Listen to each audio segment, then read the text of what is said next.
Chapter 183. Xiaodong hung her head. I don't know. Let me think about it.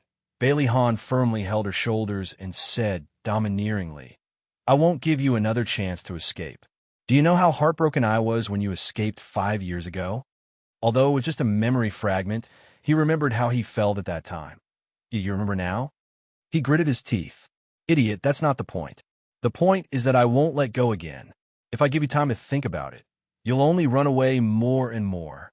He, Bailey Han, had created his own business empire without relying on his family's concealment. He could do whatever he wanted in the business world, but the only problem he couldn't solve was her problem. A sense of defeat arose spontaneously. But more than that, he became braver and braver as he moved forward courageously. She bit her lip and kicked her toes, not daring to look him in the eye. He hugged her tightly in his arms and sighed silently. You coward. What am I going to do with you?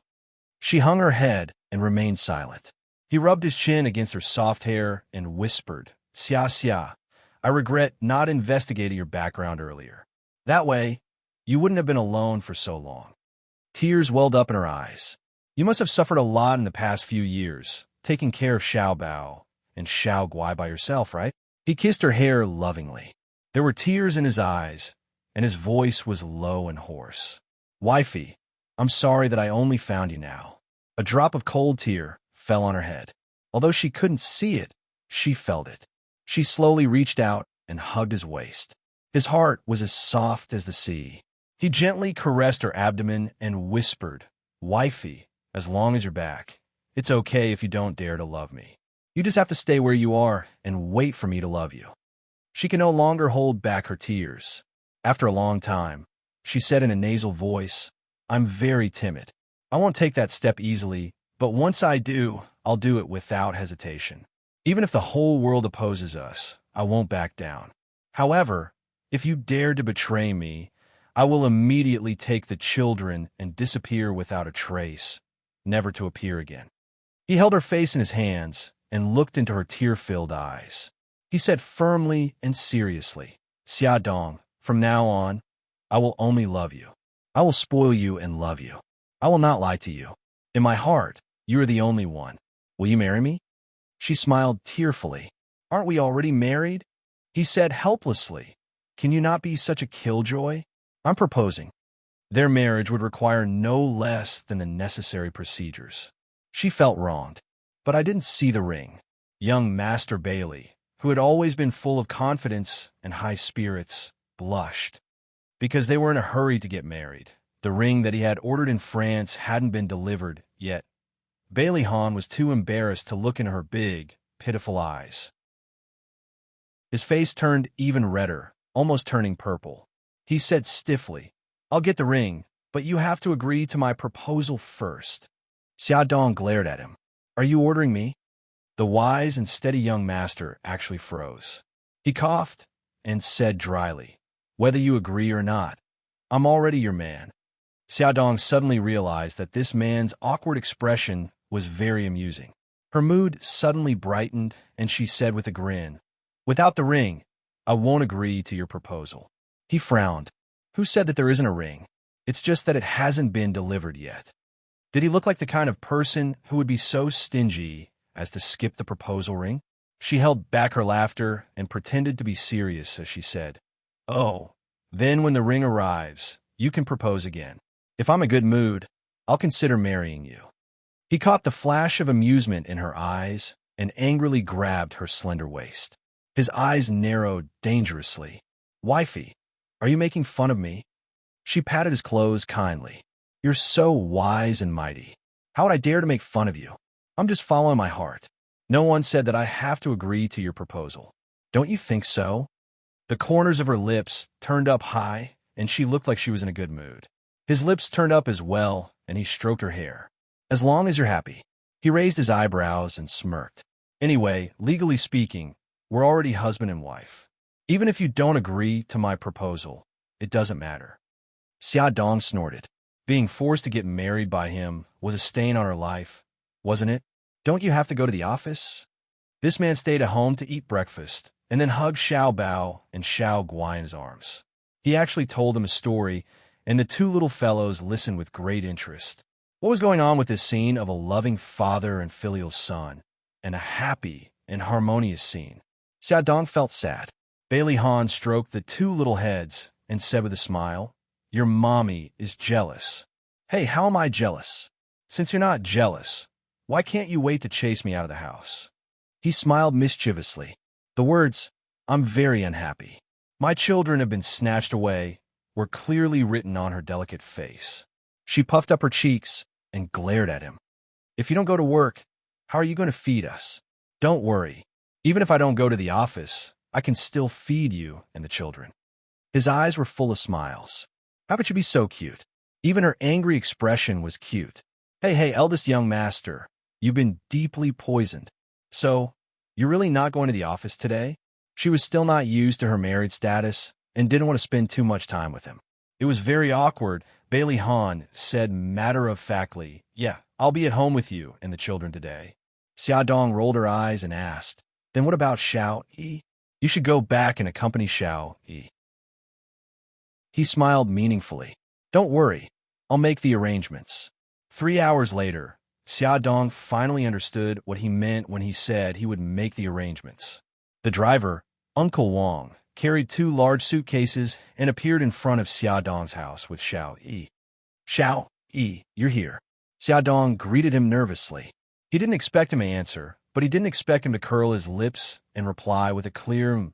Xiaodong's heart was as sweet as honey. Just as Bailey Han said, Xiao Yi was started to accept her. She smiled and invited Uncle Wang and Xiao Yi in. She asked curiously, "Uncle Wang, what's in those 2 large suitcases?" Uncle Wang wiped the sweat off his forehead and smiled honestly. "Madam, these are eldest young master and little young master's daily necessities and some clothes." "Huh?" Xiaodong froze. Uncle Wang laughed heartily. "Madam, where are eldest young master and little young master's rooms? I'll bring the luggage in." Xiaodong, who had been stunned for nearly a minute, suddenly stopped Uncle Wang. She glared sharply at Bailey Han with her beautiful eyes. "Bailey Han, what's the meaning of this?" Bailey Han put Xiao Bao and Xiao Guai down and waved at Xiao Yi. The father and son stood together and smiled innocently. "We're a family. Of course we have to stay together." "Stay. Here. Come. Up." Xiaodong was furious, but she didn't flare up in front of Uncle Wang and the children. She suppressed her anger and stared at Bailey Han expressionlessly. "Come with me to the room. Uncle Wang, you should rest first." After returning to the room, Xiaodong immediately flew into a rage. "Bailey Han, did you forget what you promised my aunt? You couldn't announce our marriage to the public, and we couldn't stay together. But now, Uncle Wang called me madam, and you brought the luggage here without asking for permission. What do you want?" "Shoo, don't be agitated. It's not good for the baby in your stomach to be agitated." Bailey Han held her waist and made her sit on the sofa. "Only the people in the villa know about our marriage.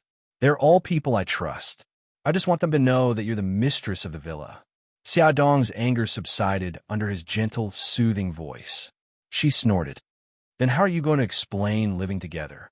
He hugged her and said gently, "We're a family. We've been separated for so long. Shouldn't we be reunited?" He tempted her. "Don't you want to live with Xiao Yi?" Her heart softened, but she couldn't forget what old madam had said. She sighed and said, "Ahan, there's something I need to confess to you." She looked serious. His heart tightened. "What is it?"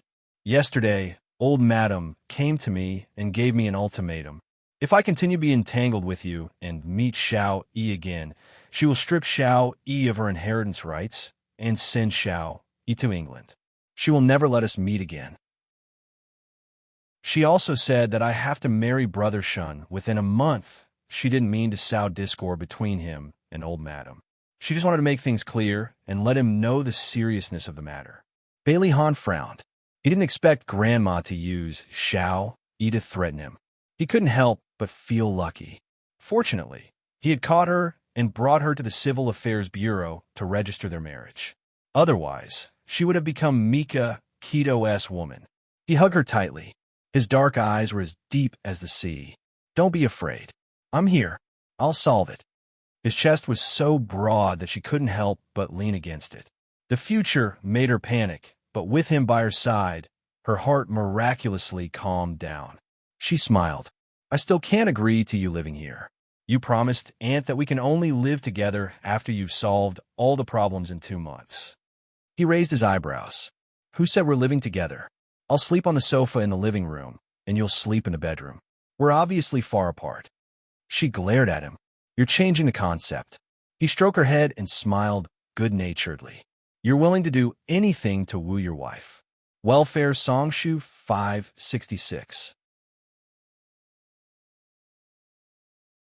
Chapter 184. The corners of Xia Dong's mouth twitched. He softened his tone and looked at her pitifully. Wifey, we've already brought our luggage over. Do you have the heart to chase us out? Chase us out? What a serious word. Why did Xia Dong feel guilty? She tried to find other reasons to make him back off. Ahan, my place is very cramped. I don't have any extra rooms. He had already planned it out. It's not cramped at all. Xiao Yi and Xiao Bao can share a room.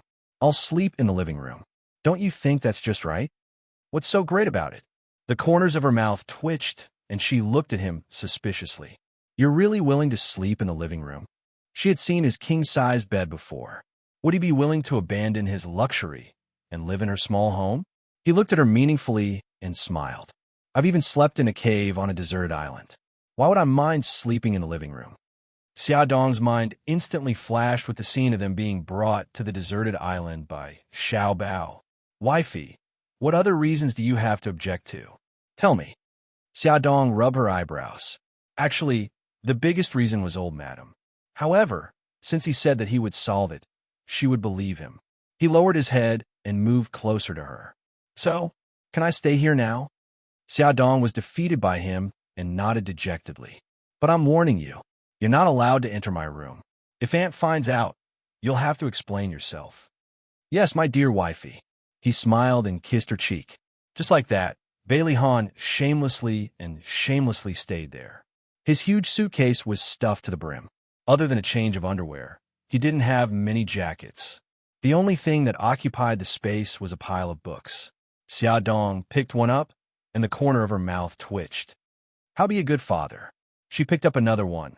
Sears Maternity Encyclopedia. She picked up another one. 280 Prenatal Education. She flipped through them again and again. They were all about pregnant women and their parents. When she picked up the last one, she almost vomited blood. The title was actually Encyclopedia of Women's Lives. Just how much does this guy want to know about women? She took a step back and distanced herself from him. She looked him up and down with a strange expression, her eyes revealing her suspicion of him. Bailey Han coughed awkwardly. He just wanted to know more about her and the baby in her belly. He had already missed the triplets' pregnancy, and he didn't want to miss this baby's pregnancy. The more he knew, the better he could take care of them. She put his clothes in her wardrobe and looked at their clothes hanging side by side. It was a strange feeling, as if he had slowly become part of her life. His toiletries were also placed in the bathroom. He even deliberately put their toothbrushes together, with their toothbrushes facing the same direction. Their towels were also placed at the same level, and their skincare products were placed next to hers. He spared no effort to show his presence and invade her space. At first, she wasn't used to it, but after looking at it for a long time, she began to feel that the scene was very harmonious. In the afternoon, his assistant, Lu Ziheo, came by with a stack of documents and a small box. Of course, Xia Dong didn't see anything. In the evening, Bailey Han took her and the children out for dinner. They found a restaurant with a good environment. When they arrived at the reserved room, Bailey Han didn't order for a long time. Xia Dong was curious, so he explained that there were guests coming. After waiting for a few more minutes, Se Yun and Gao Mingyuan walked in under the guidance of the waiter. Bailey Han invited Xia Dong and Gao Mingyuan to order.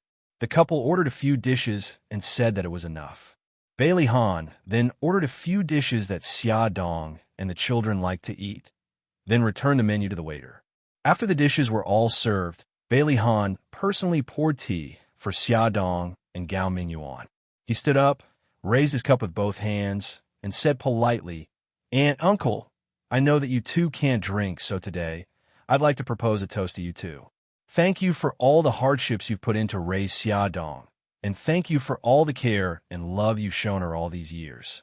You too treat Xiaodong like your own daughter, so I'm also your son-in-law. If I treat Xiaodong badly in the future, you don't have to be polite.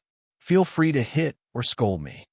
Xiaodong didn't expect Bailey Han to say such words. She was happy and touched that he respected her family. Xiaoyun originally gave Bailey Han 2 months of probation because she didn't completely trust him. She didn't expect him to be so sincere. He directly lowered his status and attitude in front of the old couple. She didn't want to make things difficult for him, so she reminded him to treat Xiaodong and the children well. Then, she drank the cup of tea. Gao Mingyuan thought further than Xiaoyun. He casually mentioned Bailey's family, and Bailey Han immediately promised that he would persuade his family. Only then did Gao Mingyuan drink the cup of tea with satisfaction. After this meal, Xiaoyun and her husband had a better impression of Bailey Han. They thought that he was a young master of a big family and didn't know how to take care of people. They didn't expect him to take care of everyone so well. One moment he was boning fish for Xiao Bao, the next moment he was pouring drinks for Xiao Guai, and the next moment he was pouring soup for Xiaodong. From time to time, he even poured tea for the old couple. Although he was busy, his movements were very elegant. His every movement showed that he was well-educated. Xiaoyun and her husband secretly nodded. After the meal, Bailey Han invited Xiaoyun and her husband to the side hall to rest. The side hall was beautifully decorated. It was filled with flowers and balloons. On the floor, there was a big heart shape made of red roses. The elegant sound of a violin came from somewhere. In front of his family, Bailey Han knelt on one knee in the heart-shaped rose. The 3 children excitedly huddled together. Daddy was asking for their hand in marriage. He was asking for their hand in marriage. Xiaodong was stunned. He, Bailey Han, was a high-spirited young master of a rich family. He was the CEO of a corporation. She really didn't expect him to kneel down and propose to her. She was at a loss as she watched him take out a red velvet box from his jacket pocket. When he opened it, a diamond-studded ring lay in the box. It shone charmingly under the light. Bailey Han looked in her eyes and said seriously, Xiaodong, I, Bailey Han, will never propose to another woman in my life. He promised that in this life, he would only love her. From the time he treated her family to dinner without telling her, until now, when he proposed to her in front of her family, the emotions he brought to her continued to escalate. She bit her lip as tears glistened in her eyes. Mommy, marry Daddy, marry Daddy. Xiao Guai's tender voice sounded. Mom, don't hesitate anymore. Xiao Bao also encouraged her. The LCD wall-mounted TV in front of Xiaodong suddenly turned on. A line of words slowly appeared on the screen. Wifey, will you marry me? I will protect you for the rest of my life. I love your hubby. This man was cold on the outside, but passionate on the inside. Xiaodong covered her mouth as tears flowed down her face. She walked to his side and stretched out her finger. She smiled with tears in her eyes. Hubby, help me put the ring on. Okay. Bailey Han's eyes were full of smiles as he carefully put the ring on her finger. The two hugged each other tightly. Xiaoyun couldn't help but wipe her tears. She really hoped that Bailey Han could solve all the problems so that their family of 5 could reunite sooner. On the way home, Xiaodong sat in the front passenger seat with Xiao Guai in her arms. Xiao Bao and Xiao Yi sat in the back. Probably because they were tired from playing, the children closed their eyes and took a nap. Xiao Guai fell asleep immediately. Xiaodong lowered her voice and said, I didn't expect you to be so romantic. You actually know how to get down on one knee and propose. She thought that at most, he would put the ring on her finger when they were alone and threaten her with a few domineering words. And that would be it. Eldest young Master Bailey, you've traumatized her by forcing her into a marriage. Bailey Han's mouth twitched. He said calmly, the Encyclopedia of Women's Lives tells me that women are creatures who like romance. Xiaodong's face darkened. He was indeed a man who was outwardly passionate. His words exposed his true nature. The car didn't drive to the neighborhood. Instead, it turned onto another road. Xiaodong hurriedly said, We're going the wrong way. Take that way home. He chuckled. You're not going the wrong way. I'll take you to a place. The car stopped at the beach. Xiao Bao and Xiao Yi in the back seat woke up. However, when they leaned against the window, they immediately understood that their father wanted to be romantic. They simply closed their eyes and continued to pretend to be asleep. Xia Dong carefully placed her daughter on the seat and covered her with a blanket before following Bailey Han out of the car. The sky was filled with stars. On the dark beach, the waves crashed against the sand, making crashing sounds. The sea breeze carried with it moist water vapor. It was a little cold. Xia Dong hugged her shoulders. Bailey Han took off his jacket and draped it over her shoulders. Just stand here. I'll be back soon. He ran to a spot about 10 meters away from the beach. With the help of the searchlight, Xia Dong saw that there were a bunch of rod-like things stuck in the ground in front of him. She saw him bending over and fiddling with them for a while. The thin fuse was ignited. It sizzled as it burned, and then it made a few loud popping sounds. Like pearls rising into the sky, they bloomed brilliantly. The fireworks lit up the sky. The fireworks were dazzling and dazzling. After lighting all the fireworks, he ran to her side and held her shoulders. They looked at the bustling night scene together. The last firework formed the English word love in the sky. She lay on his chest and giggled. It's so old-fashioned. It's actually an English word. You have to pay the price for mocking me. His mesmerizing eyes stared at her lips with evil intentions. He lowered his head and moved closer to her. Just as he was about to kiss her, he suddenly heard the whispers of the two little rascals behind him. Xiao Bao's voice was heard. Xiao Yi, father's fireworks are so old-fashioned. Xiao Yi sighed. Xiao Bao, it's all my fault. I should have checked in advance. Xiao Bao clasped his hands. AI, Xiao Yi, we're so pitiful to have such a father. Welfare Hong Cha 866. Chapter 185. Xiao Yi patted him on the shoulder. Xiao Bao, we can't dampen Daddy's enthusiasm, even though romance also depends on talent. Xia Dong couldn't help but laugh. Bailey Han's face was as black as the bottom of a pot. What was going on now? Was he being despised by his wife and children? Clearly, the romance novels told him that setting off fireworks was a very romantic thing. The two little rascals were deliberately causing trouble. Bailey Han was very dissatisfied and was very annoyed.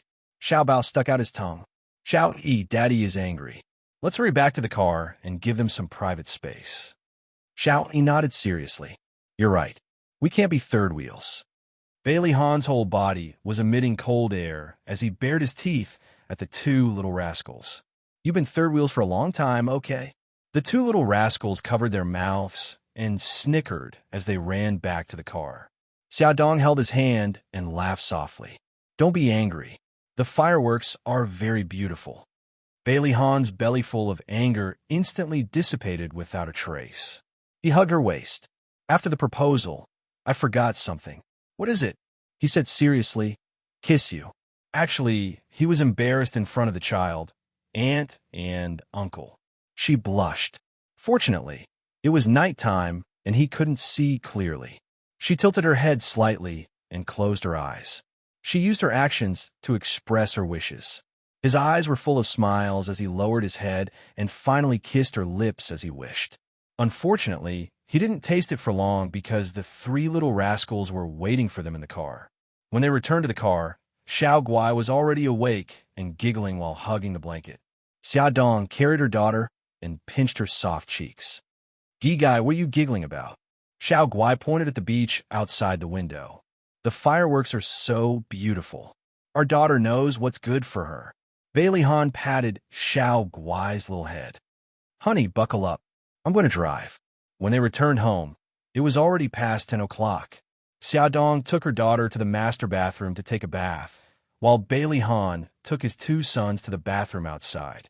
The three of them soaked in the bathtub together as Bailey Han rubbed the backs of the little rascals. The scene was very heartwarming. Xiao, he felt that it was very novel. In the villa, she had never taken a bath with Daddy before. After Xia Dong and Xiao Guai finished showering, Xia Dong hugged her daughter and sat on the sofa, using a soft towel to wipe her hair. Every time she wiped her daughter's hair, she would feel a sharp pain in her heart when she saw tufts of hair falling off. Tonight was no exception. Although her movements were extremely gentle, a lot of hair still fell off. Suddenly, she heard Bailey Hahn's voice from the bathroom. "Wifey, help us get our clothes." "Oh, okay. Wait a minute." Xia Dong put down the towel and carried her daughter to the side. She went back to the room to find Xiao Bao and Xiao Yi's clothes. Then, she took Bailey Hahn's clothes from the closet and carried them to the bathroom door. She gently knocked on the door. "I'll put the clothes on the chair by the door." Just as she was about to pull a chair over, the bathroom door suddenly opened. Bailey Hahn was bare-chested with a towel wrapped around his waist as he stood in front of her, just like that. She averted her gaze, not daring to look at him, and handed the clothes over. When the three of them were dressed and came out of the bathroom, Xiao Guai had already fallen asleep in her arms. Her body seemed to be getting worse. She was easily tired and sleepy. Xia Dong was very worried. She put her daughter back on the bed and carefully covered her with the blanket. When she got up, she saw Bailey Hahn standing at the door. His hair was still a little wet, and his expression was a little serious. When she came closer, he said in a low voice, "Gi Gai's body is very weak. It's better to send her to the hospital as soon as possible." Xia Dong rubbed her eyebrows. "I plan to send Xiao Guai to the hospital after Xiao Yi and Xiao Bao start school. Then, I'll have more time to take care of her." There were still a few days before the kindergarten started school. Bailey Hahn put his arm around her shoulder and returned to her room. "You don't have to work so hard. Don't forget that you still have me. Honey, you have to learn to rely on your man." He stroked her long hair. The fragrance of her hair softened his heart. He said gently, "In the future, leave the matter of picking up the children to me. Xiao Guai will be taken care of by a professional nurse. You can rest at ease and take care of the baby. When the baby is born, Xiao Guai will also get better." She let him hold her in his arms and murmured, So there was such a person. Even if you didn't do anything, you would feel like you had the whole world in your arms." The emptiness in his heart was filled by her. The room was very quiet. Only the ticking of the clock could be heard. Xia Dong gradually felt sleepy. She pushed him in a daze. "Ahan, I'm sleepy. Go to sleep if you're sleepy." He carried her up and placed her on the bed. He lowered his head and kissed her forehead. "Good night, honey." She was really too tired. She didn't even open her eyes. She murmured, He pinched her delicate little nose. His lips curved into a doting smile as he said softly, "Little lazy kitten." Xia Dong had already laid out the foldable bed in the living room for him. It wasn't very comfortable for him to sleep on it with his height of more than 1.8 meters. It was a little restrictive. Her sweet smiling face kept flashing in his mind. He couldn't stop thinking about the comfortable feeling of her lying in his arms. Moreover, she was less than 10 meters away from him. After tossing and turning for more than an hour, the hour hand pointed to 12. He still didn't feel sleepy. In the end, he couldn't control himself and sneaked into her room quietly. He quietly lifted the blanket and lay down beside her. He gently pulled her into his embrace, and with her soft and fragrant body pressed against his chest, his entire body felt comfortable, and he began to feel sleepy. Early the next morning, Bailey Hahn woke up. Xia Dong was lying in the crook of his arm. She was still fast asleep. Her hands were tightly clutching the clothes on his chest. The right shoulder strap of her spaghetti strap had slipped below her shoulder. Because she was curled up on her side, half of her soft peaks were exposed. There was also a deep cleavage that was faintly discernible. He suddenly felt a little thirsty. All the blood in his body rushed to his abdomen. He immediately had a reaction. It was a normal physiological reaction that men would have in the morning. His pants were a little tight. Sadly, Xia Dong woke up at this moment. She stared blankly at the handsome face in front of her. She was still a little confused. "Ahn, why are you on my bed?" Bailey Hahn quietly retreated a little. He lied without blushing or skipping a beat. "Honey, you fell asleep last night. I carried you to the bed, and then you held my hand and wouldn't let go." Xia Dong's eyes widened. She actually did such a thing. He coughed and unkindly pushed all the blame to her. I admit that I didn't have enough self-control. I couldn't resist your seduction and climbed into your bed. But don't worry, we were just sleeping. We didn't do anything else. Xiaodong didn't doubt his words at all. She really thought that she had raped him. She scratched her messy hair in annoyance. Forget about what happened last night. I won't do it again. This action of hers exposed even more of her chest. His burning gaze fell on her chest. She followed his gaze and immediately pulled the blanket over her chest. She said exasperatedly, You should leave now. He wanted to leave too, but now his pants were even tighter. He deliberately dawdled to stall for time. He tried hard to suppress the heat in his heart, but that part of him was still sticking up disobediently. Hurry up and get off the bed. I want to change. Xiaodong was already embarrassed. Seeing him dawdling, she angrily pulled the blanket over him. Suddenly, his erect part of him barged into her line of sight. She saw that his pants were pushed up high. Her face was so red that it was about to bleed. She hugged the blanket and curled into a ball. She said softly, I'll lend you the bathroom. Bailey Han's face darkened. He was so angry that he almost vomited blood. Seeing her shy look, he couldn't help but tease her. He deliberately moved closer and blew hot air into her ear. You were the one who did that to me last night. Shouldn't you be responsible for taking it down? Xiaodong was embarrassed by his words. She felt even more that it was her fault. She stuttered then I'll use my hands to help you. Bailey Han's face darkened. Where did you learn those things? She whimpered. From the calcium tablets in Japan. She had crazily taken remedial lessons in order to seduce him back then. You're not allowed to look at those things in the future. Bailey Han's face reddened. He coughed and bit her ear. If you want to look at them, I have to look at them with you.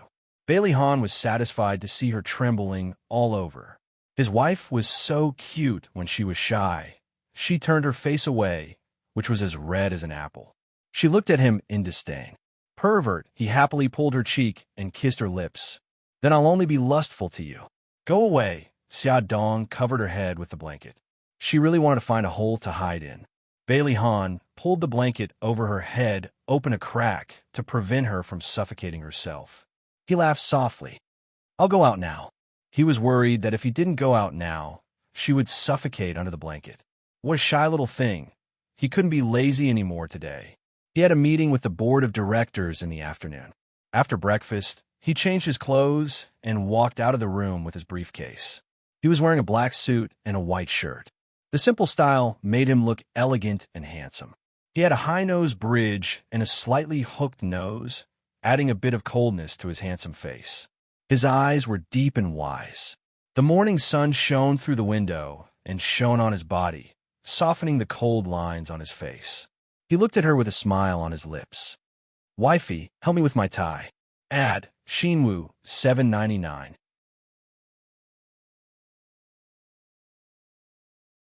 Chapter 186. Xiaodong smiled and took the tie from his hands. He leaned over, and their faces were so close that they could almost feel each other's breath. Her slender and beautiful fingers deftly flipped over his chest. Bailey Han looked at the serious woman in front of him, and the smile in his eyes became even brighter. He quickly lowered his head and kissed her cheek. She lowered her head guiltily. The children were still in the living room. Honey, I'm leaving. Bailey Han stroked her hair and looked up to wave to the three little guys in the living room. Babies, Daddy is going to the company. Gigai, stay at home and listen to Mommy. Got it, Daddy. If you don't leave now, you'll be late. Xiao Bao smiled mischievously. Aya, you're stupid. Daddy is the big boss. No one will ever say that he's late. Xiao Yi curled her lips. Wow, Daddy is so awesome.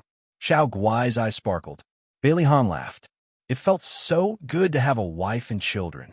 After he went to the company, Xiaodong took care of the children at home. As school was about to start, she urged Xiao Yi and Xiao Bao to take out the summer homework left by the teacher. She wanted to check on the completion of the homework. Xiao Yi's homework was very neat and tidy. Her handwriting was also very beautiful. She did all the math correctly and didn't make any mistakes in her foreign language. The language teacher only left a few weekly notes and an essay. The essay's title was My Mother and Me. Xiaodong wanted to see the essay's content, but Xiao Yi snatched the homework from her hands with an unnatural blush on his little face. He raised his chin. You can't invade my privacy. Xiaodong raised her eyebrows in amusement. I just want to see if your essay is good. Humph, you can't see it anyway. He used so many words of praise in his essay. If she saw it, it would be embarrassing. She stroked his head. All right, I won't see it. What a pity. Although Xiao Yi didn't reject her, he refused to call her mommy. She really wanted to know how he would talk about her in his essay. Xiao Bao's homework was a mess because he hadn't done it yet. Xiaodong rubbed her forehead. Xiao Bao, school starts the day after tomorrow, and you haven't done your homework yet. What's the meaning of this? Xiao Bao shrugged indifferently and glanced at Xiao Yi's neat pile of homework. He said disdainfully, those things are nothing to me. I can finish them in the afternoon. All right, you can start now. I'll check your progress tonight. If you can't finish it, I'll make fun of you for a month in the name of boasting.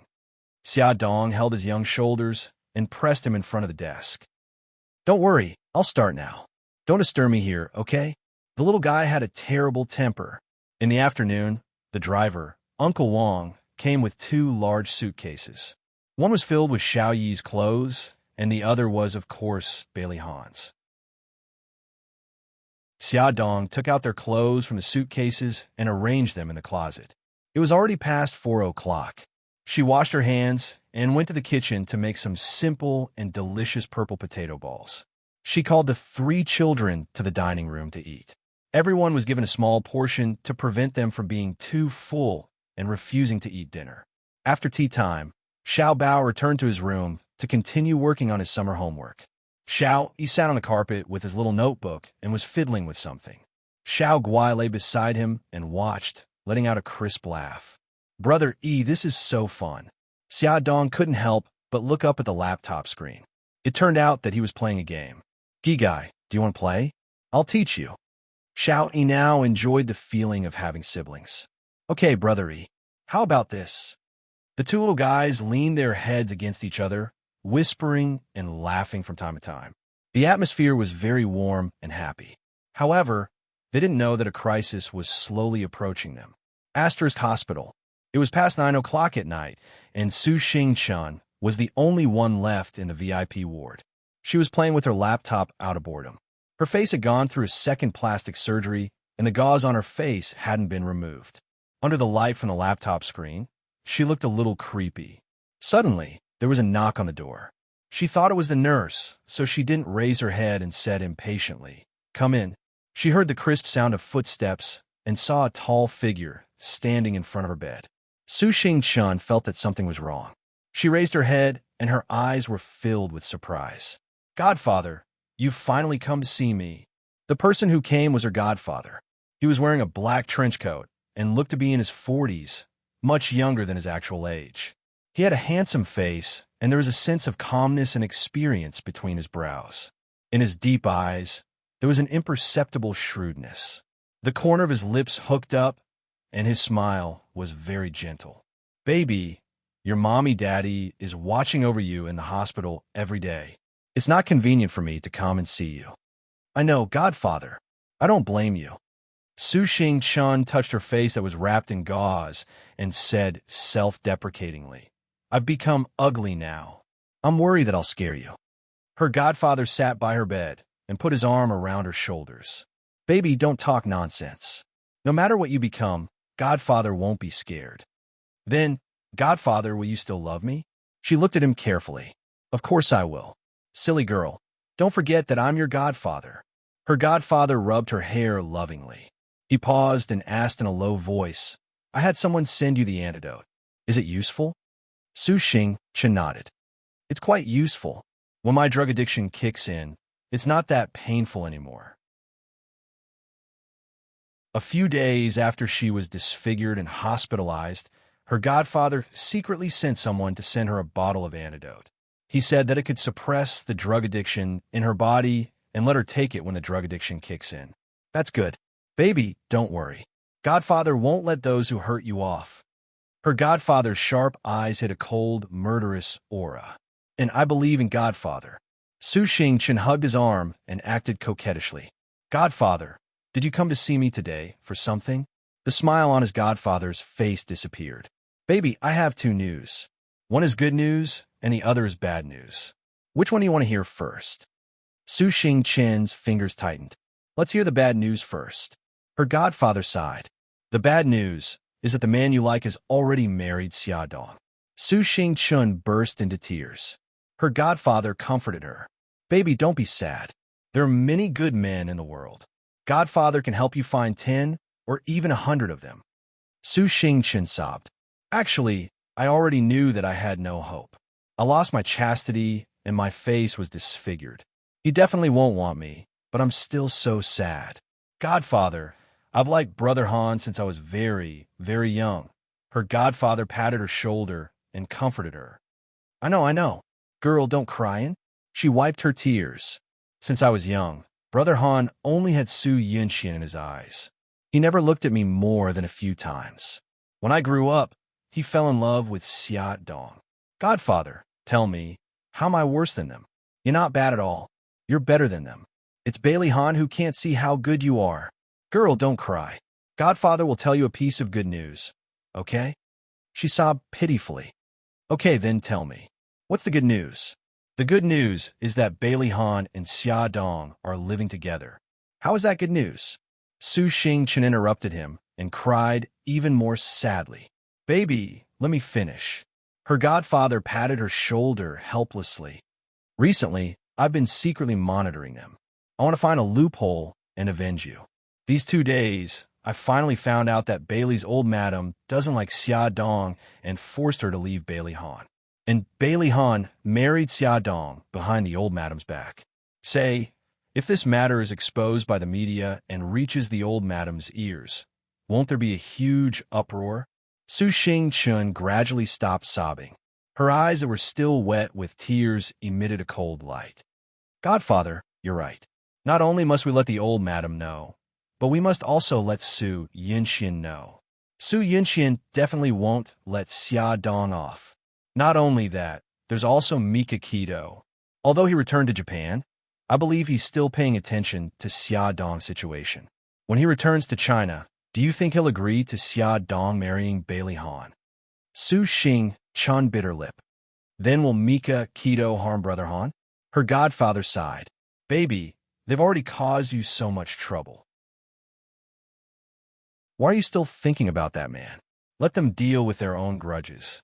All we're doing is adding fuel to the fire. Su Xingqian gritted her teeth and struggled for a long time. But when she thought about how she was now neither human nor ghost, and how Bailey Han could no longer fall in love with her, she finally made up her mind and nodded. Her godfather comforted her and said, Baby, don't worry. I'll use this opportunity to make Mika Kido pay the price. Xiaodong did not expect trouble to come so quickly. The next morning, after Bailey Han said goodbye to his wife and children, he was about to go to the company. Just as he opened the door, countless lights flashed in front of him. A group of reporters surrounded him and asked all sorts of questions. Mr. Bailey, I heard that you and Miss Xiaodong got married. Did you get married so quickly because Miss Xia is pregnant with your child? Mr. Bailey, did you break up with Miss Su because you fell in love with Miss Xia? Did Miss Xia get pregnant before or after you broke up with Miss Su? Miss Xia, aren't you Mika Kido's fiancée? Why did you suddenly marry Mr. Bailey? Does Mr. Baidang know about your marriage? Sharp questions came one after another, catching Xiaodong off guard. Bailey Han was calm. He opened his arms and stopped the reporters who came forward. He protected Xiaodong and let her go back to the room. He avoided the reporters' questions, closed the door with a bang, and squeezed out of the crowd of reporters. With a cold expression, Bailey Han glanced at the group of reporters and said coldly, I don't care which newspaper or magazine you are from. If anyone dares to say anything, I, Bailey Han, will immediately make sure that they lose their jobs.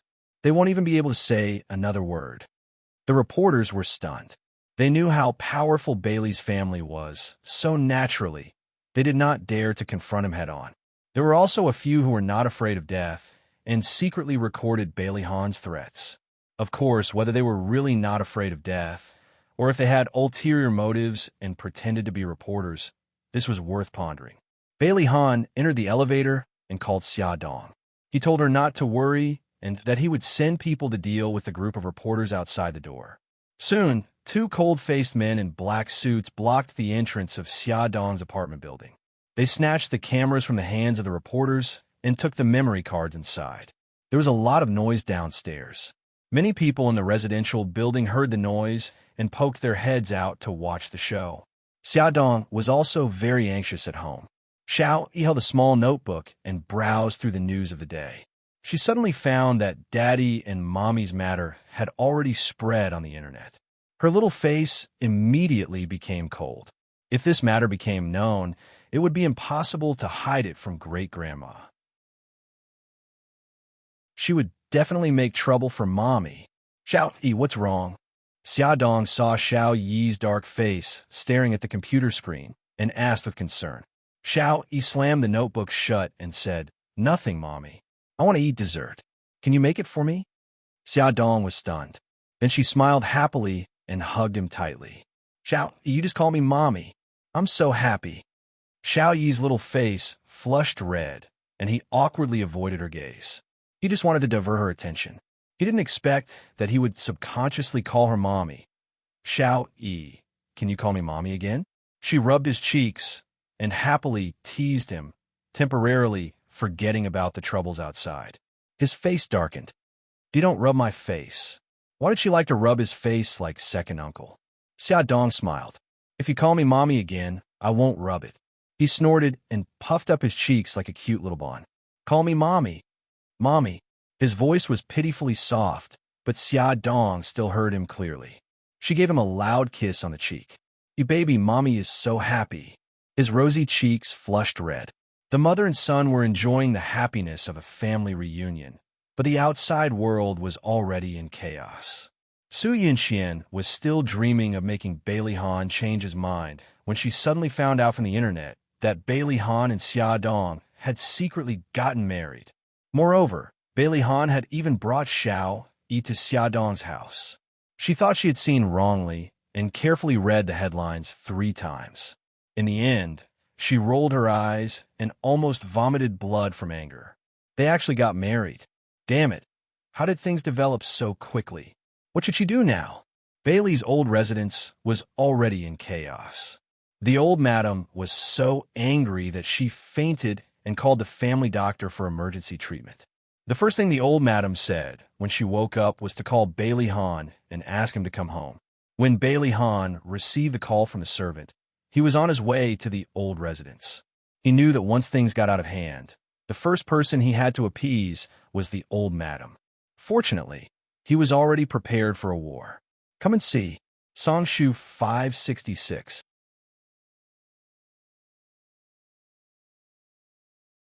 Chapter 187. As soon as Bailey Han stepped into the living room, he could feel the anger of his family. Old Madam, Bai Jin Xiu, and Bailey Xiong assumed the posture of a 3-way trial.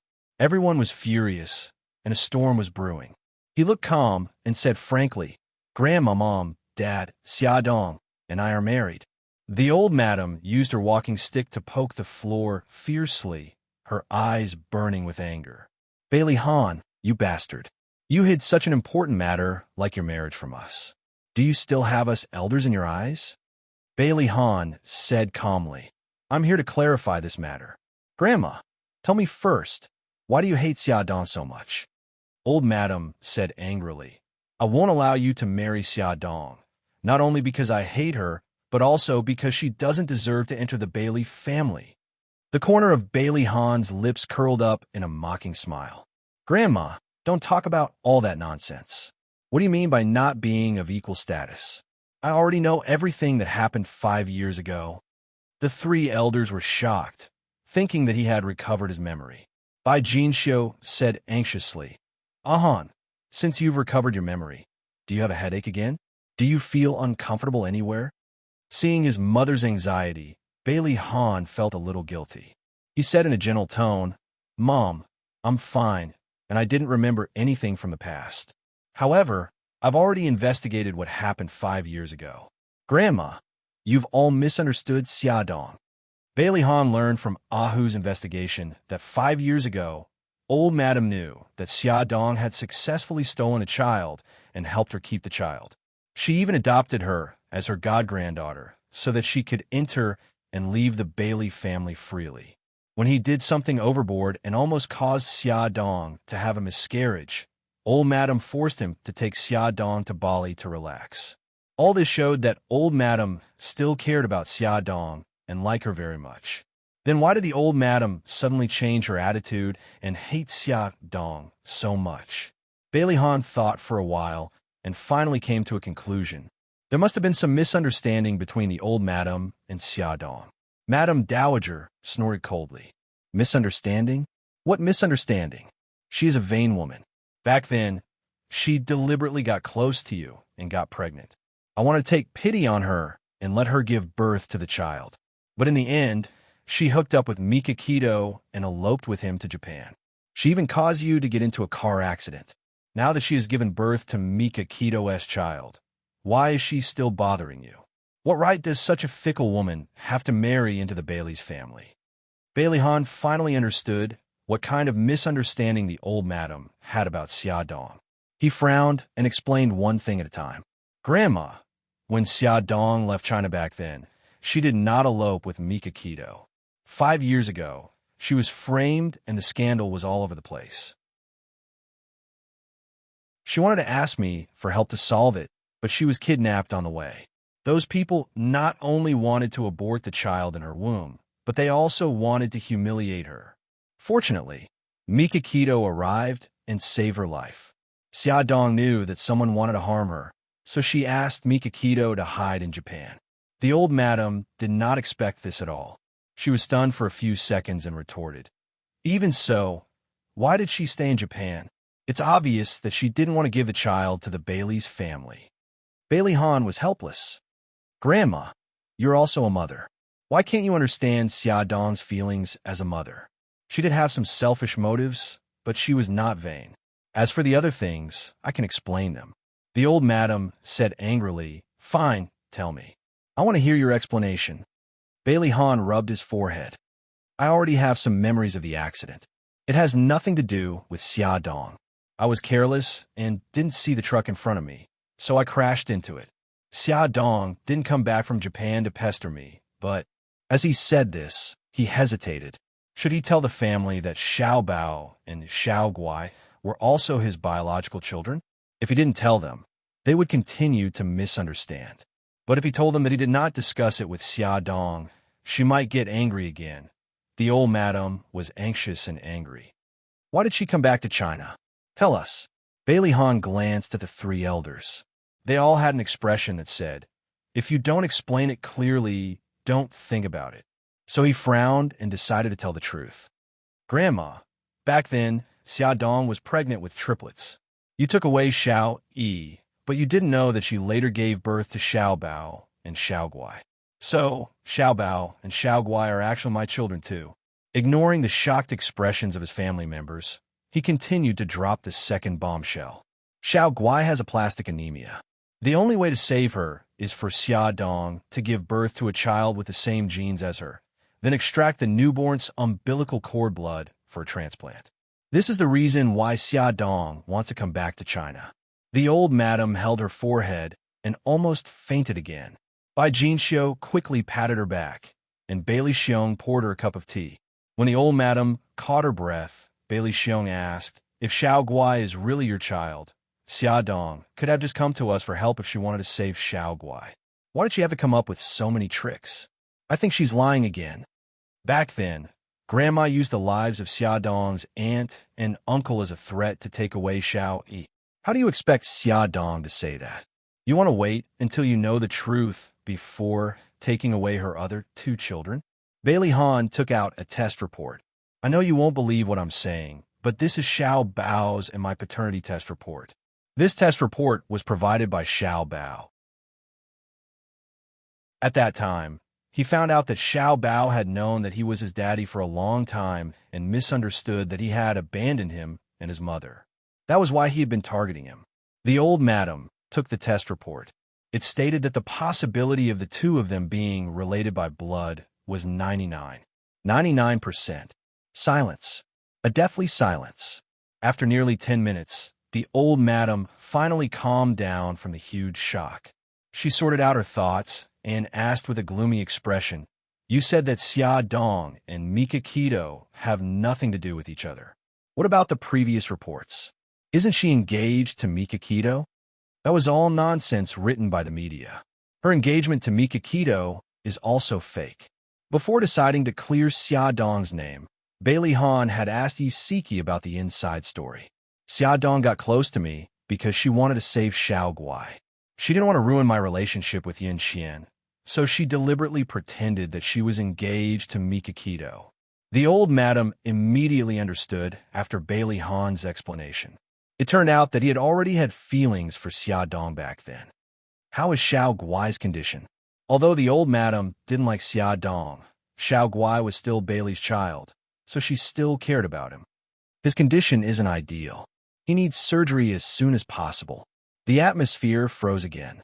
The prerequisite for the surgery was that Xia Dong had to give birth to the baby. Everyone knew what this meant. The old madam was now in a dilemma. She could either agree to the marriage between Bailey Han and Xia Dong in order to save Xiao Guai, or she could resolutely disagree and cause the death of her own great-granddaughter. Bai Jinxiu was still on Su Yunqian's side. Under these circumstances, she definitely wouldn't support Bailey Han. Bailey Xiong, on the other hand, was moved by compassion. He advised, "Mom, since Xiao Bao and Xiao Guai are both our children, it's not a good thing for them to lead a wandering life. It's not good for our family. Since they're already married, why don't we just admit it?" However, the old madam's prejudice against Xia Dong had been deeply rooted in her heart for 5 years. Even if the misunderstanding was resolved, she still felt uncomfortable. She clenched her teeth and refused to let go. Bailey Han saw that Bailey Xiong was already on his side. He smiled and said, "Dad, in a few months, you'll have another grandson." Bailey Xiong was stunned.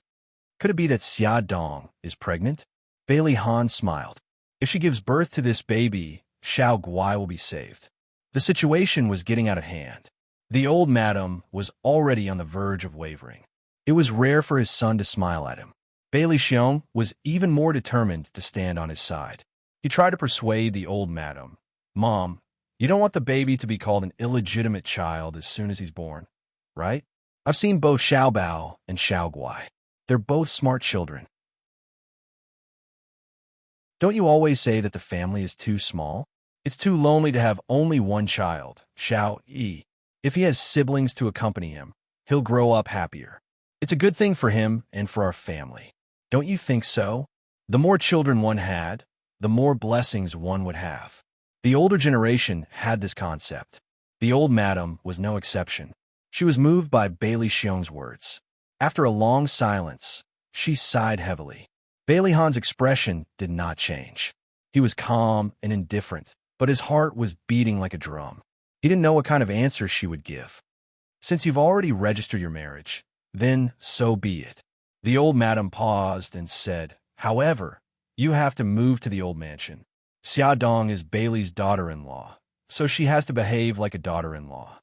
Although Bai Jinxiu was unhappy that the old madam agreed to their marriage so easily, she felt much better after hearing the old madam's last sentence. She knew that the old madam was going to set rules for Xia Dong. Bailey Han also knew. He frowned. "Grandma, Xia Dong is pregnant now. She has to take care of 3 children. What? You're starting to feel sorry for her?"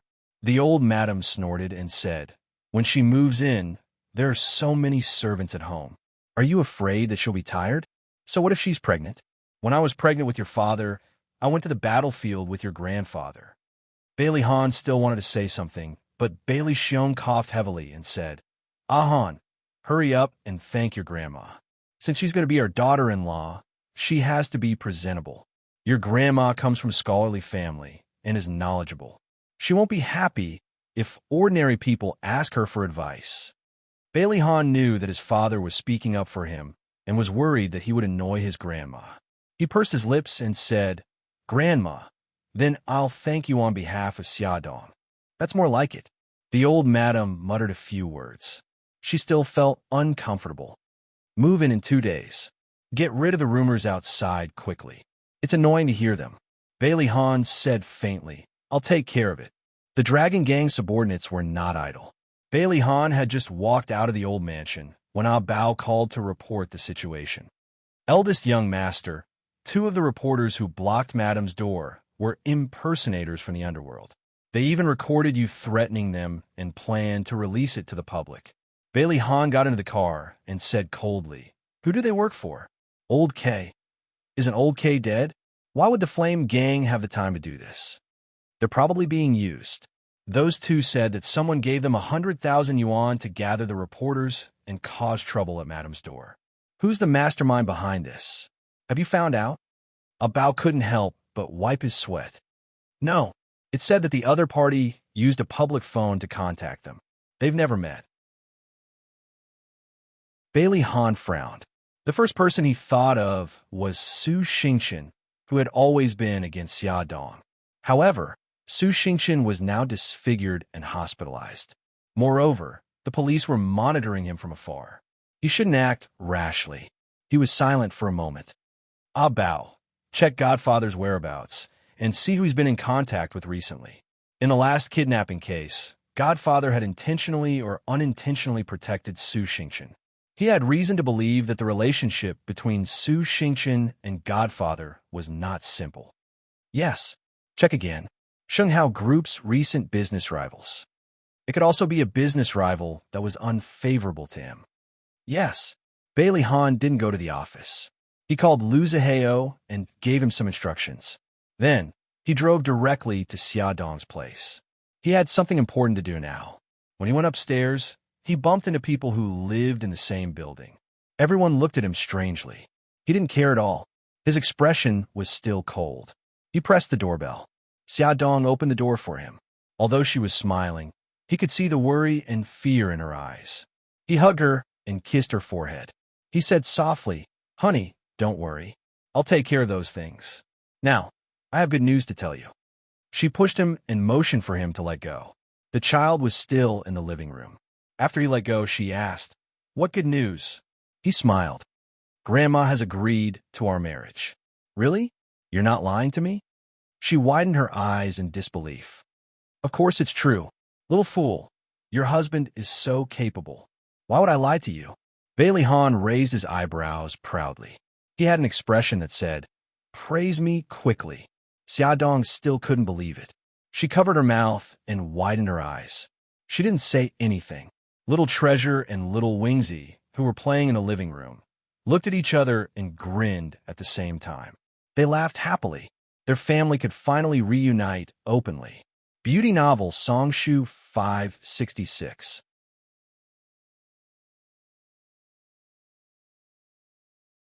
Chapter 188. The two little guys gave Bailey Han a thumbs up. Bailey Han lifted his chin, indicating for them to hurry back into the house and not be the third wheel. The two of them smiled evilly, hugged their little notebooks, and ran back into the room like a wisp of smoke. After a while, Xia Dong muttered, Han, pinch me. I think I'm dreaming. He couldn't bear to pinch her. His lips curled into a mischievous smile.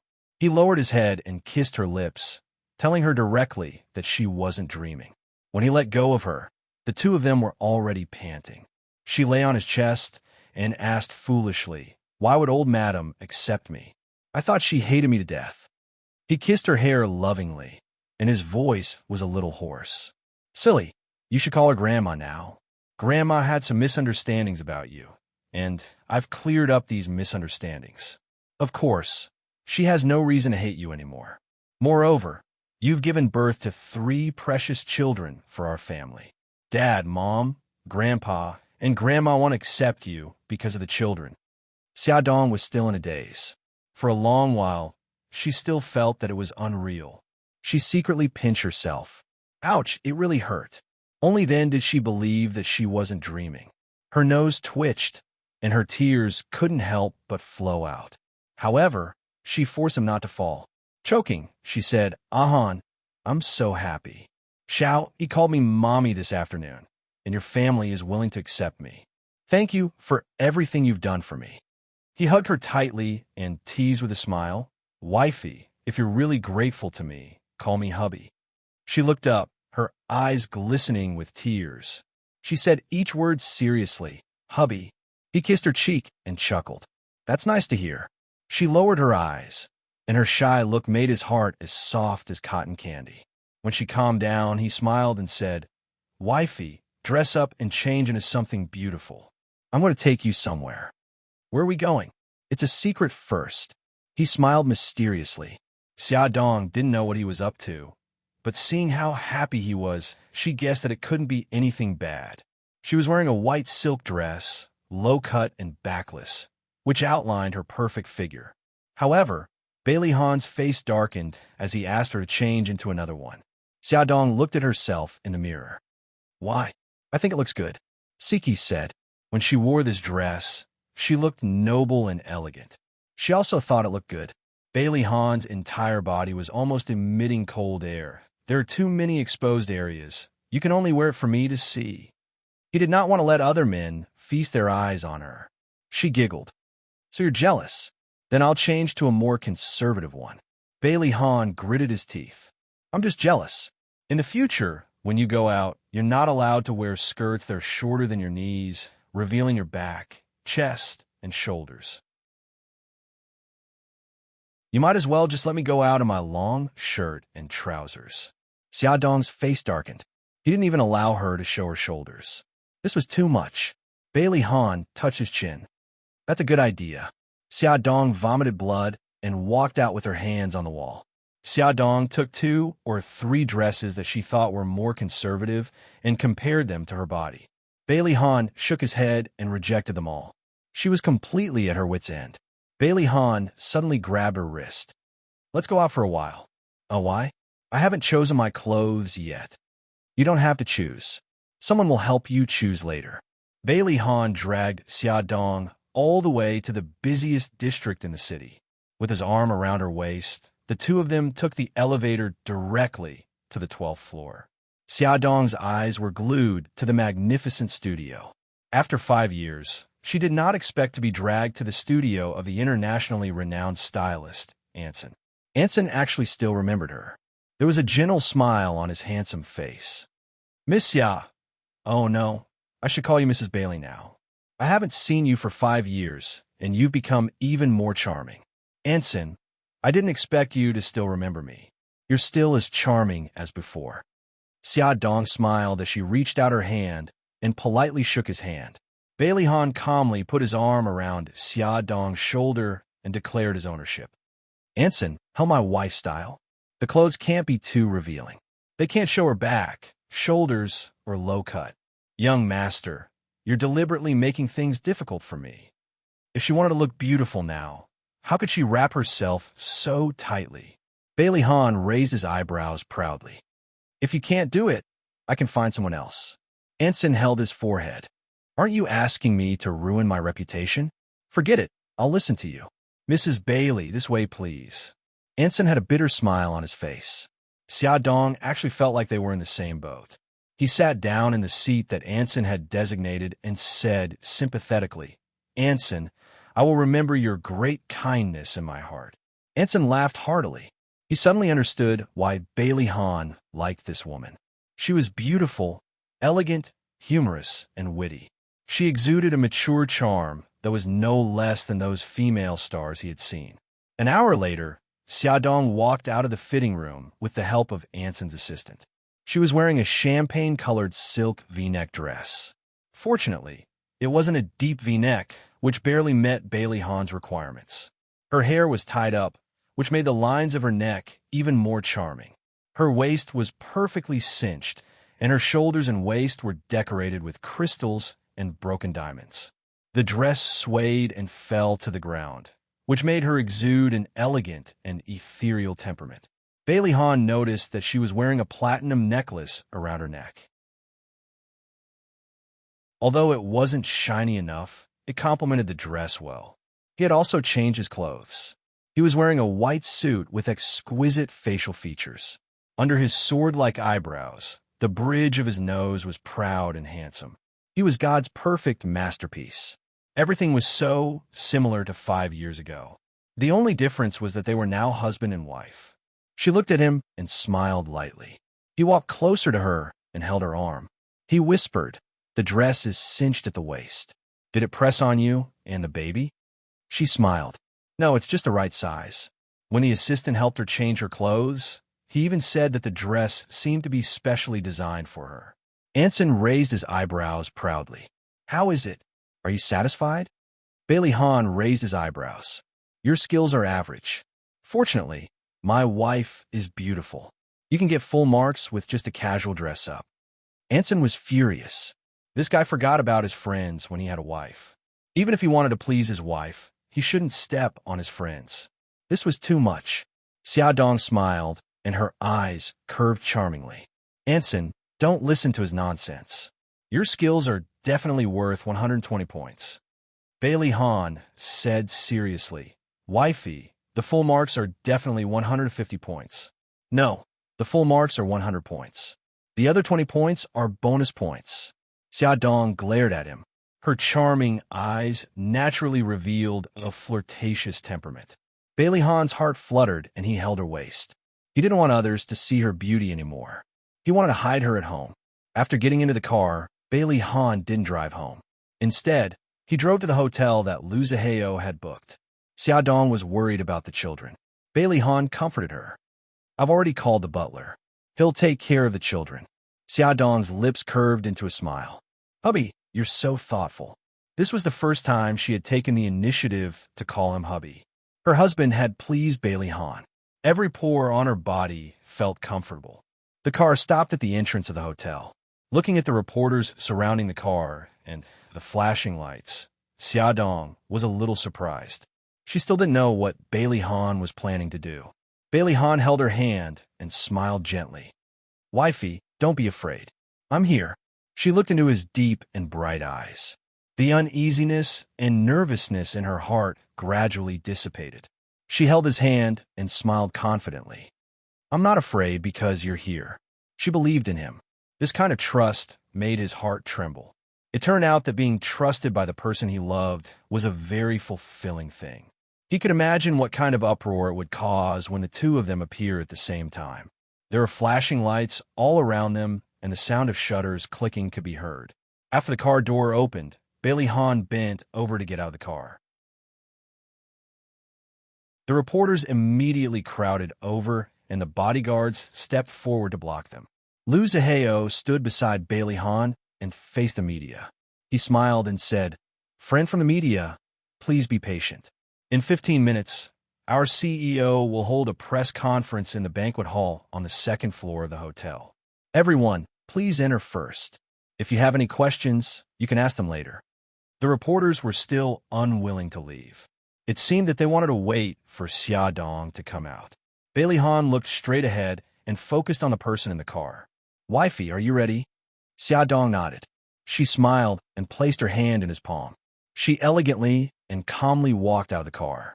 The sound of shutters was everywhere, but no one stepped forward to ask a question. Surrounded by the reporters, Xiaodong held onto Bailey Hahn's arm and walked elegantly and confidently into the press conference. Although this press conference was prepared under Bailey Hahn's urgent orders, the venue was not sloppy in the slightest. All the reporters from the major media outlets were invited to be present.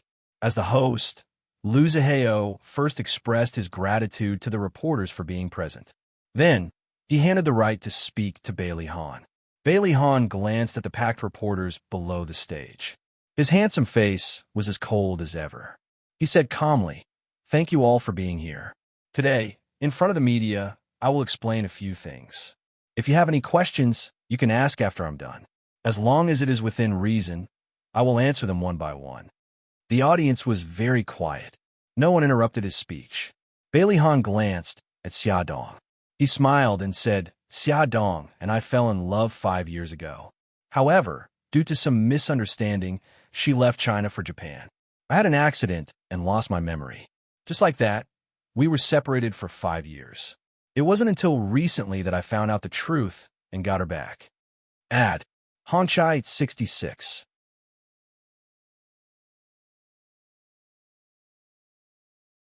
Chapter 189. Xiaodong looked at him with a hint of surprise in her eyes, but more than that, she was touched.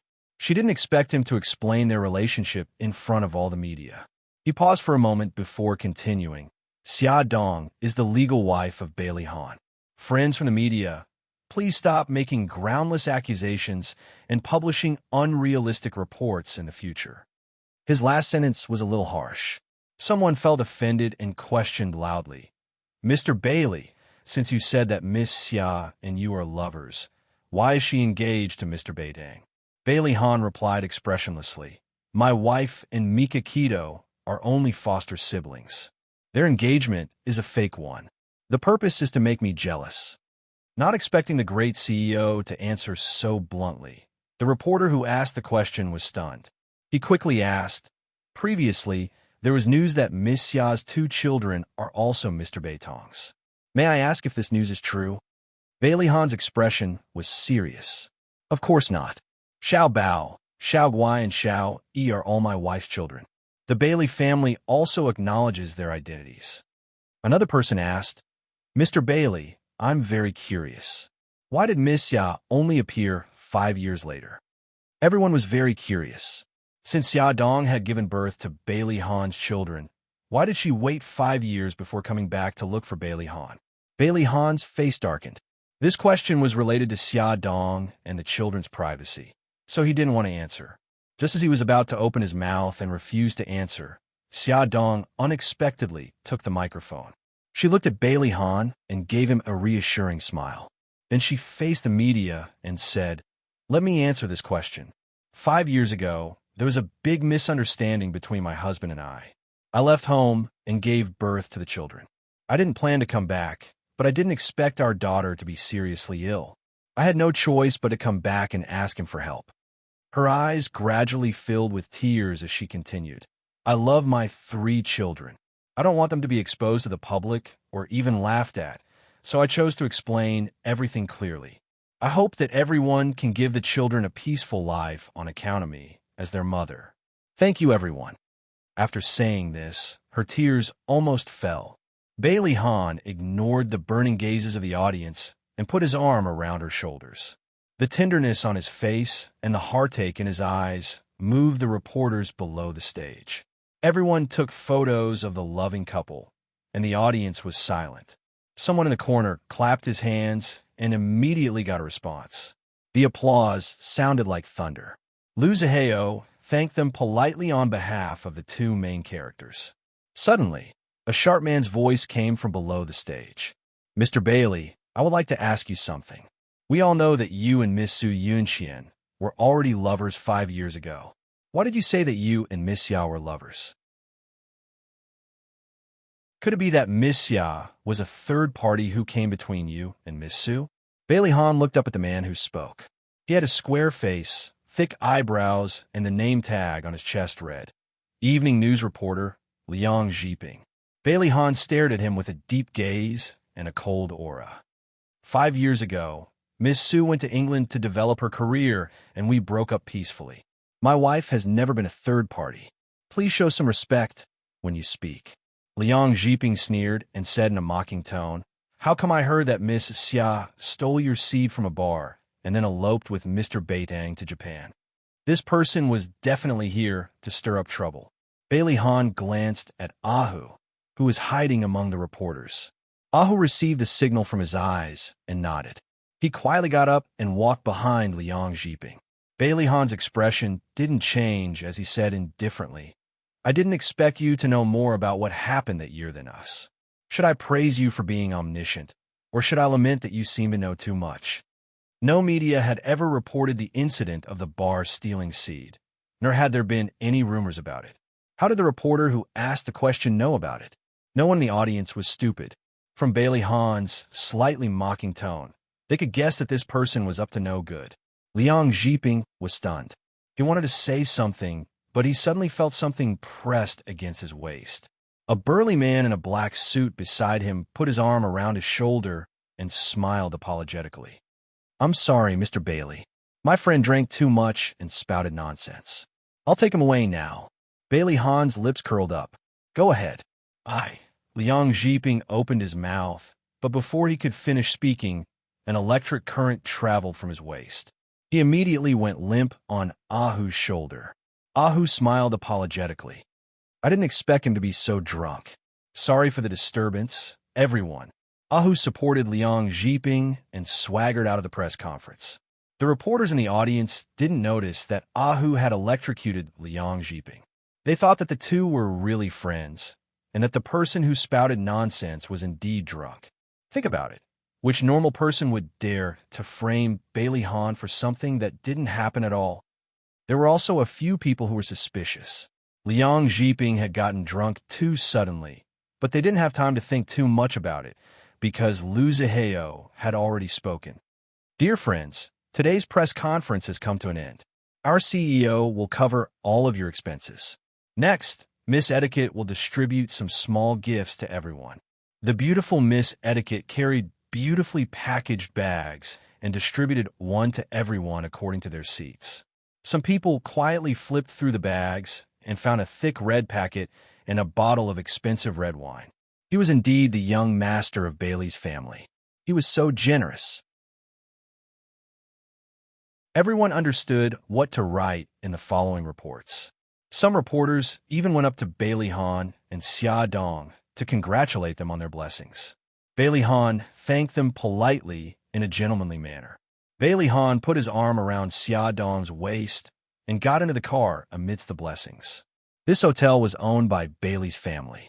After Ahu got Liang Zhiping out of the press conference, he took him out of the hotel through the staff passageway and threw him into the trunk of the car. Half an hour later, Ahu stopped the car in front of a villa. He said hello, and someone immediately came out of the villa and carried Liang Zhiping, who was still unconscious, to the basement. Ahu ordered his men, "Wake him up." His men used the simplest and most brutal method. They splashed a bucket of cold water on Liang Zhiping. Liang Zhiping woke up with a shiver and looked blankly at the two men standing in front of him. "Who are you? Why are you arresting me?" Ahu tore the reporter's ID off his chest and said coldly, "I've checked. There's no reporter named Liang Zhiping in the evening newspaper. What's your real name? Who sent you here to cause trouble?" Liang Zhiping knew that his impersonation had been exposed. However, he had been paid to do this, so naturally, he wouldn't reveal the mastermind behind the scenes. Gongzi, pry open his mouth. Ahu couldn't be bothered to talk nonsense with him. He called one of his men over and put him in charge of prying information out of Liang Zhiping's mouth. He could use any method, but there was only one rule: don't kill him. After giving his orders, Ahu went to the living room to drink tea leisurely. From the outside, this villa looked no different from an ordinary mansion. No one would think that this was the gathering place of City A's most mysterious gang, the Dragon Gang. This villa was built against the mountains and rivers. There were no other residential areas nearby, so it was very convenient. Even if they killed someone and dumped the corpse in the wilderness, no one would be able to find out. A quarter of an hour later, the little brother named Gang Z ran over. Brother who? That kid said that the person who contacted him was a woman. The other party gave him 50,000 yuan to stir up trouble in the midst of the chaos. Ahu was about 1.8 meters tall. He was burly and had a square face. His thick eyebrows were furrowed. He's not from the Flame Gang. He's not. This kid isn't in cahoots with the two fake reporters we caught outside Madam's house. No, I showed him the photos of the two people. He said he didn't know them. Ahu's frown deepened. It seemed that there were two groups of people who wanted to deal with Elder Master and Madam. If the two fake reporters were sent by the Godfather, then who sent Liang Zhiping? He had to report this to Elder Master as soon as possible. When Bailey Han received Ahu's call, he was at Xia Dong's house. Xia Dong went back to her room to change her clothes. He took his phone to the balcony to make a call. Ahu reported the results of the interrogation. Bailey Han frowned and said, "Release Liang Zhiping and follow the vine to get to the melon." "Understood, Elder Master." "What about the two fake reporters?" "Release them too, but leave behind some souvenirs. You can decide what you want to leave behind. Warn them that if they dare to go against me again, the next thing they leave behind will be their lives." The people from the Yin Gang were always haunting him and Xia Dong. He hated them to the core. How could he not make a show of it? "Ahu, How's the investigation on the Godfather's whereabouts? We haven't found anything yet.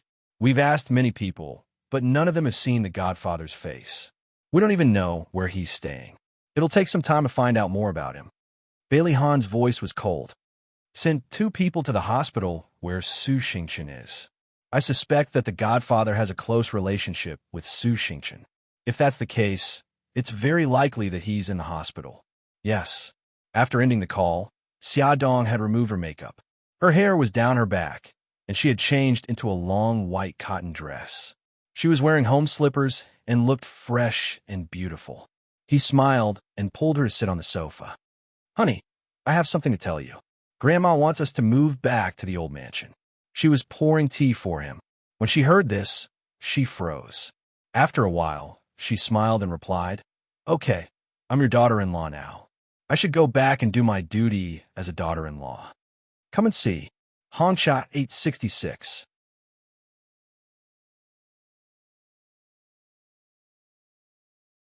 Chapter 190. Of course, Bailey Han could see that her smile was forced, and his heart ached. However, he hoped that she could get along well with her family. After all, both sides were people he loved deeply. He hugged her in his arms and said gently, Wifey, Dad, Mom, Grandpa, and Grandma are all my family. I hope that they can accept you. There might be some friction in the beginning, and even some unpleasant things might happen. For me and the child, persevere, okay? His eyes were filled with apprehension and worry. He was afraid that the timid her would shrink back because of the difficulties.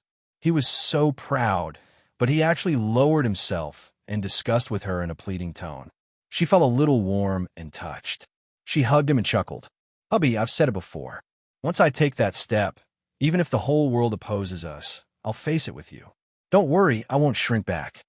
He heaved a sigh of relief and smiled proudly. The woman he liked was indeed extraordinary. The next day, the old mansion sent servants to help them move. The furniture was not moved, and only their clothes, books, computers, and other personal items were moved away. Bailey Han carried Xiao Guai downstairs first. Xia Dong and Xiao Bao walked at the back. Looking at the house that she had lived in for nearly half a year, she suddenly felt a little reluctant to leave. Although the room was not big and the decorations were not luxurious, it was filled with memories and laughter of her and the children. The future made her nervous, but love made her brave. She took a deep breath, held Xiao Bao's hand, walked out of the room, and locked the door. Mom, if Uncle Shin comes back and finds out that we've moved, he'll be very angry and anxious. Xiao Bao sighed with a sad face. Xia Dong was also worried about this problem. She had talked to Mika Kido several times on the phone, but she had never dared to tell him about her marriage with Bailey Han. Now that it had developed to the point of moving house, if she still did not tell him, she would definitely die a horrible death when he returned from Japan. Old Madam had sent 2 cars over, and there were also 3 or 4 servants to help carry the luggage. The group of people was in full swing, and it was hard for the neighbors not to notice.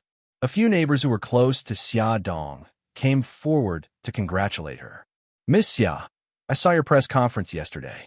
It was so touching. I wish you and Mr. Bailey a happy life together. Thank you. You're moving away now? Come back when you're free. All right, Sister Wang. Thank you for your care in the past. What are you talking about? Take care. Let's keep in touch. By the time they were in the car, the kind-hearted neighbors were still waving goodbye, and they moved out in a hubbub. What are you thinking about? Are you reluctant to leave? Bailey Han found that his wife was a little unhappy after getting into the car. Xia Dong smiled embarrassedly. It's nothing. I'm just a little troubled. He held her hand. What are you troubled about? Tell me. Maybe I can help you solve it. She smiled bitterly.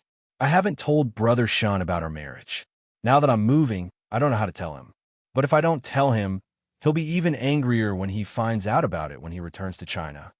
Bailey Han thought for a moment and said, Let's tell him now. If you don't want to tell him, I'll tell him. It's okay. I'll do it myself. If Bailey Han told him, he would be even angrier. Bailey Han kindly suggested, Do you want to call him now? It's not very convenient. It's convenient. I'll pretend that I didn't hear anything. Actually, there was only one reason why young Master Gu had urged Xia Dong to call him now. He wanted to eavesdrop on them, so that they wouldn't say anything that went beyond friendship. Xia Dong thought for a moment. The people in the car were all her family members, so it would be convenient for them to talk. When she moved to the old mansion, she would feel very insecure. If they found out that she was in contact with Mika Keto, she wondered if they would gossip. Okay then, I'll call him now. Xia Dong dialed Mika Keto's number. It was a little noisy on his end. She could even hear the sound of flight announcements. After the call went through, there was no sound on the other end for a long time. She held the phone nervously and said, "Brother Shun, I have something to tell you." Mika Keto's voice was very cold. He was suppressing his extreme anger. "You don't have to say it. I know everything. You're married to Bailey Han, aren't you?" She opened her mouth. After a while, she found her voice. "Yes. You. How did you know? Do you think Lu Xing and Suzaku are idiots?" Bailey Han moved to Xia Dong's house for no reason. Immediately after that, a large number of reporters swarmed her house. Lu Xing and Suzaku had reported this to him. He followed the domestic newspapers and quickly found out about her marriage to Bailey Han. He also saw their press conference yesterday. Mika Keto's anger had reached its peak and was about to burst out. He suppressed his anger and shouted, "I've been waiting for your call and your explanation, but you only informed me when you moved. Xia Dong, am I so unimportant in your heart?" "No, Brother Shun, I just didn't know how to tell you." Xia Dong was so anxious that she was about to cry. "Brother Shun, I'm sorry. I didn't do it on purpose.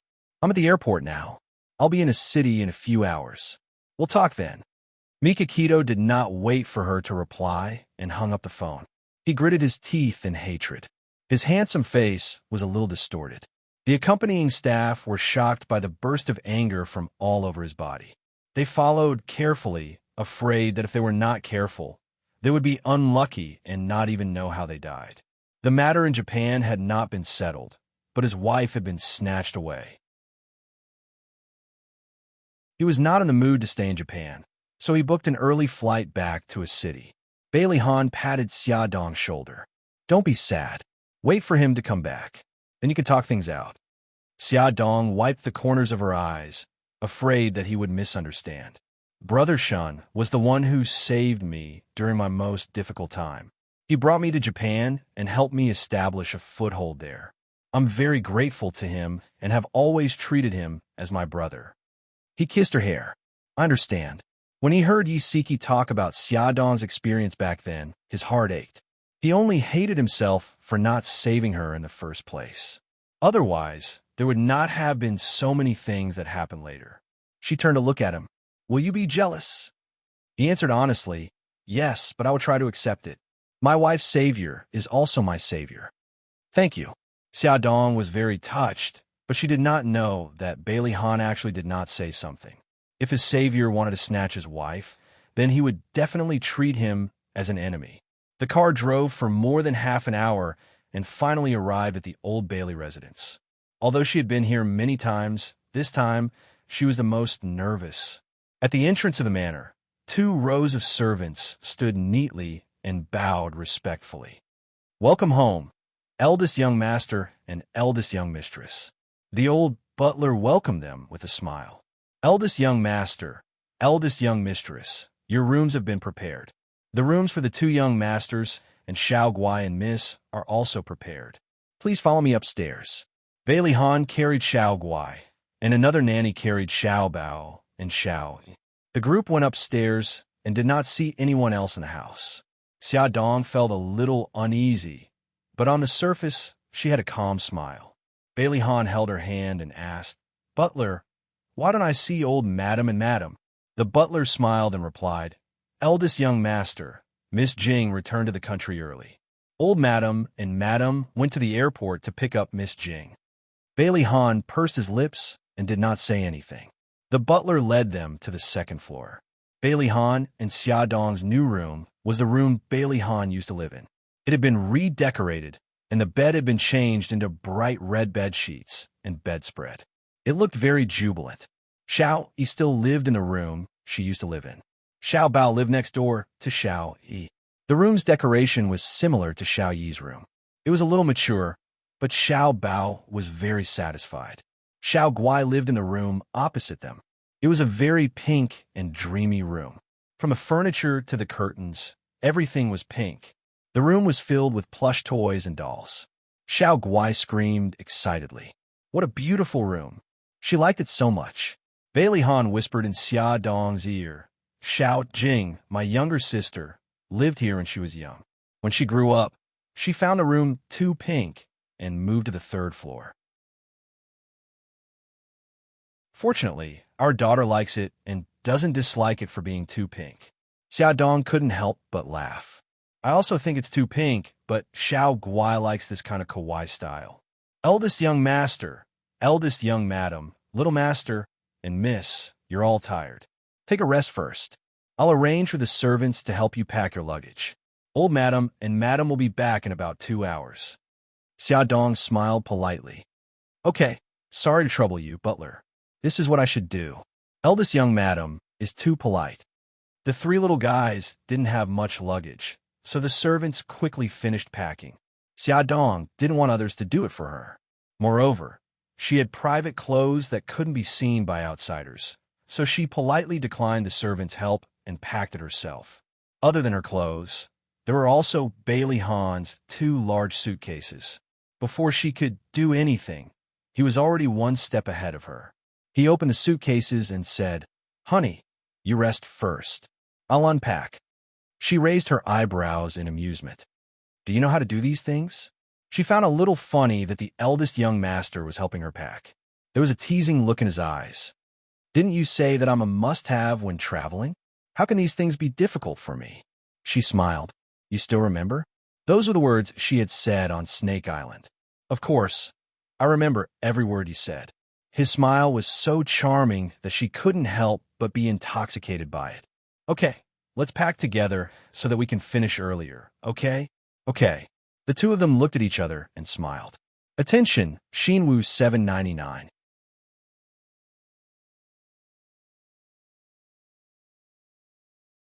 Chapter 191. After unpacking their luggage, Bailey Han accompanied Xia Dong, Xiao Bao, and Xiao Yi to the kindergarten to register. The 2 little guys were promoted to the kindergarten class. They were both wearing white suits with the same hairstyle and holding their chins proudly. When they walked into the classroom, they attracted the cheers of many little girls. The children sat in front of the classroom while their parents sat in the back. The homeroom teacher talked about some matters and things to take note of at the start of the school year. The teaching assistant gave the students new textbooks, and then everyone could take their books home. Classes would officially start tomorrow. When they returned to the old mansion, the butler said that old madam and old madam had already returned and were resting upstairs. Miss Jing did not come back with them. It was said that she received a phone call on the way back and hurriedly got out of the car to hail a taxi. No one knew where she went. Bailey Han explained to Xia Dong, Xiao Jing is like this. She does things in a hurry and does whatever she wants. When she comes back, I'll introduce you to her. You'll like her. Okay. Xia Dong smiled. Let's go upstairs and see Grandma and Mom. Bailey Han lowered his head and looked at her abdomen. Change into a pair of shoes first. You must be tired after walking for so long. Although the heels on her feet were not high, they were not as comfortable as flat shoes. Okay. Xia Dong went back to her room to change into a pair of shoes and a pink dress. After all, they were still newlyweds. If she dressed too simply, the elderly might not like it. Bailey Han held her hand and knocked on the door of Old Madam's room. Old Master was lying on a rattan chair with his eyes slightly closed. Old Madam was sitting beside him, wearing reading glasses and holding a book. She was softly reading a poem by Pushkin. The sunlight quietly shone in through the window and spread on the floor. In the blue and white porcelain vase by the window sill, 2 red roses quietly bloomed. The years were peaceful and elegant. Xia Dong and Bailey Han did not say anything to break the silence. The cold of winter is fast, and will visit the woods and fields. The blazing fire will soon light up the smoky cottage, and I will not see this charming Xiao girl alone in her house, grieving in secret, like an oriole in a cage, and thinking only of my Natasha, and constantly thinking of Natasha. Old Madam's gentle voice had a touch of sadness. Perhaps she was also reminiscing about the years that had passed. After reading the poem aloud, she closed the book and placed it on the table beside her.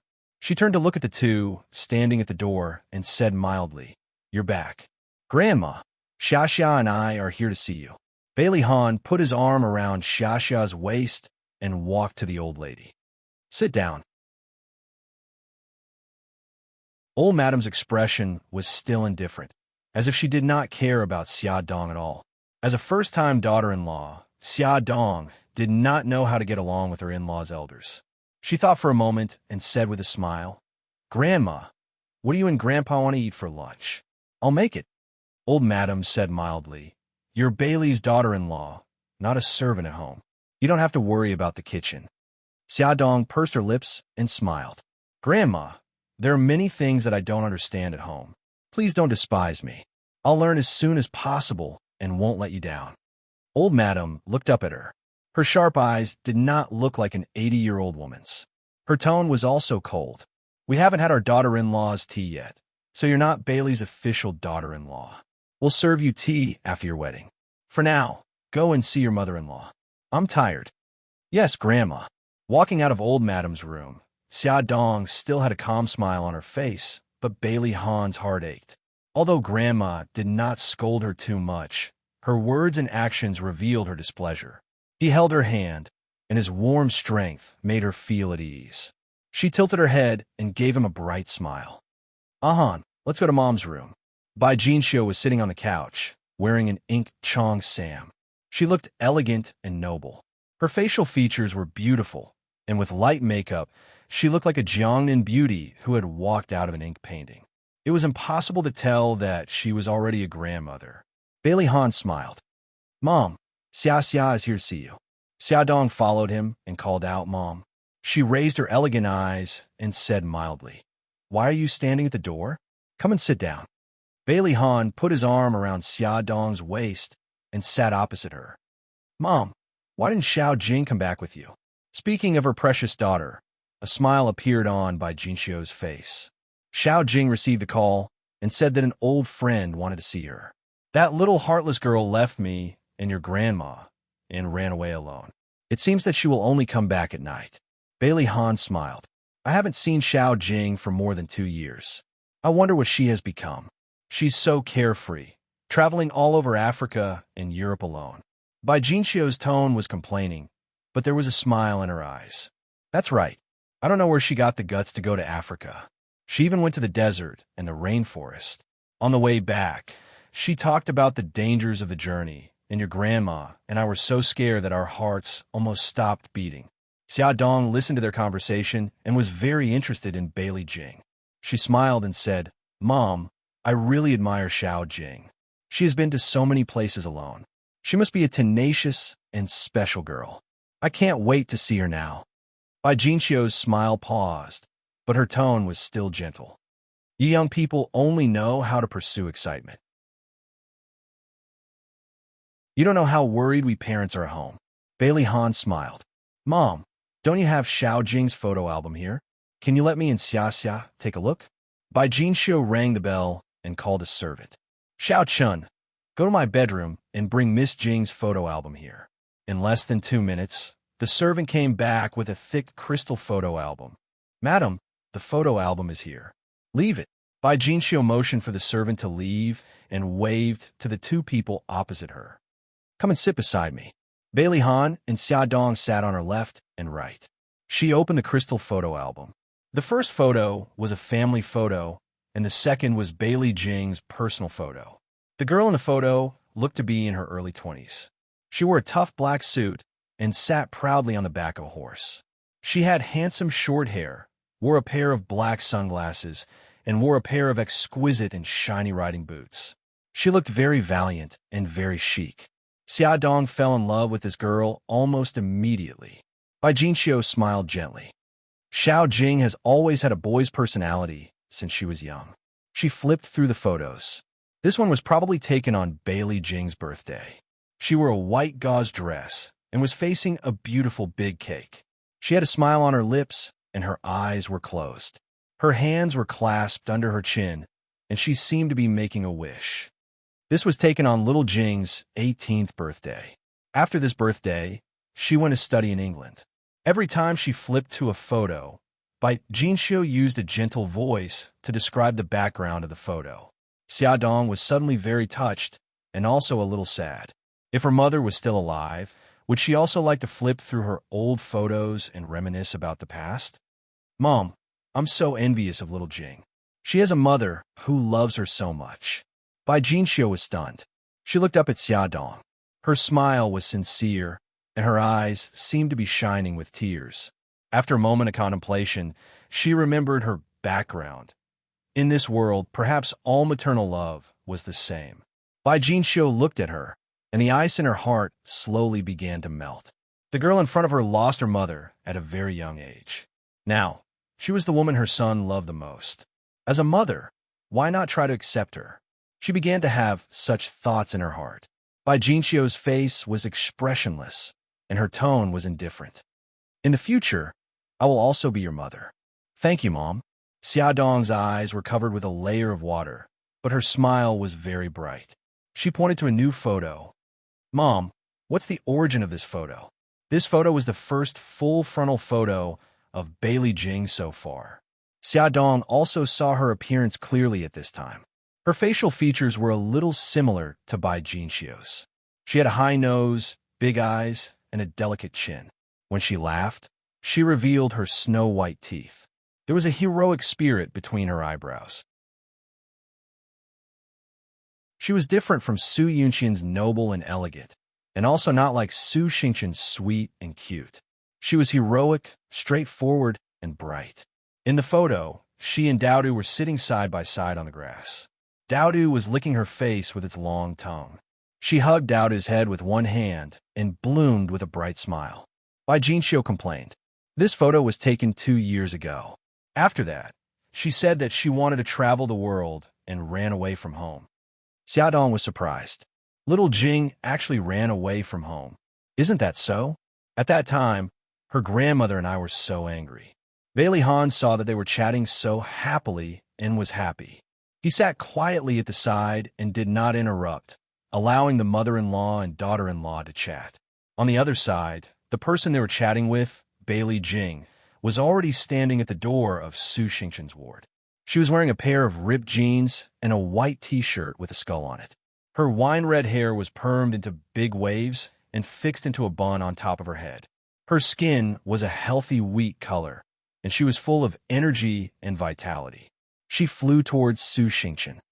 Xingqian, I'm back. Are you okay? Su Xingqian stared blankly at her pouncing on him and asked in disbelief, You are little Jing? That's right. Bailey Jing winked playfully. What? You don't recognize me? How did your skin become so dark? She did not expect that Bailey Jing, who grew up with her, would become so dark that even she could not recognize her. It's from the sun. When I was in Africa, I was under the scorching sun every day. I was lucky that I didn't become like coal. Bailey Jing grinned, not caring about her skin color at all. Come and see. Hongsha 866.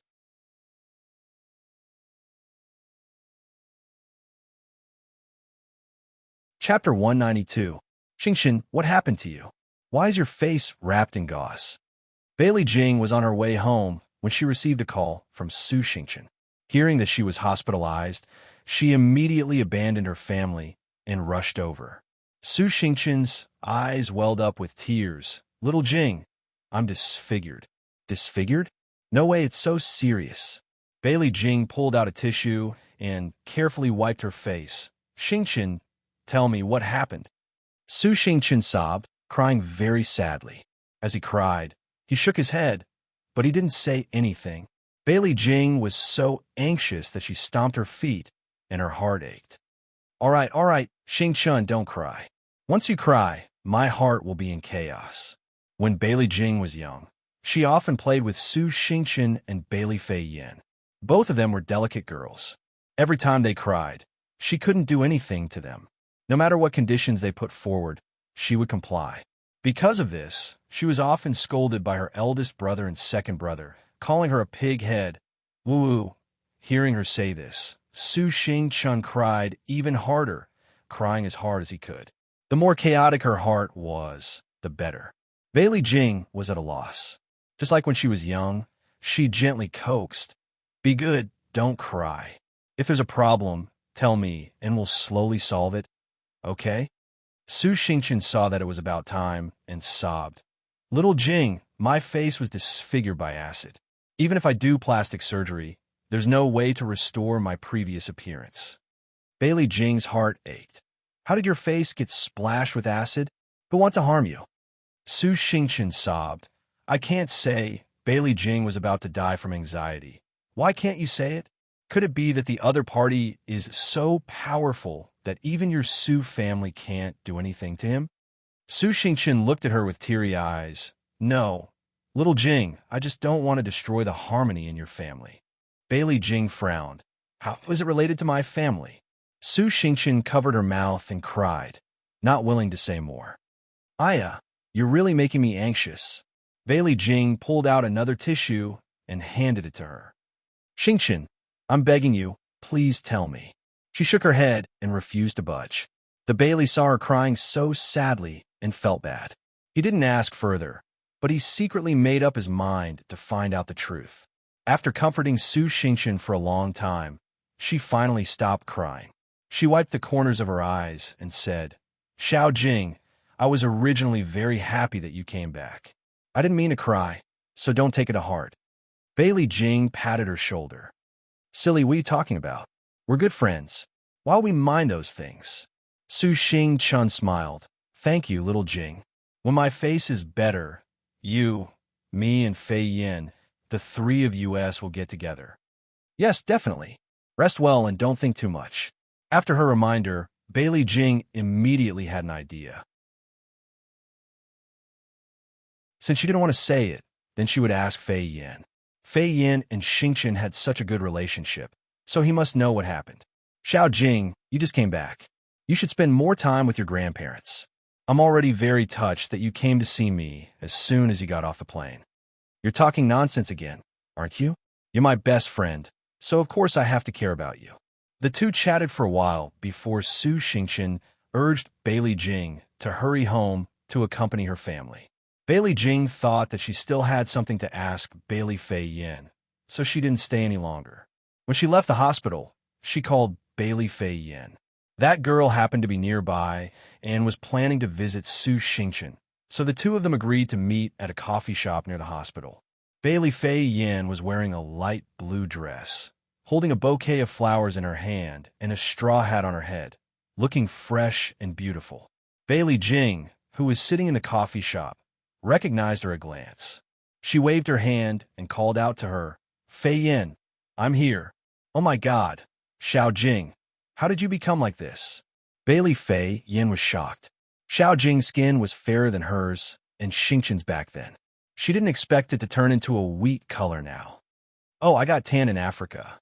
Bailey Jing waved her hand carelessly and asked her to sit down.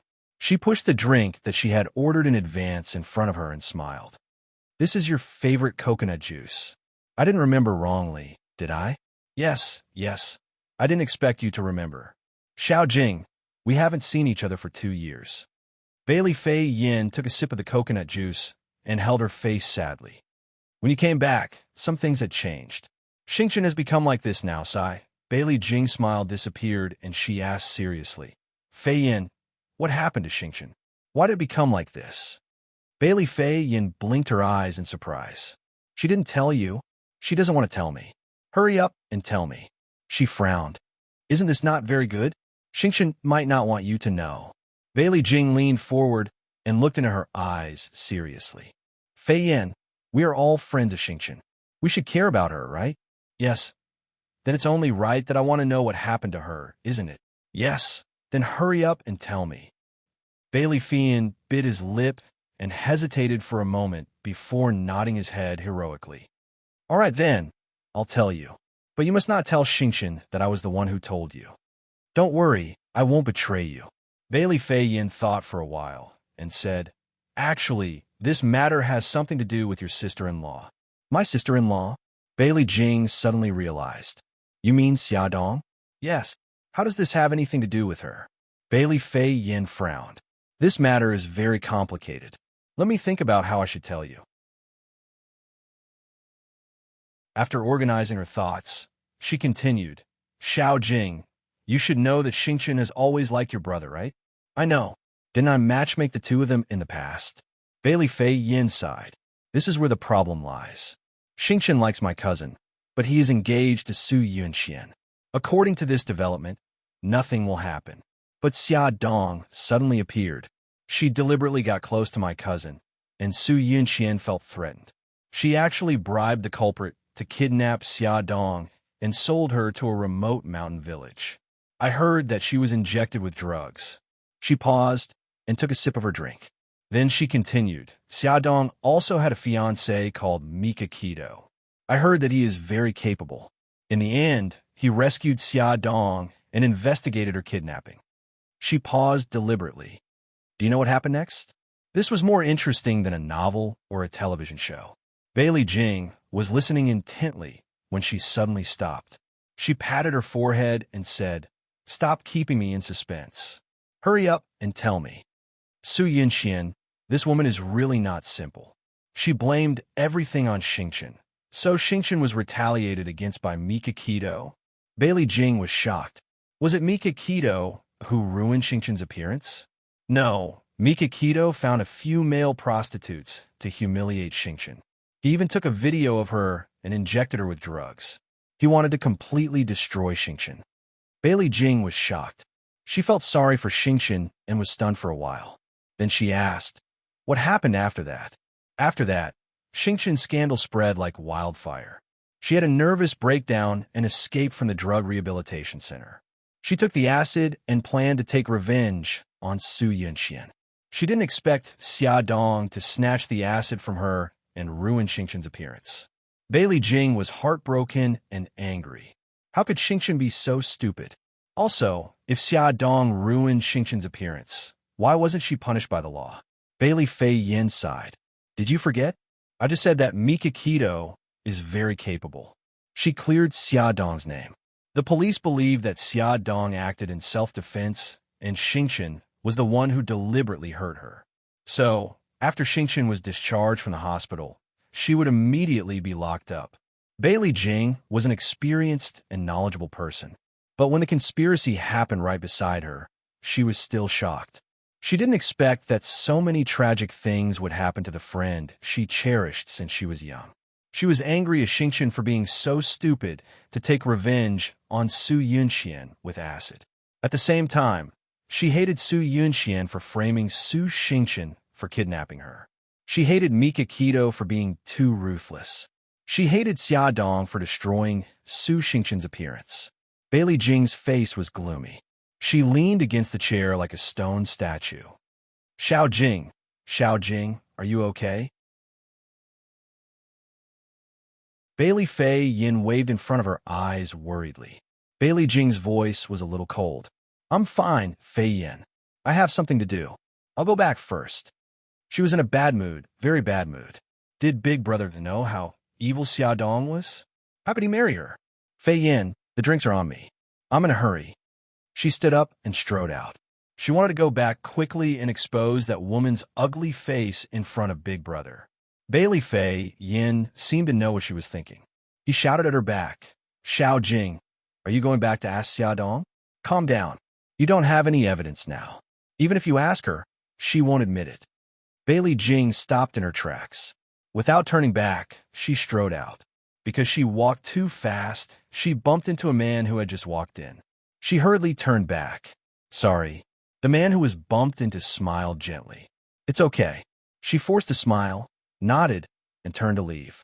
Be careful. Before the man could finish his sentence, there was a loud bang. Bailey Jing had already collided with the waiter standing behind her. The waiter's tray fell to the ground with a loud bang, and the iced lemon juice in the cup spilled all over her body. Her white t-shirt turned orange. The most embarrassing thing was that the spot where the juice was splashed was on her chest. The handsome waiter apologized with a red face. Bailey Jing shrugged nonchalantly. It's okay. I wasn't careful when I walked.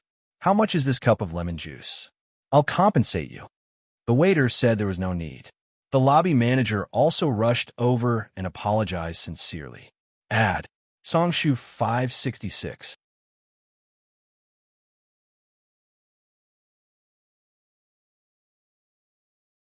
Chapter 193. Bailey Jing didn't want to waste any time. She walked out of the coffee shop and onto the road after settling things peacefully. A man's voice rang in her ears. Miss, are you planning to leave dressed like this?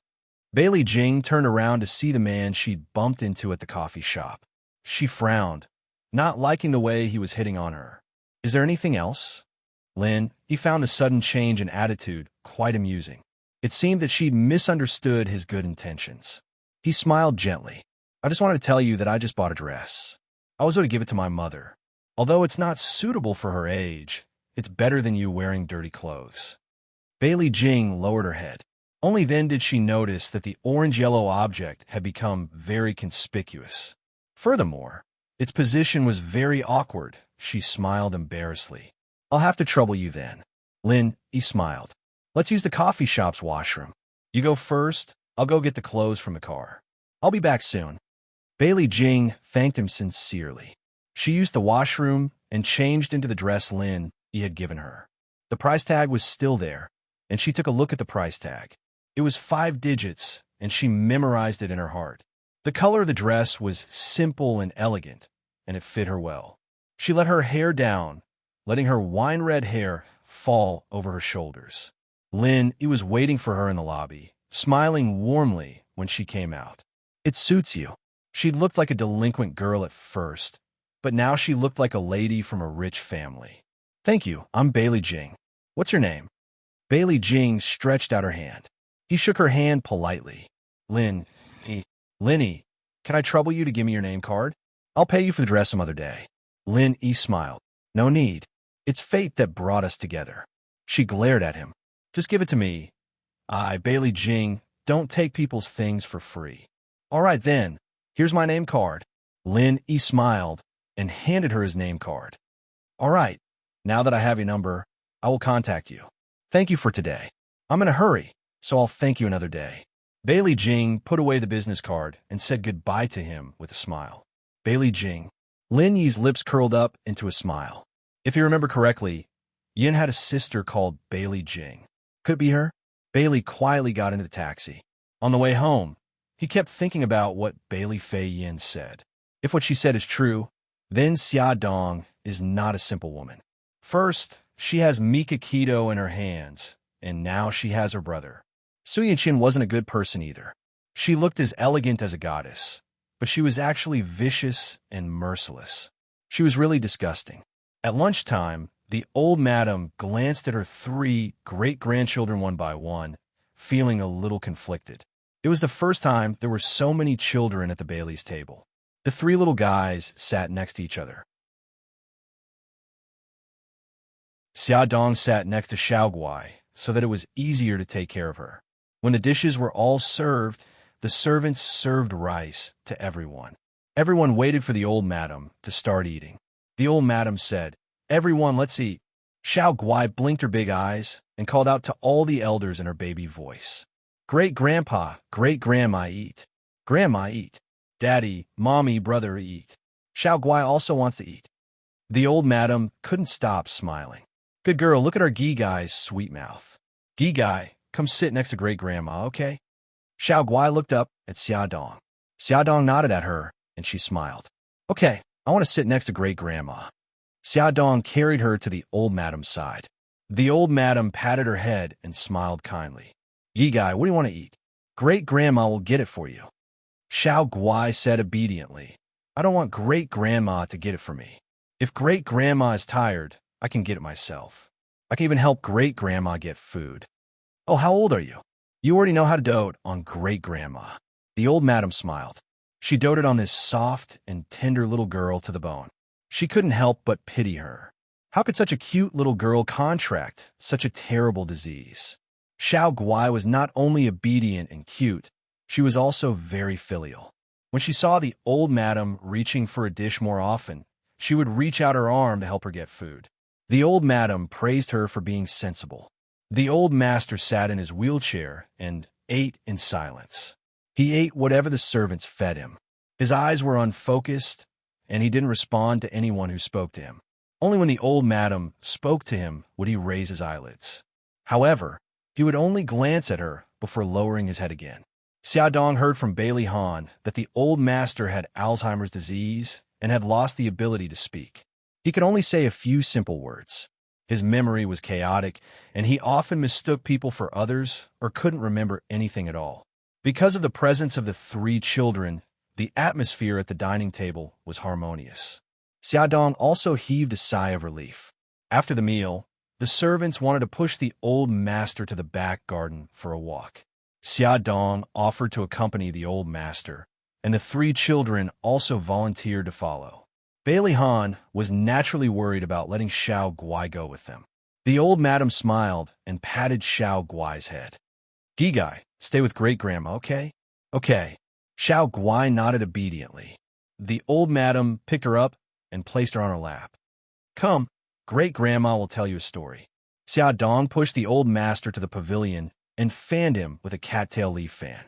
He was in good spirits now. He pointed at the grape trellis and babbled intermittently. No one knew what he was saying. Xiao Bao blinked. Mom, does great-grandpa want to eat grapes? Xiao Yi knocked on his forehead. Idiot, great-grandpa wants to go under the grape trellis. He used to like to stay under the grape trellis. Oh, so that's how it is. Xiaodong was still trying to guess the old master's intentions. She didn't expect her son to give her the answer. She bent down and smiled. Grandpa, sit tight. We'll go to the grape trellis now. The old master nodded. It seemed that Xiao Yi had guessed correctly. After pushing the old master to the grape trellis, he quieted down. He tilted his head as if he was going to sleep. Xiaodong instructed the servant to bring a blanket over. After covering the old master with the blanket, Xiaodong slowly fanned the cattail leaf fan and said softly to the children, Xiao Yi, Xiao Bao, great-grandpa is asleep. Go back to your rooms and rest. Mom, we'll stay here with you. Xiaodong blinked. How about this? Bring the chessboard over and play chess here. Xiao Yi smiled. Xiao Bao, let's play Gamoku. The two little guys really ran back to get the chessboard. They laid it out on the stone table and began to play chess. A cool breeze blew past, and the grape leaves rustled. The September sun was less scorching and more warm. The light shone through the layers of grape leaves and shone on the limestone road. It was peaceful and serene. Xiaodong fanned herself and looked up at the children playing chess from time to time. Her eyes were full of smiles. Suddenly, the sound of footsteps could be heard. Xiaodong turned her head and saw a pretty figure approaching from afar. The person who came was tall and slender. She had long wine-red hair and was wearing an elegant plain dress. She wore a pair of canvas shoes and a pair of brown sunglasses on the bridge of her nose. Her actions revealed a candid temperament. Xiaodong inwardly guessed that she should be Bailey Jing. Xiao Yi also heard the footsteps. He looked up, and a bright smile appeared on his face. He jumped down from the stone stool and ran over. Aunt Jing, darling, you've grown so tall.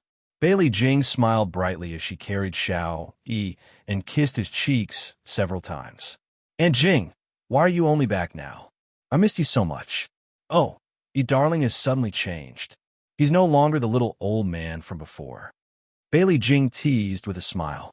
In the past, every time she called her family, Mommy would complain that Xiao Yi was too mature. But now, he was acting like a child. Aunt Jing, don't laugh at me. I'm happy. I'm not laughing. Bailey Jing carried Xiao Yi to Xiaodong and put Xiao Yi down. She took off her sunglasses and squatted down to hug the sleeping old master. She kissed him on the cheek and said softly, Grandpa, your Xiao Jing is back. Old master was in a deep sleep. Bailey Jing adjusted the blanket for him and stood up. Her gaze landed on Xiaodong. Xiaodong smiled and extended her right hand. Xiao Jing, hello. I'm Xiaodong. Bailey Jing didn't take her hand. Instead, she stared at her meaningfully. You're the woman my brother married? Xiaodong retracted her hand. Her smile didn't change. Yes. Bailey Jing raised her eyebrows. Her lips curled into a mocking smile. My brother's taste in wives is getting worse and worse. Each one is worse than the last. The smile on Xia Dong's face froze. She didn't say anything. Xiao Bao jumped down from the stone stool and said unhappily, "Hey, what do you mean by that?" Xiao, he was also a little unhappy. "Aunt Jing, do you have some misunderstanding about my mommy?" "Xiao Yi, why are you calling her mommy?" Bailey Jing glanced at Xiao Bao. He looked very cute when he was angry. He could compete with Xiao Yi. Upon closer inspection, their eyebrows were somewhat similar. Little Wingzy shrugged helplessly. "That's because she's my mommy." Bailey Jing widened her eyes in surprise. "Wait, didn't your mommy pass away?" Bailey Jing couldn't be blamed. She often traveled around the world. It wasn't easy for her family to contact her. Moreover, they didn't tell her that Xiao Yi's biological mother was Xia Dong. She didn't know any more information about Xiao Yi's biological mother than Bailey Han. Then this child, Bailey Jing pointed at Xiao Bao. "He's my biological brother." Xiao Yi shrugged again. "So, Aunt Jing, you must have some misunderstanding about my mommy." Attention, Hongcha 866.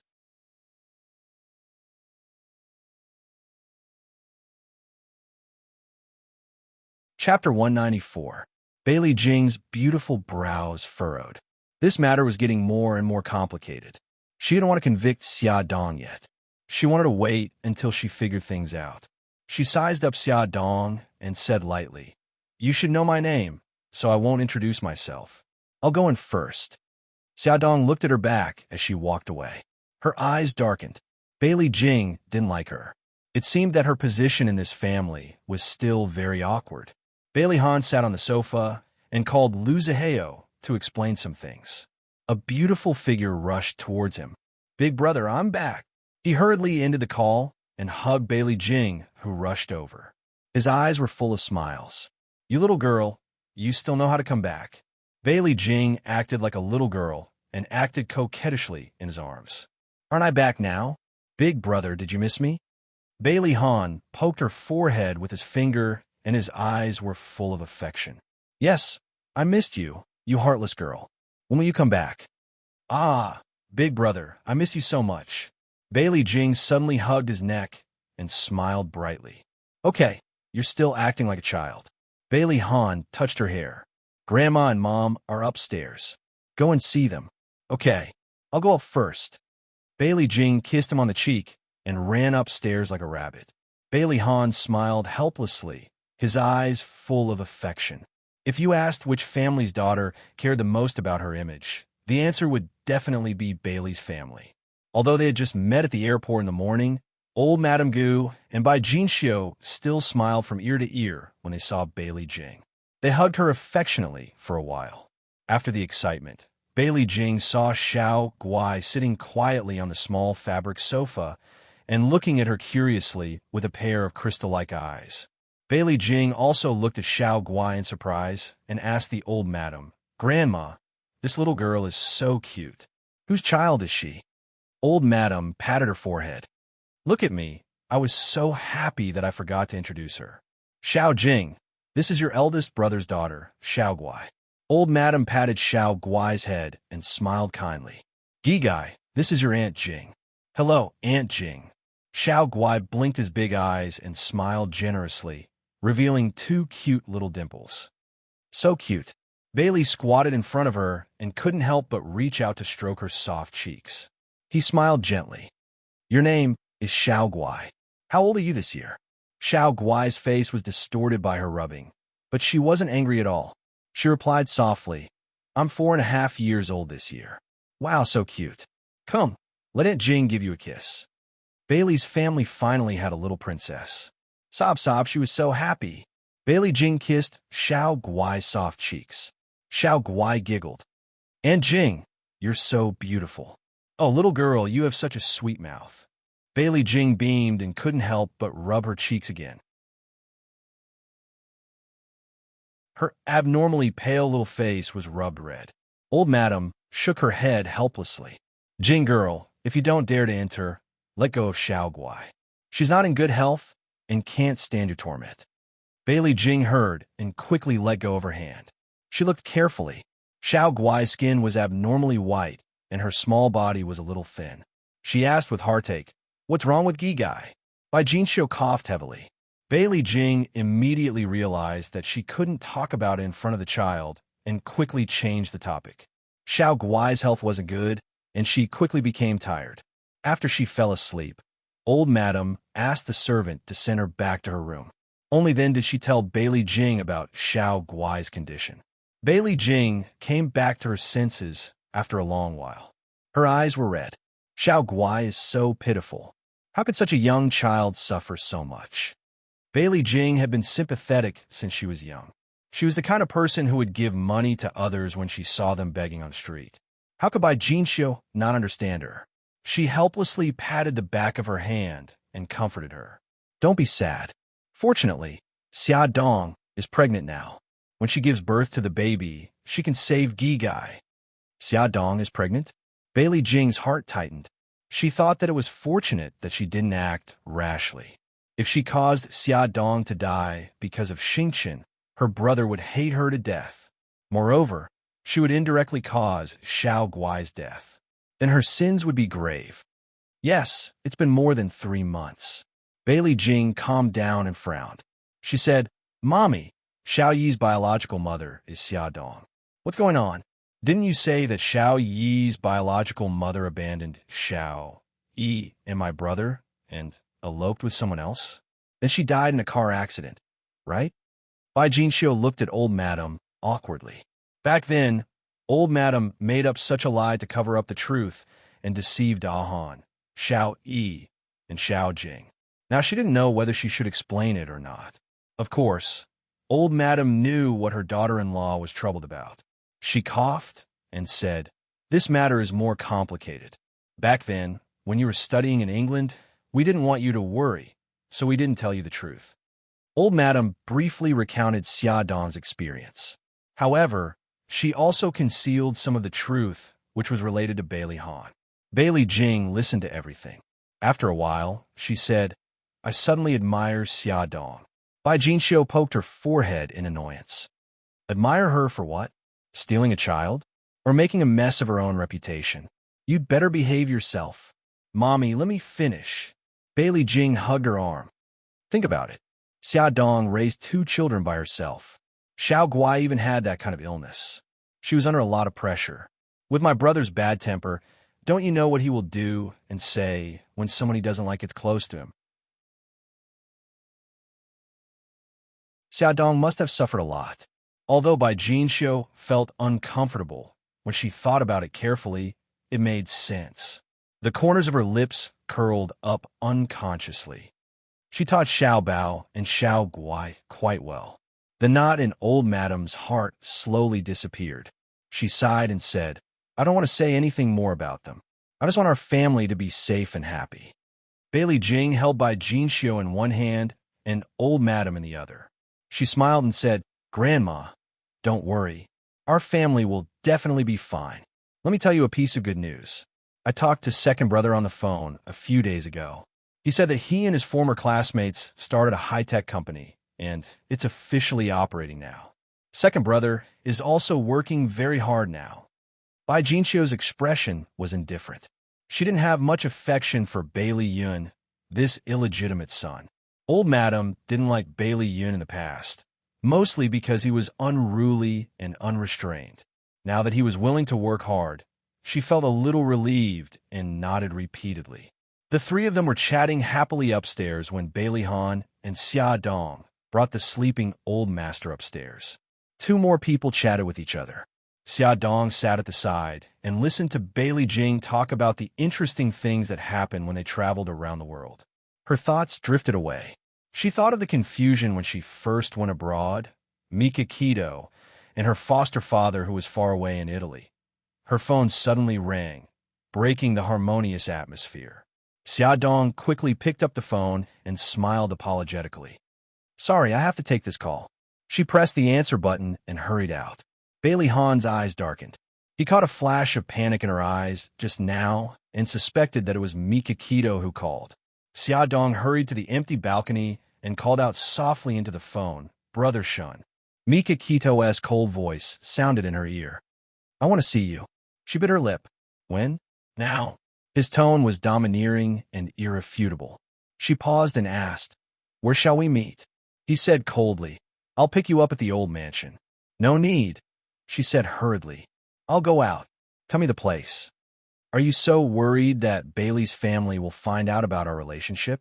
Mika Kito's car was parked on the road outside Bailey's old mansion. His eyes were surging with anger as he stared at the luxurious manor outside the window. No, I just don't want to cause unnecessary misunderstandings. Brother Shun, I'm sorry. Her heart was full of guilt. He paused and tried to suppress his anger. I'm outside the mansion now. You can come out. Brother Shun. Before she could finish speaking, he had already hung up the phone. She stared blankly at the phone in her hand and touched her forehead helplessly. She turned and walked downstairs. Bailey Han appeared from behind the wall. His eyes were as dark as the sea as he looked at her back. Butler, if anyone asks, just say that I'm in the garden. Xia Dong instructed the butler before she left. Okay. A black Maybach stopped by the roadside. Xia Dong opened the door and sat in the front passenger seat. In the driver's seat, Mika Kito was expressionless. A storm surged in his deep eyes as he stared at her without blinking. She forced a smile. Brother Shun, have you settled the matter in Japan? Mika Kito did not answer her question. Instead, he said stiffly, Why did you marry him? She lowered her head and did not dare to look into his eyes. She said softly, A lot of things happened while you were away. Bailey Han found out about Xiao Bao and Xiao Guai's identities. He also found out about what happened 5 years ago. He interrupted her angrily. So you gave yourself to him? She smiled bitterly. No, I think I like him. Mika Kito suddenly grabbed her shoulders and forced her to look into his eyes. Xia Xia, look at me. Don't be blinded by his impulse. She shook her head. No, Brother Shun. I think I really like. He suddenly lowered his head and kissed her on the lips, stopping her from saying the words she didn't have time to say. Bailey Han was standing at the entrance of the mansion and happened to see this scene. He immediately exuded a cold aura, and his dark eyes were raging with anger. Attention, Shinwu 799.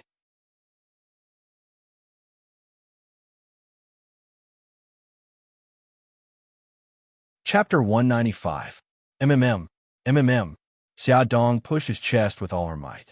Mika Kito hugged her even tighter. His gaze was cold and without a trace of lust. He looked past her head and looked at Bailey Han, who was standing at the entrance of the manor. The moment he ran to the car, Mika Kito pressed the window button. The glass slowly rose and completely blocked Bailey Han's line of sight.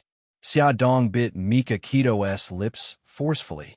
Beidang Shun abruptly let go of her and stepped on the accelerator. The Maybach and Hertz sped off. Bailey Han ran over, but he missed. Xia Dong's eyes welled up with tears. Brother Shun, you're too much. I'm too much. It's been 5 years. Don't tell me you still don't understand my feelings. Mika Kito's cold gaze was fixed on the road ahead. He was very agitated and sped up. Xia Dong's face was pale. She covered her abdomen with one hand and clutched the seat belt with the other. Her voice was trembling. Brother Shun, don't drive so fast. Mika Kito ignored her words and shouted agitatedly, Xia Dong, I love you. I've loved you for 5 king years. How can you ignore my feelings and throw yourself into another man's arms? Xia Dong looked at the man who was as violent as a lion in shock. He said he loved her? She thought he only treated her as a younger sister. Her shocked expression made him even angrier. He slammed on the brakes, and the friction between the tires and the concrete made an ear-piercing screech. He held her shoulders and shouted at her, You idiot! If I didn't love you, why would I accompany you to China? She didn't know how to answer him. She was an idiot. She thought Siki was just gossiping and daydreaming when he said he loved her. She didn't expect it to be true. Brother Shun, I'm sorry. I didn't know. I've always treated you as my big brother. Mika Kito's heart ached. He held her arm tighter and tighter. Big brother? Just big brother? I'm sorry. Other than these 3 words, she did not know what else to say. He held her hand stiffly, like a stone statue, as if there was no life in it. In the narrow space, The air was suffocating. Her heart clenched in pain. She held his hand and slowly removed it from her arm. Tears streamed down her face. "Brother Shun, forget me. You'll find a better girl." She grabbed the handle of the car. With a click, the car door opened, just like the sound of his heart breaking. She turned to leave, but he grabbed her arm. His eyes were as gloomy as the sky before a storm. "Xia Dong, from the moment you stepped out of this car, we have nothing to do with each other anymore." He was gambling, using himself as the stake. She was stunned. She would never forget that 5 years ago, when she was in danger, he descended like a god and saved her from disaster. How'd they end up like this? Why did she have to make a choice? Her tears fell even harder. After a long time, she choked and said word by word, "Brother Shun, no matter what happens in the future, I will always remember you. I will always be grateful to you. You will always be my big brother." Big brother. He was only her big brother. He grabbed her arm and refused to let go. "Xia Dong, do you know what you're doing? Is Bailey Han worth it for you to treat him like this?" What did Bailey Han do to make her, who did not believe in marriage, step into the grave of marriage? He made her do this without hesitation. Tears streamed down her face. She shook her head. "I don't know. I just don't want to regret." It was Bailey Han who made her understand what love was. It was Bailey Han who gave her the courage to step into marriage. They had said that they would face it together. She could not abandon him. There were very few cars on the road. As far as the eye could see, only the two of them were in a deadlock by the roadside. He grabbed her arm, and she stood stiffly at the door. His expression was getting colder and colder. Something like crystals seemed to shatter in his eyes. Her heart throbbed in pain, but she held it in and did not say anything. After a long time, a car sped past them. The whistling wind lifted a corner of her skirt. He slowly let go of her hand. She took a step back. The car door slammed shut. Meiba and he sped away and disappeared from her sight in the blink of an eye. Xia Dong squatted on the ground and cried bitterly. The old mansion was built halfway up the mountain. Now she was standing at the foot of the mountain. She wanted to hail a car to go up, but not a single one passed by. She took out her phone and hesitated whether to ask Bailey Han to pick her up. However, she was also worried that Han would misunderstand her. What should she do? If she walked up, there were still a few kilometers to go. After thinking about it, she decided to ask Bailey Han to pick her up. She thought that as long as she explained it clearly, he would definitely believe her. She dialed Bailey Han's phone, but no one answered for a long time. She did not give up and dialed 2 more times. Finally, he picked up. She was delighted and said, "Han, can you come and pick me up? I'm at the foot of the mountain now." There was a pause on the other side of the phone. Old Madam's cold voice came through. "What kind of wife are you? Your husband has fainted, and you're still having fun outside." Xia Dong said agitatedly. "Han fainted? How is he?" Old Madam said angrily, "You still know how to care about him." "Grandma." Before she could finish speaking, the phone beeped with a busy tone. Xia Dong was burning with anxiety. She did not know what had happened to Bailey Han and why he had fainted.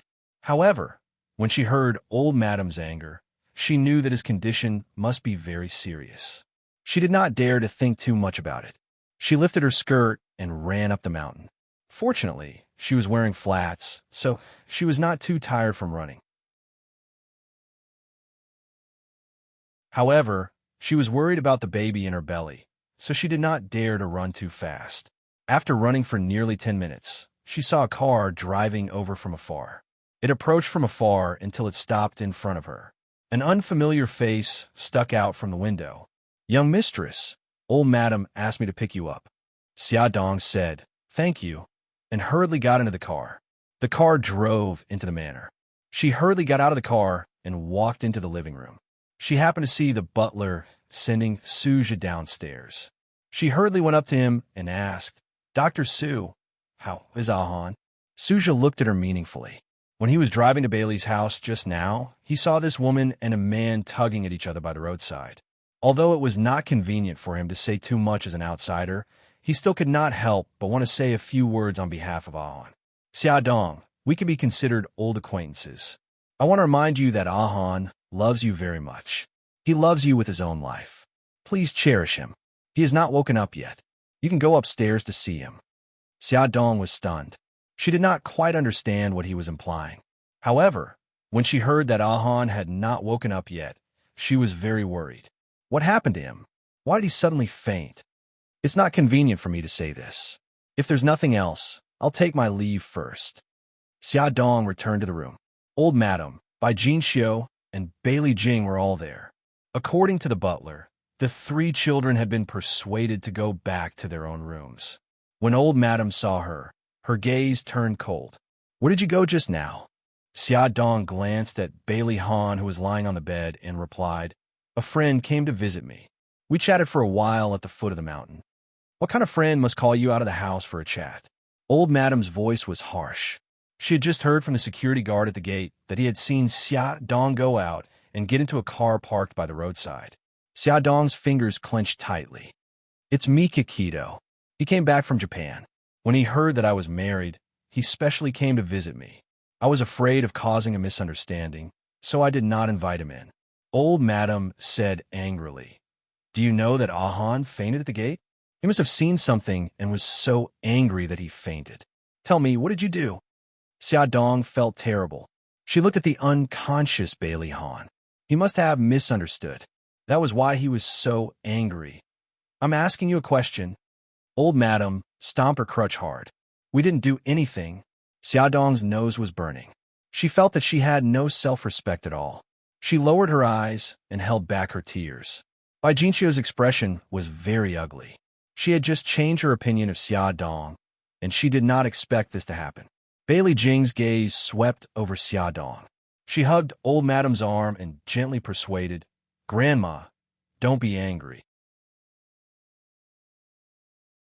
Be careful not to hurt your body. When Big Brother wakes up, everything will be clear. Grandma, you're tired too. Let me help you back to your room to rest, okay? Old Madam sighed and looked at Bailey Han with heartache. She said, Bailey, take good care of young master. With that, she walked out of the room with Bailey Jing's help without even looking at Xiaodong. The sound of the door closing came from behind. Only she and Bailey Han were left in the room. She bit her lip, forced back her tears, and sat by Bailey Han's bed. His handsome eyebrows were slightly furrowed, and his thin lips were tightly pursed. He seemed to be in pain. She held his hand with heartache and whispered in his ear, Ahan, I'm so worried. Wake up quickly, okay? If you misunderstand, I'll explain. I've already made it clear to Brother Shun. She whispered a lot and told him everything that had happened between her and Mikakito, but he was still in a deep sleep and showed no signs of waking up. She stayed by his side the whole time. During this time, the 3 little guys came by once, but they were quickly coaxed away by the servants. Bailey Jing also came by, but she stood quietly behind her without saying a word. In the evening, Bailey Han came back from the company. When he heard that his son had fainted, he quickly went upstairs to visit him. Xiaodong politely called him Dad. He grunted and said, You're tired too. Go downstairs for dinner and rest for a while. She pursed her lips. I'm not hungry. I'll stay here with Ahan. Bailey Han's face darkened. Even if you're not hungry, the baby in your stomach will be. Even if Ahan is awake, he won't want to see you like this. Be good and go downstairs for dinner. Foley Songshu 566.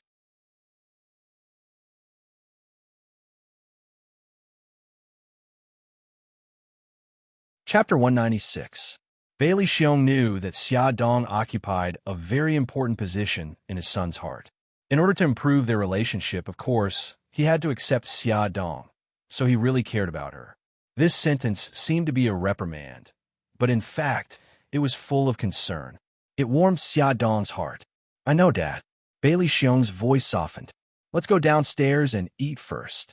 Without Bailey Han at the table, everyone's mood was a little heavy. No one spoke. Bailey Jing looked around and said with a smile, Daddy, I haven't seen you for 2 years. You seem to be younger than before. Bailey Xiong smiled. I'm old. Jinger, when do you plan to go to the company to help Daddy? Bailey Jing picked up a piece of braised fish and put it on his plate. She raised her eyebrows and smiled. Daddy, you can ask Big Brother and Second Brother for help with the company. I want to do something different. Oh, tell Daddy, what do you want to do? I want to go to the poor, mountainous areas to teach. Bailey Xiong almost choked. Before he could express his opinion, Bai Jinxiu frowned and said unhappily, Little Jing, quickly give up on this idea. Aya, let me finish. Bailey Jing sighed helplessly. I won't be there for long. I'm just going to those places to take a look and learn about the situation of those poor schools. Then I'll raise some money for them. The old madam said slowly, Doing charity is a good thing, and I support it. If you want to donate to those schools, I won't stop you, but I won't allow you to do it as a career. Little Jing, you're the eldest miss of our Bailey family. You have to think about our family. You've been willful for so many years, and you can't be willful anymore. Think about what I just said. Bailey Jing said unhappily, I know, Grandma. Bailey Xiong said, Okay, let's eat before the food gets cold. Xiaodong had no appetite. She barely finished half a bowl of rice and left her seat early. After going upstairs, she fetched some hot water and wiped Bailey Han's face and hand with a wet towel. Suddenly, his fingers moved. She held his hand excitedly and called out his name. Ahan. His eyelids moved, and he slowly opened his eyes. He looked at her blankly, as if he didn't recognize her. Ahan, how are you? Where else do you feel uncomfortable? She helped him sit up and put a pillow behind his back. He looked and asked, Where's Yun Xian? She held her breath and forced an ugly smile. Ahan, do you know who I am? Bailey Han looked at her blankly. He shook his head slowly and asked stubbornly, Where's Yun Xian? Ahan, what's wrong with you? I'm Xiaodong. Xiaodong grabbed his hand excitedly. Are you still angry? So you're pretending not to know me? Hubby, don't be angry. I can explain. Brother Shen came to find me, and I told him that I only treat him as my brother. I've already made it clear to him. She explained incoherently, but he pushed her hand away and looked at her coldly. I want to see Yun Xian. Xiaodong couldn't help but cry. Why did this happen? Bailey Jing pushed the door open and entered. She saw Bailey Han sitting at the head of the bed and said in surprise, Brother, you're awake. Xiaodong, why are you sitting on the ground? Are you okay? Xiaodong secretly wiped her tears and stood up from the ground. With her back facing her, she said, I'm fine, Xiao Jing. Your brother is awake. Please inform Grandma and Dad so that they won't be worried. Bailey Jing could hear that she was still sobbing. She raised her eyebrows in surprise, but didn't say anything. She closed the door and went to inform the family. Silence. Complete silence. Xiaodong's shoulders trembled slightly as she slowly controlled her emotions. Bailey Han stared at her coldly and persistently made his request. I want to see Yun Xian. Call her and ask her to come see me. She held his shoulders. Ahan, I beg you. Don't be like this, okay? Go away. I don't know you. He pushed her away again, and because he used too much force, she almost hit the bedside table. His arms swept across, and the cup on top of it fell to the ground with a clatter.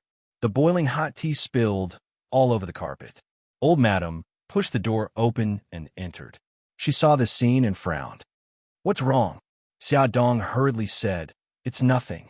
I was careless and bumped into the cup. She held her arm, which was scalded by the tea.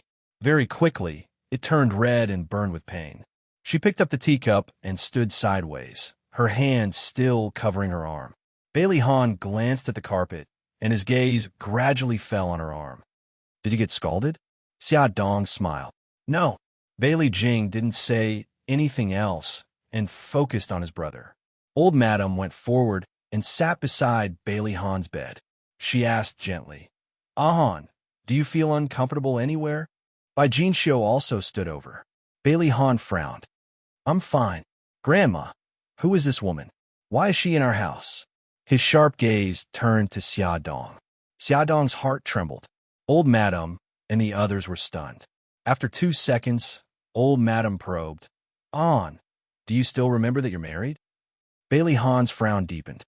I haven't proposed to Yun Xian yet. How could I marry her? Xiaodong's face turned pale. A terrible thought emerged in her mind. Old Madam and Bai Jinxiu also had the same thought, but they still couldn't believe it. Old Madam paused for a moment before asking, Ahan, tell Grandma, what year is it now? Year 2007. Bailey Jing's eyes almost fell out.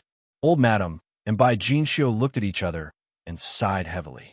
As expected, Ahan's memory returned to 5 years ago. Her guess was confirmed. Xia Dong felt as if all the strength in her body had been sucked away. If she hadn't been leaning against the bedside table, she would have collapsed.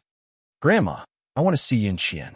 Bailey Han's expression was serious, and he looked like he wouldn't give up until he got what he wanted. Old Madam sighed helplessly and turned her eyes to Xia Dong. The implied meaning was obvious. Xia Dong forced a smile and said, "Grandma, since Ahan wants to see Miss Su, let's ask Miss Su to come over." Old Madam nodded and called the servant to get the phone. She personally called the Su family. It was Mrs. Su who picked up. After exchanging some pleasantries, Old Madam said, "Huilan, is Yin Qian here?" "Auntie, Yin Qian is resting upstairs." "What's the matter?" "This." Old Madam was a bit embarrassed. Ahan suddenly married Xia Dong and didn't give the Su family any explanation. The two families hadn't been in contact for a long time. Suddenly calling Su Yunxian to visit Ahan was a bit abrupt. "Auntie, if you have something to say, just say it. We'll definitely help if we can. Huilan, it's like this. Ahan is sick and wants to see Yunxian. Can you ask Yunxian to come over?" Mrs. Su was silent for a moment. "Auntie, Yunxian is still sad because of Ahan's marriage. I'm worried that she—" Old Madam sighed. "I know. If you can't, then forget it. I won't make things difficult for you. How about this, Annie? I'll ask Yunxian first and see what she thinks." After more than 10 minutes, Mrs. Su called and said that Su Yunxian was willing to come over to visit Bailey Han. She would arrive in about an hour. "Grandma, Mom, you can go back and rest. I'm fine now." Bailey Han seemed to have just noticed Bailey Jing and asked curiously, "Jing, why are you back? Is school on holiday?" The corner of Bailey Jing's mouth twitched. She didn't know what other expression to make except for a bitter smile. She patted his shoulder. "Brother, Sai, forget it. You should rest well. I'll go upstairs first." Old Madam and the other two left. Bailey Han looked at Xia Dong. "Who are you? A new maid hired by the family?" Xia Dong admired herself for being able to squeeze out a smile at a time like this. "If I say that I'm your wife, would you believe me?" Bailey Han's handsome face darkened. He said coldly, "Get out. Ahan, listen to me, get out." He yelled at her, not listening to her explanation at all. "Okay, I'll get out." Her eyes were covered with a layer of mist. She turned around resolutely and walked out of his room. The corridor was empty. She suddenly didn't know where to go. She went downstairs, walked out of the living room, and walked under the grape rack.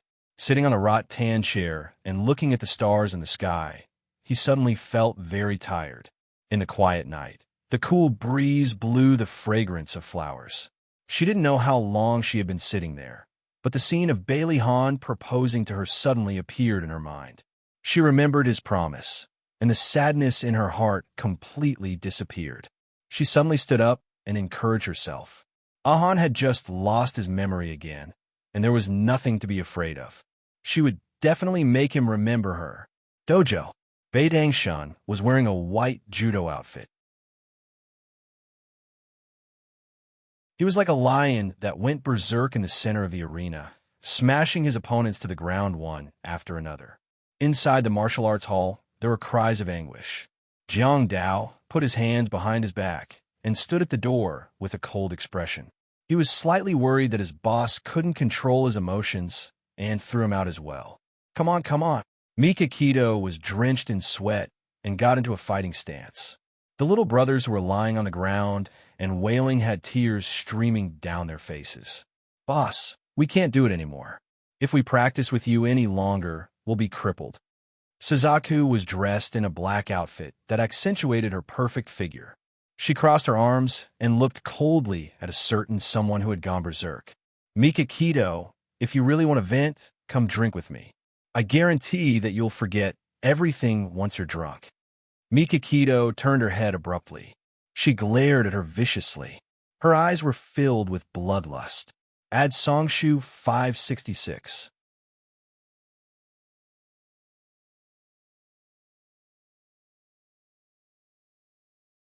Chapter 197. The vermilion bird wasn't afraid in the slightest, and her lips curled into a sneer. You don't dare? Mika Kito's voice was cold. Mika Kito, dare not do anything. Then come with me. On the top floor. The night wind was blowing and the stars were twinkling. Two tall figures stood by the railing and looked at each other coldly.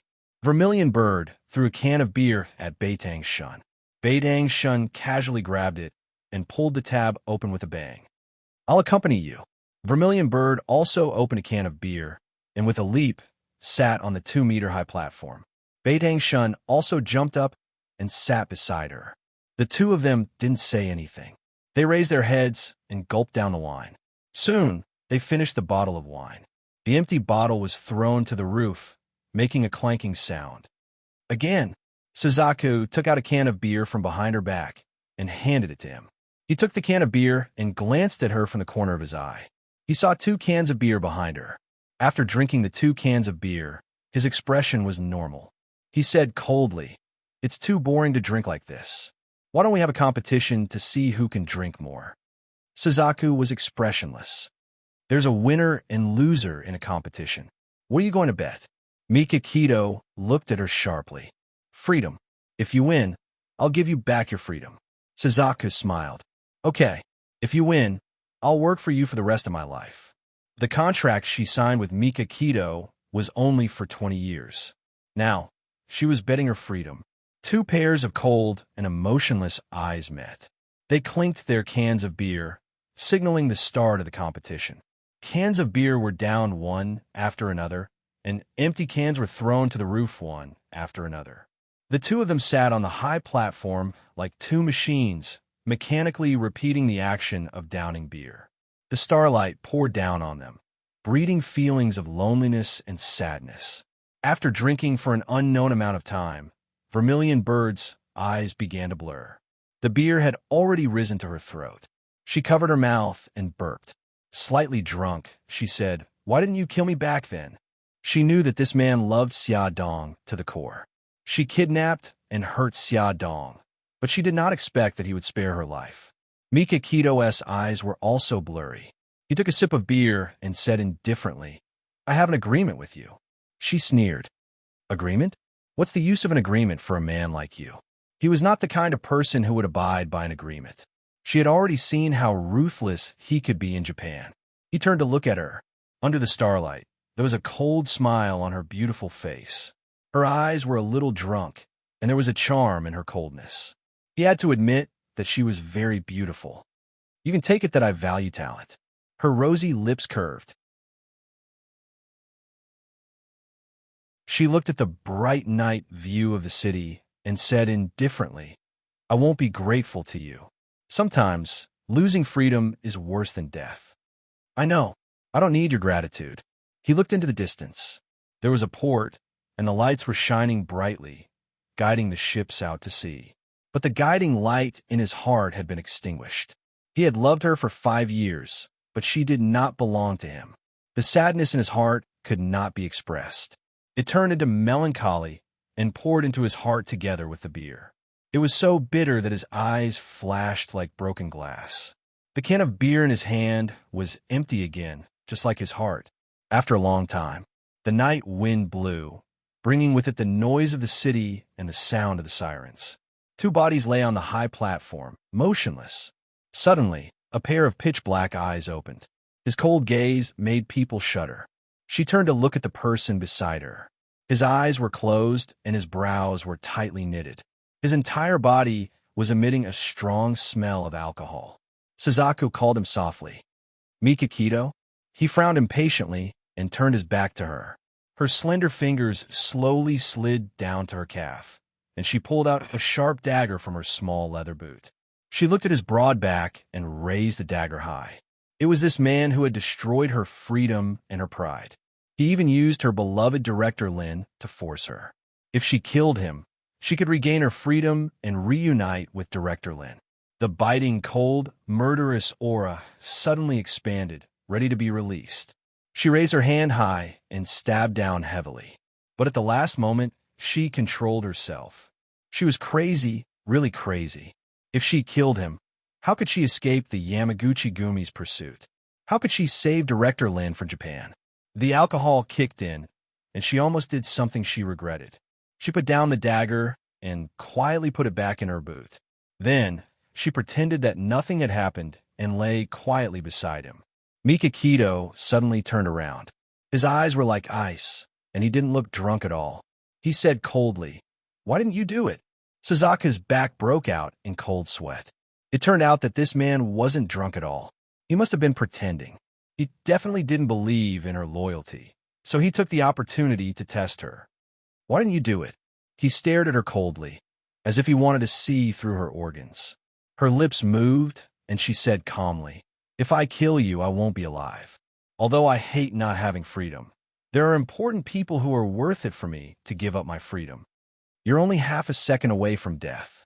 His right hand moved, and only then did she see clearly that he was holding a very small pistol. If she did not stop her assassination, then his bullet would not hesitate to pierce through her heart. Her eyes darkened. "I won't be so stupid in the future." He glanced at her and sat up from the podium. "You're a good drinker." She smiled and said, "You can hold your liquor well, too. We're tied, so the bet is invalid." He stretched out his right hand and raised it in midair. She also stretched out her right hand, and the two of them gave each other a hard slap. Xia Dong came out from the back garden and returned to the living room. She simply treated the burn on her arm. Fortunately, it wasn't very serious. A servant came forward. "Young mistress, old madam has asked you to stay in the guest room for the night. I've already tidied up the guest room on the second floor. If you need anything, just call me." "Okay, I got it. Sorry to trouble you." Ahun didn't remember her, so she couldn't go back to her room to rest. Her guest room was arranged to be at the end of the second floor. Before she went back to her room, she went to Xiao Bao's room. Xiao Yi happened to be there as well. She told her about Bailey Han's situation, and the two little guys were stunned. Xiao Yi rubbed her chin and sighed. How did Daddy's memory go back 5 years? Moreover, it was before Su Yunxian left the country. Xiao Bao puffed up her cheeks and looked disgusted. Daddy actually wants to see Su Yunxian. What will he say to her? Could it be a proposal? Xiao Yi frowned. It can't be. Who would propose in the middle of the night? Xia Dong's mouth twitched. The first time Bailey Han proposed to her was in the middle of the night. Could it be that he was really going to propose to Su Yunxian? No matter what the three of them were worried about, Su Yunxian arrived as promised. Xia Dong stood at the top of the stairs and watched her walk up leisurely. She looked like a woman who had walked out of a painting in the misty Jiangnan. There was a hint of sadness in her every frown and smile, which was just enough to make people feel pity for her. She seemed to have lost some weight, and there was a hint of sadness in her eyes, which made her look even more beautiful and elegant. She was wearing a white dress, and her long hair was simply draped over her shoulders. A small part of her fair neck was revealed when she hung her head, and it had an alluring glow under the light. She walked up to Xia Dong and smiled faintly. Congratulations. Xia Dong smiled. Thank you. She elegantly brushed her long hair behind her ear. I'll go upstairs to see Grandma first. I'll go to Han's room later. Xia Dong's smile was still the same. Okay. Song Yunxian went upstairs. Song Yunxian did not know what old madam had said to her, but Song Yunxian came downstairs after about 10 minutes. Hearing Song Yunxuan's footsteps, Xia Dong pushed the door open and stood in the corridor to wait for her. Su Yunxian curled her lips, and her smile was a little dazzling. I know where Han's room is. I don't need to trouble you to take me there. Xia Dong said faintly. I'm his wife. This is the basic courtesy to treat guests. Miss Su, please. Su Yunxian's eyes moved, and the smile on her lips gradually disappeared. Bailey Han hadn't gone to bed yet. He had changed into a formal suit and looked extremely handsome. When Xia Dong knocked on the door and entered, he was sitting on the sofa reading a book. When he looked up and saw the two of them walking in, a smile immediately surged in his eyes. Yunxian. Su Yunxian went forward and hugged him affectionately. Han, I missed you so much. Bailey Han hugged her tightly. I missed you too. Xia Dong looked down and pinched her palms hard. She gritted her teeth hard. Otherwise, she was really afraid that she wouldn't be able to control herself and would pounce on the two of them and beat them up. The two of them were intimate for a moment. Bailey Han suddenly looked up and saw that Xia Dong was still standing by the side. He frowned unhappily. "Why are you still here? Get out." Su Yunxian lay in his arms. She lifted her chin slightly and looked at Xia Dong with a sneer on her lips. Xia Dong bit the tip of her tongue hard and smiled. "Okay, I'll go out now. Han, you have to have a good chat with the guests." Bailey Han frowned. What did this woman mean? When Xia Dong went out, she put a small listening device in her hand into the antique vase. This was given to her by Xiao Yi. She said that with this device, she would be able to eavesdrop on what Su Yunxian and Bailey Han were talking about.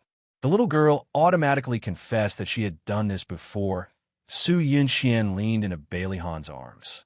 How long had it been since he hugged her? She couldn't help but reach out and hug his waist tightly. Perhaps his memory had returned to 5 years ago.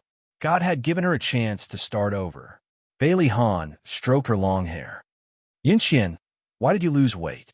Su Yunxian chuckled. "If I said that I lost weight because I missed you so much that I couldn't eat or sleep, would you feel sorry for me? Silly, am I not by your side?" Bailey Han hugged her even tighter. Attention, Songshu 566.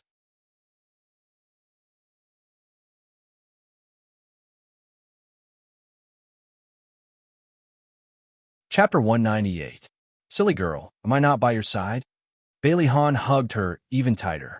Su Yunxian smiled. "Han, what's wrong with you today? Why do you suddenly want to see me?" Bailey Han held her shoulders and looked into her eyes. He said seriously, "Yunxian, will you marry me?" In Xiao Bao's room, Xia Dong and her 2 children were eavesdropping. Xia Dong angrily jumped up from the sofa and rushed out without a word. She looked like she was going to fight with someone. Xiao Bao and Xiao Yi quickly ran over and hugged her legs. "Mommy, don't be rash. Mom, don't be agitated. It's useless even if you rush over now. Dad doesn't remember you." Xia Dong was about to explode. That damn bastard. He was still whispering sweet nothings to her in the morning, and now he was hugging another woman and proposing to her at night.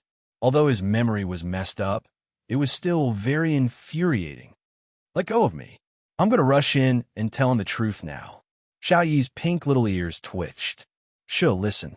They're talking again." Xia Dong's ears also perked up. Su Yunxian acted coquettishly. "Han, when you propose, don't you have a ring?" "Of course I do." Bailey Han paused and said, "I originally ordered a ring today, but when I woke up, the ring was gone." Su Yunxian smiled. "All right, it's okay that the ring is gone. At least I know how you feel about me. You've agreed to my proposal?" "Of course, there's no reason not to." "Let go of me." Xia Dong couldn't hold it in anymore. If she held it in, her husband would be charged with bigamy. Little Treasure and Little Wingzy let go of their hands in unison and took a step back in unison. Things had gone beyond their control. The scariest thing was that there was a suspicious sound coming from the eavesdropping device. It seemed to be a sound not suitable for children. Xia Dong opened the door and rushed to Bailey Han's room. Her entire body was steaming with anger as she barged into his room in an extremely valiant manner. The next moment, his breathing suddenly stopped. In front of him, Bailey Han and Su Yunxian were hugging each other, their faces close to each other. Her eyes burned with flames as she clenched her fists. Resisting the urge to beat them up, she roared, "Bailey Han, stop." Bailey Han's hand froze, and he raised his head. After a short moment of shock, he was furious. "Why did you come in? Get out. This is the 3rd time you've told me to scram. Seeing that your memory is a mess, I'll tolerate you." Xia Dong glared at him angrily. She strode forward and grabbed his wrist without warning. She was startled. It turned out that he was holding a girder in his hand. So, he was actually helping Su Yunxian put on the girder? Because of the angle, it looked like they were kissing. "You crazy woman, what are you trying to do?" Bailey Han pulled his wrist back, unable to restrain his anger. Su Yunxian looked coldly at Xia Dong. Damn it, she had ruined her plans again. Xia Dong pointed at his left hand and said coldly, "Bailey Han, look at the ring on your left hand. What do you think it means? You're already married, do you know that?" Bailey Han let go of Su Yunxian in shock. His gaze fell on his left hand. He had been wondering when he had a ring on his finger. Xia Dong extended her left hand in front of him and said angrily, "Take a good look at what this is. Don't you think it's exactly the same as the one on your finger? This. What's going on?" Bailey Han was shocked and angry. When did he get married? Why didn't he know about it? Who was this woman in front of him? There seemed to be something in his brain that suddenly bounced and tightened. It hurt. He held his head in pain and tried hard to think, but he couldn't remember. No, it was getting more and more painful. His vision turned black, and he felt dizzy. His body tilted, and he fell onto the sofa. Han, Xia Dong, and Su Yunxian threw themselves on him at the same time and called out to him anxiously. Xia Dong was anxious and helpless. What should she do? Yes, she should call the doctor. She suddenly jumped up and reached for the phone. Su Yunxian grabbed her wrist and stared at her with a venomous gaze. "It's all your fault, Xia Dong. If anything happens to Han, I won't let you off. Now's not the time to talk about this." Xia Dong pushed her arm away and tried hard to calm down as she dialed Su's number. Old Madame Dowager and the others rushed over when they heard the news. Everyone was anxiously waiting for Su's arrival. Xiao Yi secretly took out the listening device from the antique vase and hid it in her pocket. Suja carefully examined Bailey Han's body and listened to old Madame Dowager's description of his situation. He frowned and thought for a moment before saying, "Old Madame Dowager, I want to talk to you alone." In the study, old Madame Dowager said, "Dr. Su, it's just the two of us now. If you have something to say, just say it." Suja's face was serious. Old Madame Dowager, from Han's current situation, his memory has begun to become chaotic. I suspect that the hypnosis we did on him 5 years ago will soon lose its effect. When that time comes, not only will he regain his memory, but he will also suffer from the pain of his headaches again. Old Madame Dowager said agitatedly. "Then what should we do?" Suja frowned. "I can't think of any good ideas right now. However, if we want to completely cure him, we still have to do surgery to remove the foreign object in his brain." Old Madame Dowager's face was ashen. 5 years ago, the top neurologist in the country examined him and said that the foreign object in his brain was too close to his nerves. If we do surgery to remove it, the success rate is only 1%. If the surgery fails, Han will become a vegetable. We can't take this risk. Suja thought for a moment and said, "Perhaps we should tell Han about this and let him make his own choice." The choice was to suffer from the pain of his headaches or take the risk of surgery. Old Madame Dowager held her forehead and sighed. "Let me think about it carefully." Xia Dong noticed that after old Madame Dowager and Suja finished talking, she seemed to have aged a lot. She looked tired and dignified, as if she had a lot of things on her mind. Suja couldn't help with Bailey Han's current condition, so he only left some conventional medicine and left. Old Madame Dowager glanced at the room full of people and waved her hand tiredly.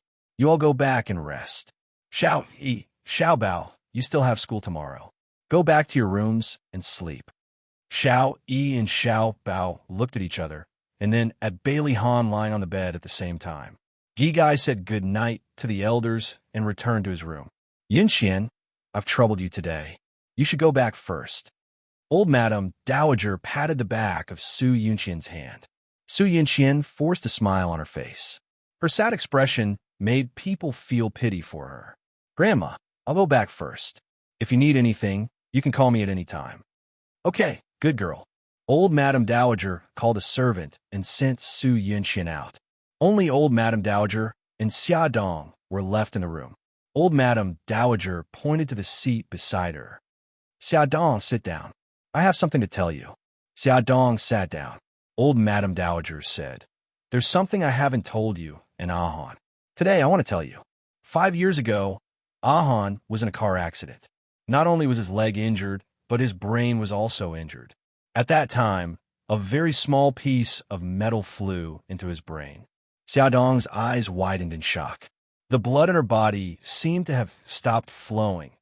After examination, the metal piece almost pressed on the nerves, and the surrounding nerves were very complicated. The doctor said that the success rate of removing the metal piece was only 1%. We didn't dare to take the risk, so we gave up on the surgery. Old Madame Dowager sighed and continued, "We didn't expect that disaster would come. Whenever Ahan thought of that car accident and anything related to you, he would start to have a headache. We watched as he suffered from the pain. He couldn't sleep at night and groaned. In less than half a month, he became so thin that he didn't even look human anymore. I discussed it with his father and made a decision." Old Madame Dowager paused. She looked at Xia Dong's shocked eyes and said slowly, "We decided to erase his memory. We hired the best psychiatrist abroad to hypnotize him and erase his past with you. We tampered with his memory and adjusted it to the day before he proposed to Yunxian. Then, we lied to him and said that he was in a car accident on that day. We also made up a story about Xiao Yi's birth. In short, we completely erased your existence from his memory." Xia Dong leaned against the sofa stiffly. Her chest was filled with complicated emotions. A scary thought came to her mind. She said with difficulty, "Grandma, Ahan's memory suddenly returned to 5 years ago. This isn't a good sign, right?" Old Madame Dowager nodded.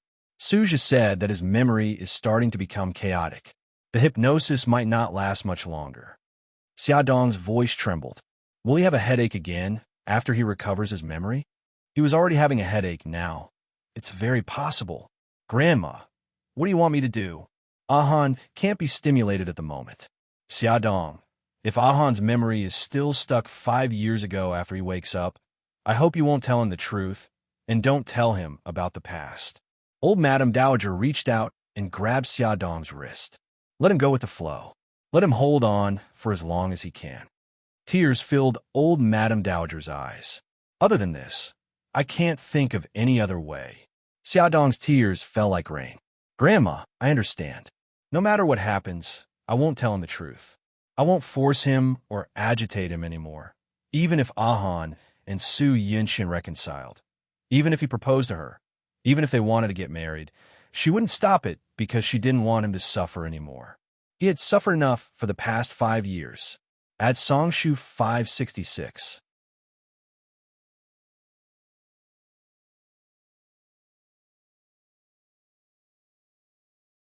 Chapter 199. "Thank you, Xia Dong. You've been wronged." Old Madame's tears rolled down her cheeks. Xia Dong bit her lip and sobbed. For Xia Dong, this was a sleepless night. For Lin Shihao, this night had just begun. At a 5-star hotel, a medical seminar was being held here. As the main speaker, Lin Shihao spoke frankly and confidently on stage.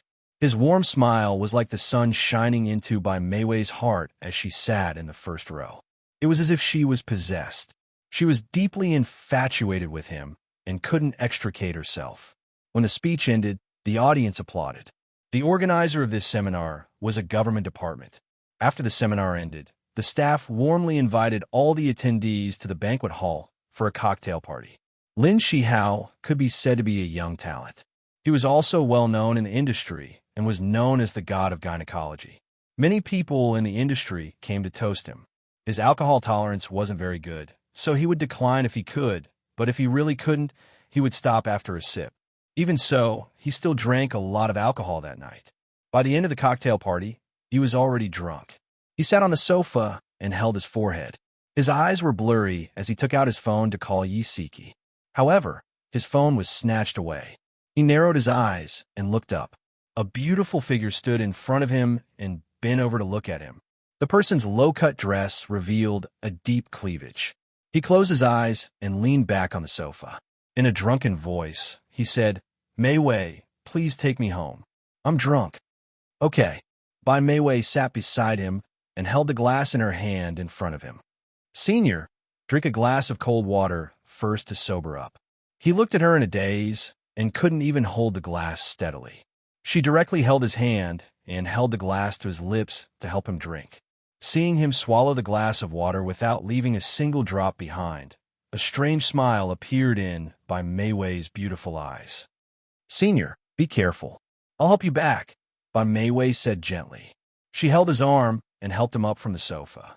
Lin Shihao's head was getting dizzier and dizzier. He staggered and leaned all his weight on her until he completely lost consciousness and fell limply on her shoulder. A male waiter came forward and asked, "Ma'am, do you need help?" Bai Meiwei glanced at Lin Shihao, who was lying on her shoulder, and smiled. "Sorry to trouble you. I've booked room 713. Okay." The waiter supported Lin Shihao and helped him to the elevator. Bai Meiwei leisurely followed behind. The waiter carried Lin Shihao into the room and placed him on the bed. Bai Meiwei took out a tip and said with a smile, "Thank you for your hard work." The waiter smiled politely. "You're welcome, madam. Good night." "Good night." Bang! The door closed. Bai Meiwei slowly walked to the bedside and looked down at Lin Shihao, who was in deep sleep. He had handsome features. His handsome eyebrows were relaxed, his nose was high, and his thin lips were slightly pursed. She had been obsessed with that face for a long time. She bent over, her cheeks burning as she leaned against his chest. His broad chest and the steady beating of his heart made her feel at ease. He seemed to be uncomfortable for being pressed against by her.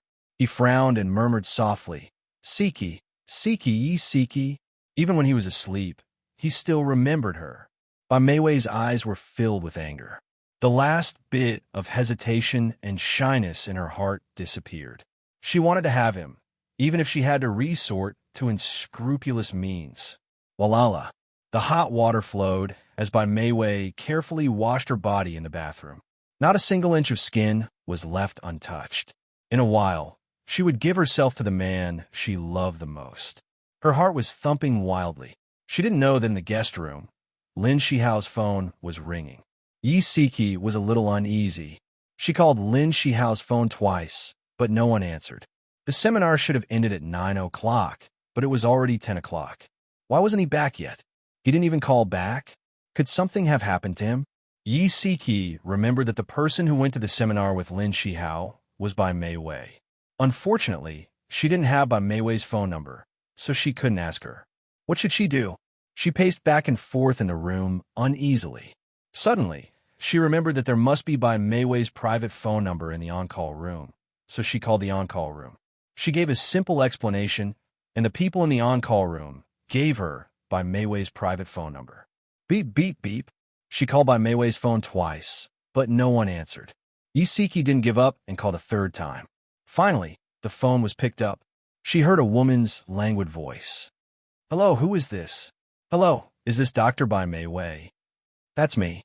Who are you?" Bai Meiwei asked as she dried her hair. Yi Siki paused and said, "My name is Yi Siki. I'm Lin Shihao's wife. I want to ask if the seminar you attended tonight has ended." Bai Meiwei's fingers tightened. After a while, she laughed softly. "So it's Senior's wife. The seminar has ended. Is there something you need? Old Lin hasn't come back yet, and I can't get through to his phone. I'm worried that something has happened to him. Dr. Bai, do you know his situation?" Bai Meiwei glanced at Lin Shihao, who was sleeping soundly on the bed. Her lips curled into a strange smile as she said lightly, "I'm with Senior. Don't worry, nothing happened to him." Yi Siki's anxious heart relaxed. "That's good. Are you on the way back now?" Bai Meiwei smiled. "Yes, in the car. Senior said that he would send me home first. Sister-in-law, I'm sorry to have made you worry. It's okay. It's only right that old Lin send you home." Although the two of them hadn't picked up the phone for a long time, which made Isiki feel a little strange, she didn't think too much about it. She smiled and said, "Dr. Bai," but before she could calm down, the part of him that was inside her body rose up again, and another round of passion began. The next morning, the glaring sunlight shone through the window. Lin Shihao frowned impatiently. He turned over and reached out to hug the person beside him. After sleeping for a few more minutes, his head slowly cleared up. He held his forehead with one hand and muttered softly, "Honey, my head hurts." The response he got was a soft sob. Lin Shihao suddenly opened his eyes. He saw a woman's naked back. Her fair skin was covered with bruises. She was curled up into a ball and sobbing softly. Her shoulders were trembling slightly. His eyes widened in shock. She wasn't his wife. Who was she? He reached out his trembling hand and slowly pulled her shoulders back. His heart suddenly fell to the bottom of the valley. He cried out involuntarily, "Mei Wei!" Mei Wei's cheeks were covered with tear stains. Her eyes were red and swollen, and even her lips were red and swollen. Her chest and neck were full of marks from lovemaking. She covered her face and cried sadly, "Senior, how did this happen? How did we end up together?"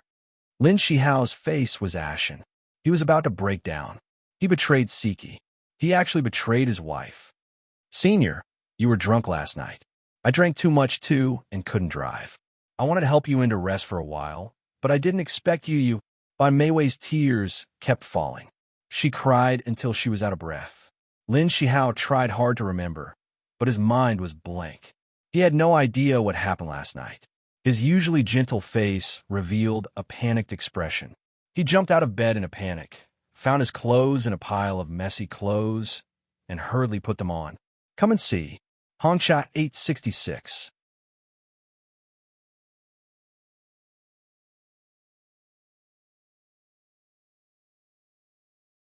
Chapter 200. Siki must have been worried to death that he hadn't returned the entire night. It was as if he had gone mad. There was only one thing left in his mind, and that was to go home. He had to go home quickly. Lin Shihao grabbed his things and hurriedly ran out. Mei Wei jumped down from the bed and hugged him tightly. She was sobbing. "Senior, you can't leave like this. What should I do?" Lin Shihao's fiery heart cooled down in an instant. He turned his head stiffly and looked at Mei Wei. Her eyes were red and swollen like peaches, and they were filled with tears. Her frail body was covered with marks, constantly reminding him of what had happened last night. He was like a stone statue, instantly losing his life force. "Senior, senior." Mei Wei threw herself into his arms, crying bitterly. He was like a walking corpse, allowing her to hug and shake him. After a long, long time, his consciousness gradually returned. His gaze was unfocused as it swept across the messy bed. There were still bright red marks on the sheets. He slowly closed his eyes, then slowly opened them again. With difficulty, he said, "Mei Wei, I'm sorry. I hurt you." Mei Wei hugged him tightly, sobbing. Her crying made his heart hurt and confused. He helplessly patted her back. "Mei Wei, I'm sorry. I'm really sorry, Senior." "Senior." Mei Wei cried for a long time before she finally raised her head. She choked out, "I don't blame you. Let's just pretend that nothing happened." Lin Shihao felt extremely guilty. "Mei Wei, thank you." She shook her head as tears streamed down her face. "Senior, I don't want to ruin your relationship with sister-in-law. I'm satisfied as long as you're happy. Let me be by your side, silently waiting for you." Lin Shihao was both touched and guilty. He hugged her tightly. Mei Wei wiped the tears from her face. "Senior, if sister-in-law asks, just say that you were drunk last night and rested at my house for the whole night. Don't worry, if sister-in-law asks, I'll help you." "Thank you, Mei Wei." Lin Shihao's throat moved, his voice low and hoarse. After Lin Shihao and Mei Wei tidied up, they walked out of the hotel one after another. He sat in the car and took out his phone. He didn't know when, but his phone had been turned off. He turned it on and saw many missed calls from Siki, as well as text messages from her. Her concern for him were evident in every message she sent him. His heart suddenly ached, and he punched the steering wheel hard. 2 drops of tears fell from the 1.8-meter-tall man's eyes. As soon as Lin Shihao inserted the key into the keyhole, Yi Siki jumped down from the sofa. The moment he turned the doorknob, the door suddenly opened from the inside. "Hubby, where did you go? I called you, but you didn't pick up. I was so worried." Yi Siki threw herself into Lin Shihao's arms. Her eyes were red, and it was obvious that she hadn't slept all night. Lin Shihao hugged her tightly and said over and over again, "I'm sorry, wifey, I'm sorry." "Hubby, where did you go? Did something happen?" Yi Siki withdrew from his arms and checked carefully. Seeing that he wasn't hurt, she relaxed a little. Lin Shihao forced a smile and hesitated for a long time before telling the lie he had made up. "I'm sorry, wifey. I got drunk last night, and rested at Director Bai's house for the whole night. Yi Siki complained, "Why didn't you call me? I was about to call the police, you know." "I'm sorry, wifey, I'm sorry. I fell asleep after getting in the car last night. I don't even know how I ended up at the director's house." He hugged her tightly, his heart filled with guilt. The two of them hugged for a long time before he whispered, "Wifey, I'm very tired. I want to take a shower." Yi Siki patted his back and said gently, "Okay, I'll go turn on the hot water for you." Lin Shihao sat on the sofa, dejectedly. He held his head in his hands and listened to the sound of the hot water running in the bathroom. His heart was in a mess. Guilt wrapped around him tightly, and he almost couldn't breathe. "Hubby, I'm done. I put the clothes on the rack. Go in quickly." He took a deep breath and looked up slowly. He smiled gently and said, "Okay." Xia Dong suddenly woke up. Her dark eyes were filled with fear, and her forehead was covered with sweat. She hurriedly put on her slippers and ran down the corridor in a panic towards Bailey Han's room. She had a nightmare. She dreamed of a grand wedding. She was wearing a beautiful wedding dress and holding flowers in her hands, waiting for the groom to hold her hand. However, after waiting for a long time, Bailey Han held Su Yunqian's arm and walked slowly to the priest. They looked at each other affectionately, as if she didn't exist. She couldn't take it lying down. She pounced forward and called out Bailey Han's name. Bailey Han turned around to look at her. He suddenly held his head and howled in pain. Soon he fell to the ground and didn't move anymore. No, she wouldn't let this happen. She wouldn't. Xiaodong suddenly opened the door. Bailey Han's handsome figure was standing in front of the floor-to-ceiling window. His back was facing the window, and when he heard the sound, he suddenly turned around. She stared at him blankly. She wanted to call out to him, but she resisted. No, she had to pretend that she didn't know him. Bailey Han's handsome face was expressionless. He walked towards her step by step, staring at her with his deep eyes. Xiaodong bit her lip and forced a smile. She stammered, "Why, eldest young master." "You're awake." Bailey Han's face darkened. She explained in a panic, "Eldest young master, don't be angry. Old madam asked me to check if you've woken up. It's good that you've woken up. I'll leave now." She turned around to leave, in case he was unhappy to see her here.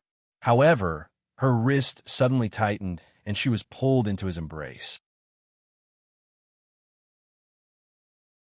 She stiffened in his embrace, not daring to speak or move for fear of agitating him.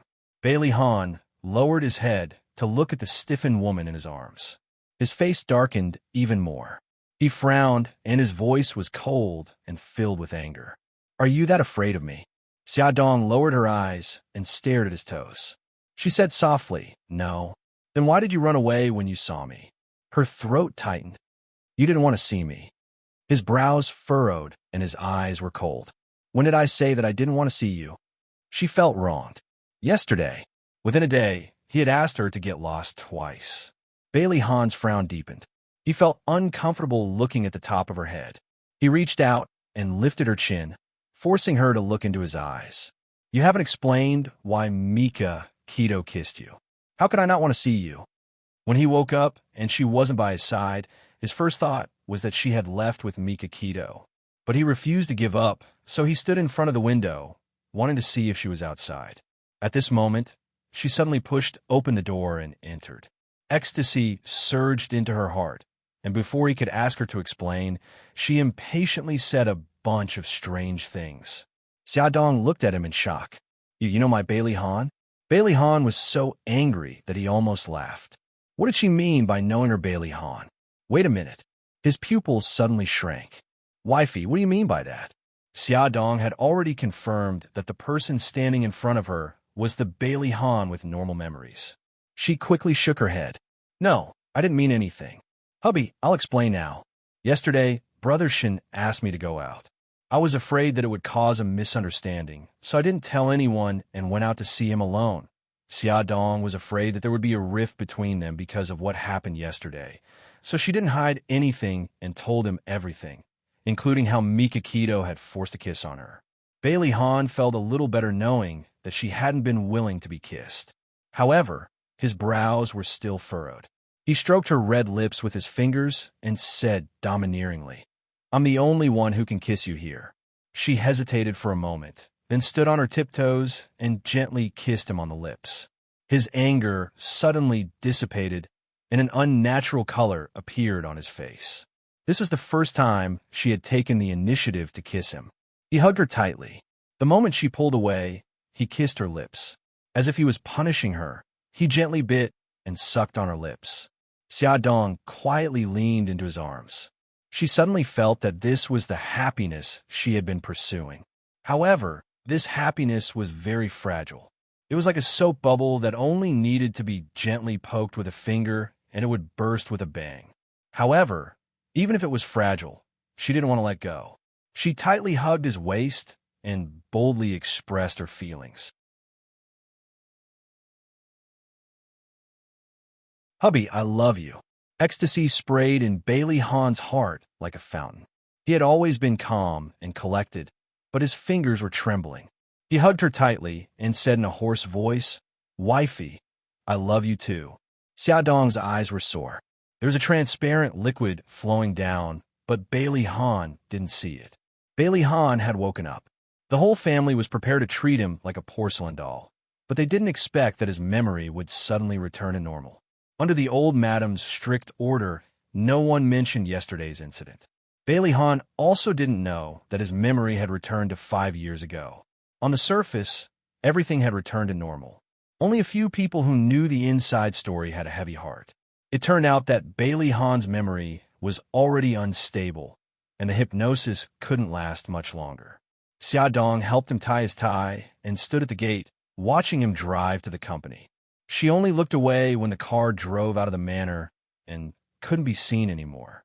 She didn't know when Bailey Jing had appeared beside her. "Xiaodong, I want to talk to you." Xiaodong turned around and smiled. "Okay, but I have to take the children to kindergarten first." Bailey Jing also smiled. "I'll go out with you. I happen to have something to do too." Xiao Bao was wearing a small suit and carrying a small school bag. He ran down the stairs. Behind him, Xiao Yi walked leisurely with her chest out and head raised. "Mom, we're ready. Let's go." Xiao Bao ran to their side and only greeted Xiaodong. He ignored Bailey Jing. Obviously, he was still angry about Bailey Jing speaking rudely to his mother yesterday. Come and see. Xinwu 799.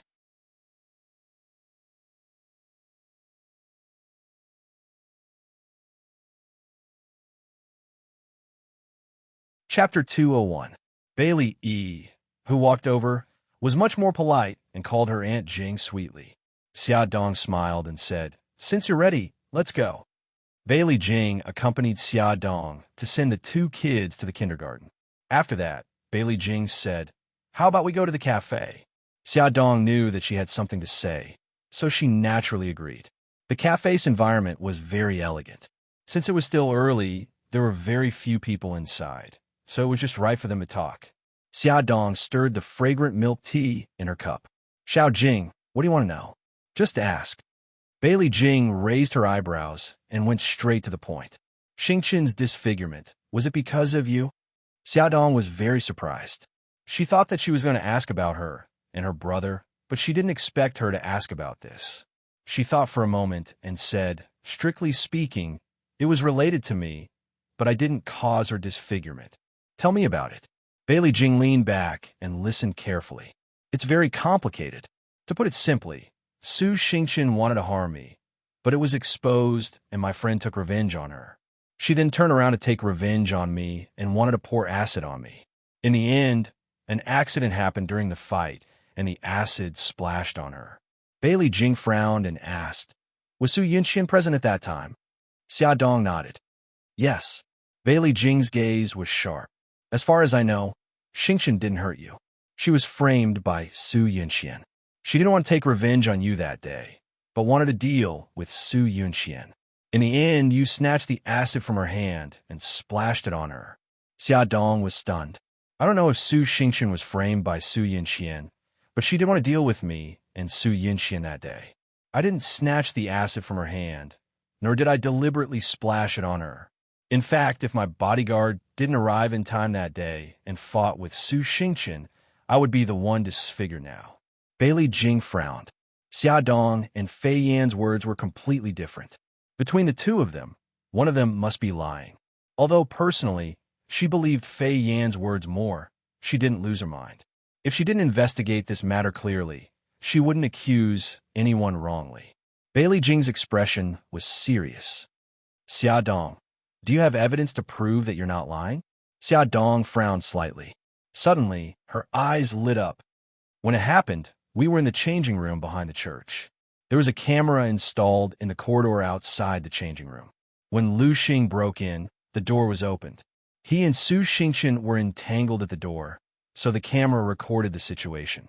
This was also an important piece of evidence for the police to convict Su Xingchen of intentional injury. As long as you see the video, you'll know if I'm lying or not. But criminal evidence is kept by the Public Security Department. How can we see the video?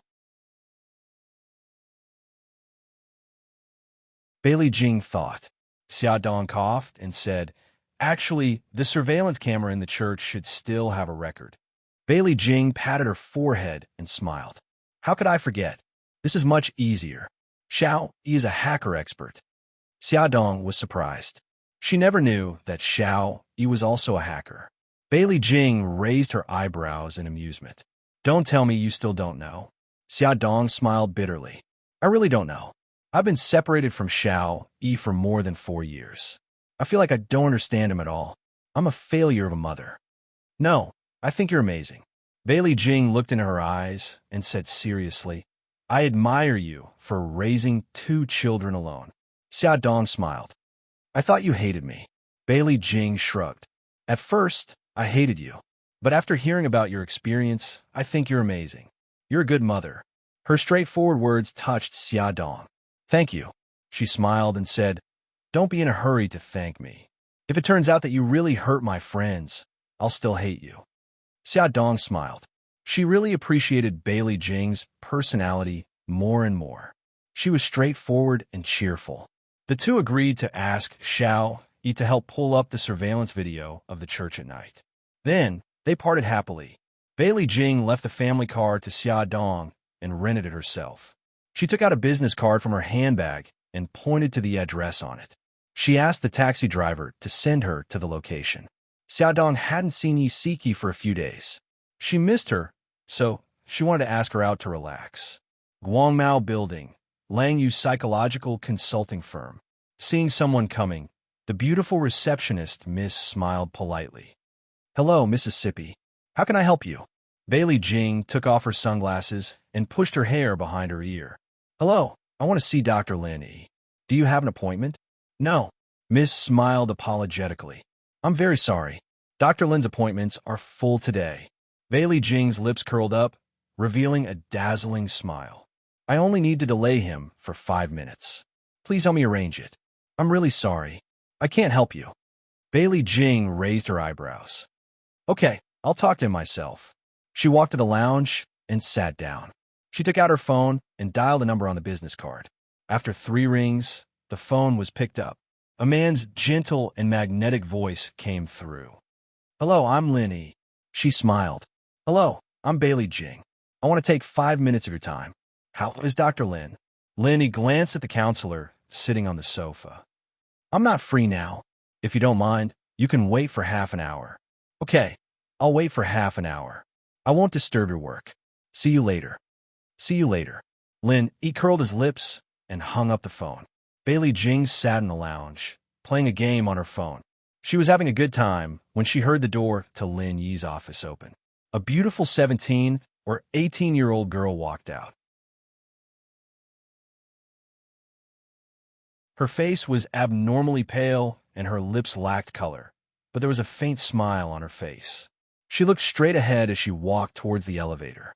The moment she raised her hand to press the elevator button, Bailey Jing noticed that there were several scars on her wrist. Bailey Jing blinked and stood up. She turned around and saw Lin Yi in a black suit standing a few steps away from her. There was a gentle smile on his handsome face. Sorry to keep you waiting. She smiled generously. It's okay. It wasn't long. She was wearing a bohemian-style long dress today. Her wine-red hair was let down casually. Her beautiful eyes sparkled with a bright smile. She looked bright and charming. He reached out his hand. Please come in. Thank you. The office was decorated very warmly. It didn't feel rigid at all. Lin Yi lowered his guard the moment he walked in. Bailey Jing sat casually on the sofa and pulled out a check from her handbag. She pushed it in front of Lin Yi. Lin Yi, thank you for helping me out yesterday. Here's the money for the dress. Please accept it. Lin Yi had a rough understanding of her personality from their two conversations. He knew that she was a straightforward person. He didn't reject her. He smiled. It's nothing. Don't worry about it. Bailey, miss, if I may ask, do you have an older brother named Bailey Yin? She raised an eyebrow in surprise. How did you know? He's my second brother. Lin Yi's smile widened. I'm in the same university as Yin. I'm 2 grades higher than him. She was pleasantly surprised. So you're my second brother, senior. What a coincidence. He smiled. Yin went to America recently. How's he doing there? He hasn't contacted me yet. She smiled happily, revealing her beautiful white teeth. I talked to him on the phone before I came back. He's doing well now. He started a company with his friends. It's on the right track. That's good. He's finally willing to work hard. Lin Yi hoped that Bailey Yun could walk out of the pain of heartbreak as soon as possible. The two of them chatted for a while more before Bailey Jing suddenly remembered the girl she saw earlier. She asked curiously, that patient of yours, I saw a scar on her wrist. Does she have symptoms of depression? The scar is also a sign of self-harm, isn't it? Lin Yi smiled apologetically. I'm sorry. I can't reveal anything about the patient. It was his professional ethics as a psychiatrist. Bailey Jing waved her hand embarrassedly. It's okay. I'm just too curious. She looked down at her watch. It seems like 5 minutes have passed. I won't disturb your work anymore. Goodbye. Okay. Let's talk when we have time. It was nice meeting you. She smiled and shook his hand. Me too. He walked her to the door and saw her walking towards the stairs. He reminded her, the elevator is over there. She smiled and waved. I'll take the stairs. What a special girl. After all, this was the 12th floor. There was a smile on his lips as he watched her beautiful figure disappear into the corridor. He pondered for 2 seconds, then walked to the front desk and asked, did that lady just come up the stairs? Lin Yi's eyes darkened when he heard the affirmative answer. It was understandable for her to take the stairs downstairs, but it seemed a little strange for her to take the stairs up to the 12th floor. He thought about it again. Maybe she wanted to train her body. He shook his head in amusement. Maybe it was because she was Yun's sister. That was why he paid so much attention to her. Asterisk on the bench in Central Park, Xia Dong was about to fall asleep from boredom when Yi Siki rushed over. Xia Dong rolled her eyes. Yezi, you stood me up for an hour. An hour. Do you know how precious an hour's time is? Yi Siki put her hands together. I'm sorry. I didn't mean to. Old Lin is home today, so I made lunch for him before coming out. Awesome novel. Hong Cha, 866.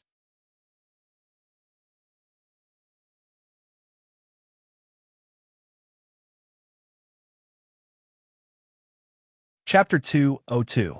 Xia Dong poked her forehead in annoyance. You really treat your husband like a bodhisattva. Yi Siki massaged her shoulders in an attempt to please her. Don't be angry, baby. Elder Lin had it tough too. He attended a seminar last night and got drunk. His head still hurts now. All right. Stop acting like a lackey. You scare my baby, do you know that? Xia Dong pulled her arm and made her sit beside her. She took out a tissue and handed it to her.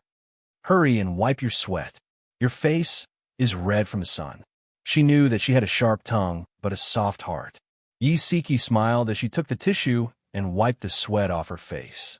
Xia Dong leaned against the chair lazily. Your elder Lin attended the seminar last night. Did he go with by Mayway again? Yeah. He got drunk last night and even stayed at the dean's house. The dean treats elder Lin quite well. Yi Siki finished wiping her sweat and threw the tissue into the bin. Xia Dong recalled the incident where Lin Shihao and Bai Meiwei took a walk on the beach. She half joked. He dared to drink when he was with another woman? Wasn't he afraid that someone would do something to him? Yi Siki knocked on her forehead. What nonsense are you talking about? Bai Meiwei isn't that kind of person. How do you know? Xia Dong looked up at her. You know Bai Meiwei very well? I can't say that I know her well. I've seen her twice. I think she's well-educated and well-mannered.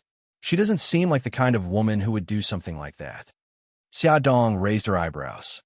Appearance doesn't explain everything. Look at Su Xingqian. Isn't he naive and cute? Can you imagine that she's actually ruthless and inhumane? Yi Siki choked on her words. Xiaodong made sense, but Yi Siki still felt that her husband was trustworthy. She believed that he wouldn't do anything to betray her. She smiled. Let's not talk about me. Why are you in a mood to stroll around today? The smile in Xiaodong's eyes gradually faded. She hugged her and said, Yezi, actually, I'm here today to seek comfort. Oh, what happened? Yi Siki patted her on the back. Xiaodong told her everything that had happened yesterday.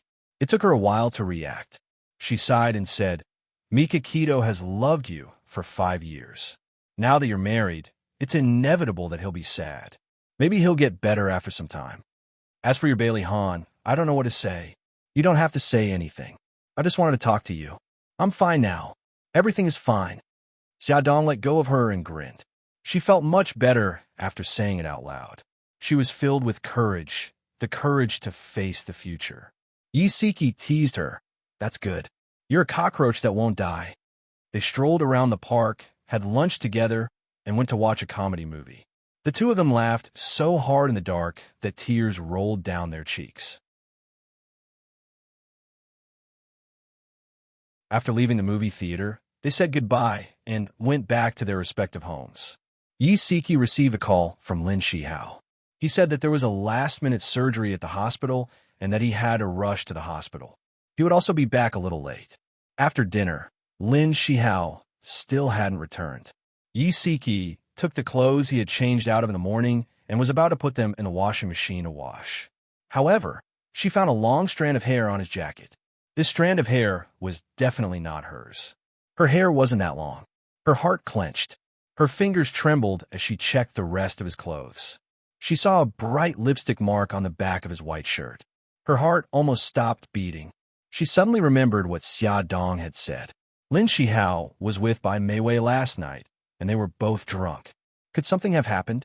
No, that was impossible. Old Lin wouldn't lie to her. But how could she explain the hair and lipstick mark on his shirt? Yi Siki's hands and feet turned cold. Her legs went weak as she sat on the cold floor in a daze. She didn't even seem to hear her daughter running over to call her. Nyo pushed her arm in fear. Mommy, what's wrong? Are you feeling unwell? Yi Siki's mind went blank. Her eyes lost their light as she stared at the shirt in her hands. The bright lipstick mark was like a blood stain that flowed deeply into her heart. Mommy, what's wrong? Nyo called out for a long time, but her mommy didn't respond. She was so scared that she started crying. Her cries pierced Yi Siki's eardrums like needles. She suddenly came back to her senses and hugged her crying daughter. Nyo, what's wrong? Mommy, you were so scared just now. You didn't move at all. No matter how I called you, you didn't respond. Boo-hoo. It's okay. Mommy is fine. Nyo, don't be afraid. Yi Siki hugged her daughter's small body tightly. She suppressed her uneasiness and coaxed her daughter to sleep. Then she changed her clothes, grabbed her handbag, and hurried out. She didn't know why she had to go to the hospital, but she just couldn't control her legs. She wanted to go to the hospital to have a look. The sound of her footsteps was particularly clear in the empty hospital corridor. She ran all the way to the door of the gynecology department. She bent over and held her knees with both hands as she gasped for breath. The lights in the operating room were still on.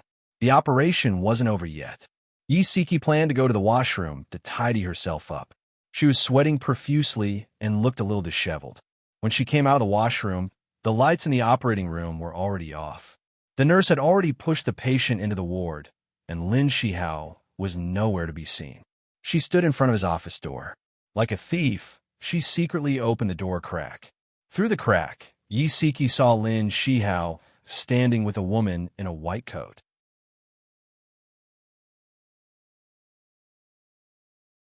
The woman's back was facing the door, so Yi Siki couldn't see clearly who it was. But from her voice, Yi Siki could tell that she was Bai Meiwei. Bai Meiwei said gently, "Senior, sister-in-law didn't suspect anything, did she?" Lin Shihao was silent for a moment before he said, No. Mei Wei, I should go back now. Bai Mei Wei grabbed his wrist and said, Senior, can you take me home? I'm still feeling a little unwell. Lin Shihao blushed and pulled her hand away from his wrist. Okay, I'll take you home. He walked over to the clothes rack. He was probably going to change his clothes. Yi Siki, who was outside the door, was confused. Suspicion? What did Bai Mei Wei mean by suspicion? Could she be referring to that strand of hair and the lipstick mark? Did they really do something to let her down? The footsteps were getting closer and closer to the door. She quickly hid behind a trash can. Lin Shihao and Bai Mei Wei walked out of the office one after another. They didn't look back, so they didn't see Yi Siki hiding behind the trash can. Yi Siki followed them from a distance. She hid behind a stone pillar and watched as they got into the same car. Bai Mei Wei was laughing and saying something. She took out her phone with trembling hands and dialed Lin Shihao's number. She saw him pick up the phone. Hubby, are you coming back soon? She tried her best to make her voice sound calm. Lin Shihao paused and said, The surgery just ended. I still have to check on the patient's condition, so I'll be back a little late. You and Nyonyo should sleep first. Okay, I got it. She didn't even say goodbye and hung up the phone in a hurry. Tears streamed down her face. In the past, Lin Shihao would tell her the truth no matter who he was with, even if it was a woman. He would never lie to her. Now, he was clearly with Bai Mei Wei, but he lied to her that he was still working. This meant that he had a guilty conscience. It was very likely that he had done something to let her down. The car sped away.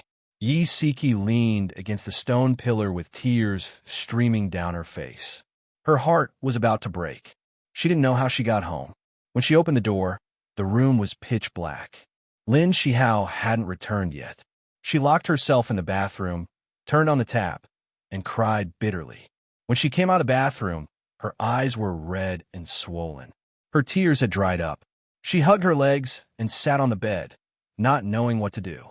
She should ask clearly whether it had happened or not, right? But if it had really happened and it was completely exposed, what should she do? Divorce him? From dating to marriage, she had loved this man for 8 whole years. How difficult would it be to divorce him? And what about Nyonyo?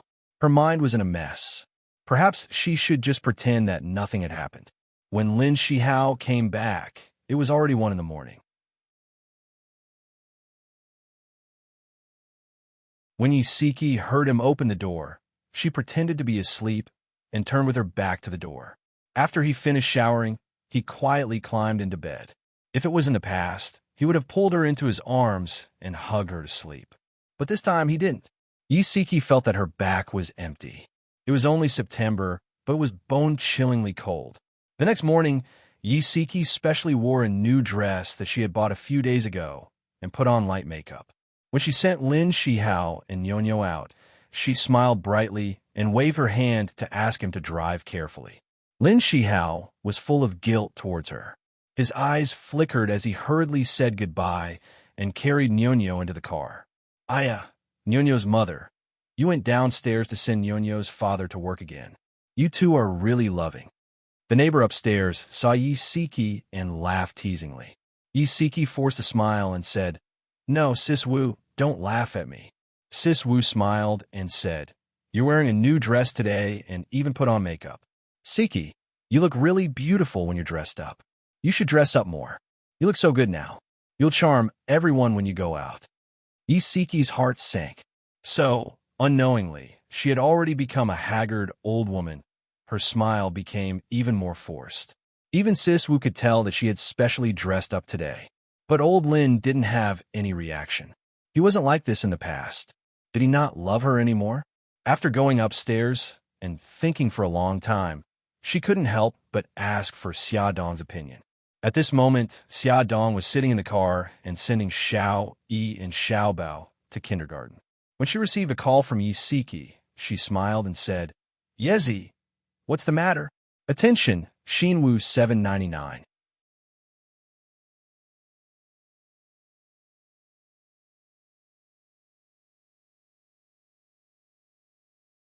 Chapter 203. Is it convenient for you to take the call now? I'm in a car. I'm taking the kids to kindergarten. What's up? Yi Siki paused for a moment. Call me when you're free. I'll wait for your call. Oh, okay. Xiaodong had never heard her so depressed before. She had a bad feeling about this. 10 minutes later, Xiaodong took the kids to kindergarten. She found a quiet spot in the school and sat under the shade of a tree to call Yisiki. Yisiki sounded depressed. Xia, I suspect that old Lin is having an affair. Xiaodong had actually been worried about this for a long time. When she heard what Yisiki said, she was not shocked. Instead, she was very calm. Yezi, we all know what kind of person old Lin is. Let's get to the bottom of this first. Maybe it's not what you think. Xia, I found a long strand of hair on his shirt. There was also a lipstick mark on the back of his shirt. Yisiki began to sob. Also, I followed him to the hospital last night and found out that he was very intimate with by Mei Wei. Xiaodong frowned. Wait, I think something is wrong. Why would there be a lipstick mark on his back? Yisiki cried even louder. Maybe she hugged him from behind and left it there. Xiaodong's heart ached as she said, Yezi, don't cry. How about this? Let's talk when we meet up. I'll go to your house right away. Xiaodong rushed over to Yisiki's house without stopping. Yisiki's eyes were red and swollen. Even though she had put on some light makeup, it could not hide the sadness on her face. Xiaodong's heart ached for her. Without another word, she hugged her tightly. Tell me first what's going on.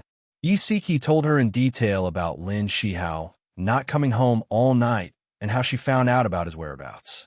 After hearing this, Xiaodong frowned and asked, Old Lin said he was staying at the hospital director's house.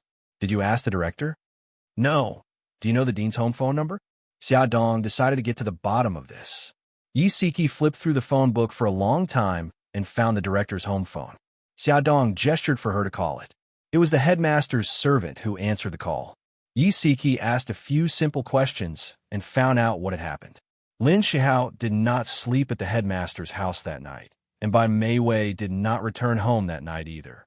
So, were they really together that night? Yisiki was on the verge of breaking down. Don't worry. Even if they are together, they might not have done anything wrong to you. Xiaodong hugged her and said, Yezi, listen to me. Stop guessing and ask old Lin directly. Let him tell you what happened that night. No, I don't dare. If they really, then what should I do? Tears welled up in her eyes as she grabbed Xiaodong's hand tightly. Xia, tell me, what should I do if he really cheated on me? Xiaodong's eyes were filled with tears as she clutched at Xiaodong's hand tightly. Yezi, calm down first. Look into my eyes. Xiaodong held onto her shoulders and said, Tell me, do you still love Lin Shihao? Do you love him? She sobbed and said, How could I not love him? I've loved him for 8 years. If he really cheated on you, are you willing to forgive him? Will you still be able to live with him?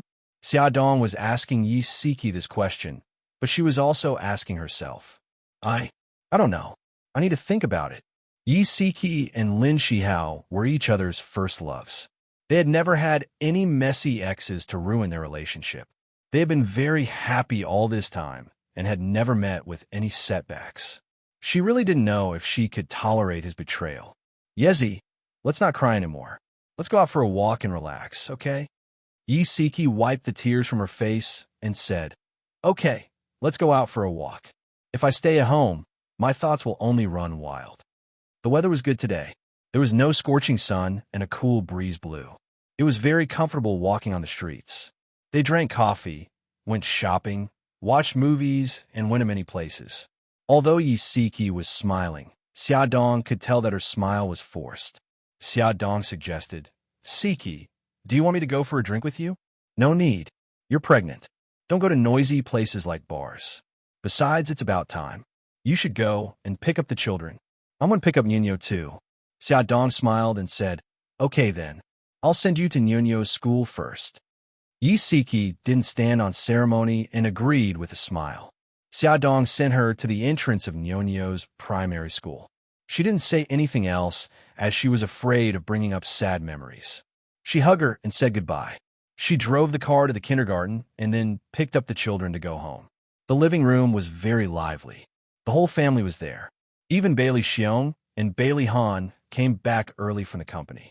They seemed to be discussing something. Xiao Bao ran in quickly and greeted the elders politely. He sat down next to his sister. Xiao Guai grinned as she took out her handkerchief and wiped the sweat off his face. Xiao Yi walked in with Xia Dong and greeted the elders as well. He glanced at the seat next to Xiao Guai. Daddy was sitting on one side, and Xiao Bao was sitting on the other. His pink cheeks puffed up. No wonder Xiao Bao ran so fast. He was trying to snatch the seat. He snorted and walked straight to Bailey Han's side. He lifted his little face and grinned, revealing his adorable little white teeth. Daddy, can you sit over there? You can sit with Mommy. He pointed to the empty sofa opposite him. Bailey Han smirked and patted his head. All right, I'll give his position to you. Thank you, Daddy. As soon as Bailey Han stood up, he sat down as if he was worried that someone would snatch the seat away from him. Brother E, it's embarrassing to snatch a seat from Daddy. Xiao Guai giggled and gestured with her soft little fingers on her face, making a bashful gesture. Xiao Yi's handsome little face blushed. He turned his head uncomfortably. I'm not snatching a seat. I'm creating an opportunity for Daddy and Mommy to be together. Xiao Bao came over and smiled mischievously. Gi Gai, don't believe him. He's lying. Xiao Yi glared fiercely at Xiao Bao. He put his face in front of Xiao Guai and whined. Gi Gai, I have sweat on my face too. Oh, okay. Brother E, I'll help you wipe it off. Xiao Guai took out her handkerchief and wiped his sweat earnestly. The family couldn't help but laugh. After all this time, Xiao Bao and Xiao Yi were fighting over Xiao Guai. Ever since the family had 3 Xiao Bao, there was a lot more laughter in the house. The old madam's eyes were smiling. She looked away from the children and focused on Xia Dong. Xia Dong, our family is gathered here today to discuss your wedding with Ahan. Ahan wants to set the wedding for next week. What do you think? Xia Dong looked at Bailey Han in surprise. Seeing his smile, she was touched, but she looked at the old madam worriedly. Grandma, is it really appropriate to rush the wedding? The old madam knew what Xia Dong was worried about. She had tried to persuade Bailey Han to postpone the wedding, but he disagreed and insisted on holding it as soon as possible. The old madam smiled. Our whole family has agreed. It's up to you now. Xia Dong was very worried. She was afraid that a sudden wedding would upset Bailey Han. Bailey Han suddenly grabbed her hand and stared at her with his dark eyes. Xia, what are you worried about? No, I'm not. Then why don't you agree to hold the wedding? He tightened his grip on her hand. Mikakito was back. He felt a sense of crisis. He had to announce to the world that Xia Dong was his wife as soon as possible. It's not that I don't agree. She didn't know how to say it. You're just starting to hesitate. Do you regret marrying me? His voice turned cold. She quickly said, I don't. I've never regretted marrying you. Ahan, don't be agitated. Then let's hold the wedding. He held her shoulders and announced domineeringly. Okay. She had no way to disobey him. The whole family happily decided which church to hold the wedding in, which hotel to hold the banquet in, and even where to go for the honeymoon. They all started a heated discussion. The 3 little guys were not willing to be left out. They ran over and looked at the pictures of the scenery on the computer screen. From time to time, they interrupted and expressed their opinions in a childish voice. Everyone looked very happy. Xia Dong felt that it was unreal. When did Bailey's family acknowledge and accept her? Sister-in-law, don't just stand there. You're the female lead of the wedding. You must express your opinion. Bailey called out to her with a smile. Sister-in-law? Xia Dong looked at Bailey Jing in astonishment. She smiled happily and winked mischievously. Ever since Xiao Yi hacked into the church's surveillance camera last night and found out that Su Xingqian wasn't injured by Xia Dong, she accepted Xia Dong in her heart. She even persuaded by Jin Xiu to accept Xia Dong. Sister-in-law, come take a look. Oh, okay. Xia Dong still felt a little confused. These pictures were all created by Bailey Jing. She specially searched for the world's famous scenic spots on the internet and created a PowerPoint presentation. Beautiful pictures of the scenery slid past her eyes. Xia Dong gradually integrated into their atmosphere. She listened to their discussion and occasionally gave a few opinions. In the end, Everyone voted and decided on the church and hotel. Since Xia Dong was pregnant and it wasn't suitable for her to run around, they decided to have their honeymoon in Greece. Bailey Han came out of the shower and found Xia Dong hugging her knees and sitting in front of the floor-to-ceiling window. He dried his hair and walked to her side. He sat down and said softly, "Honey, what are you thinking about?" She turned back and smiled. "Nothing. I'm in a daze. You've been in a daze enough times today." He hugged her waist and laughed lightly. "Who asked you to suddenly attack me? It would be strange if I wasn't surprised." She leaned comfortably in his arms and naturally wrapped her arms around his waist. She seemed to like being close to him more and more. Welfare, Shinwoo 799.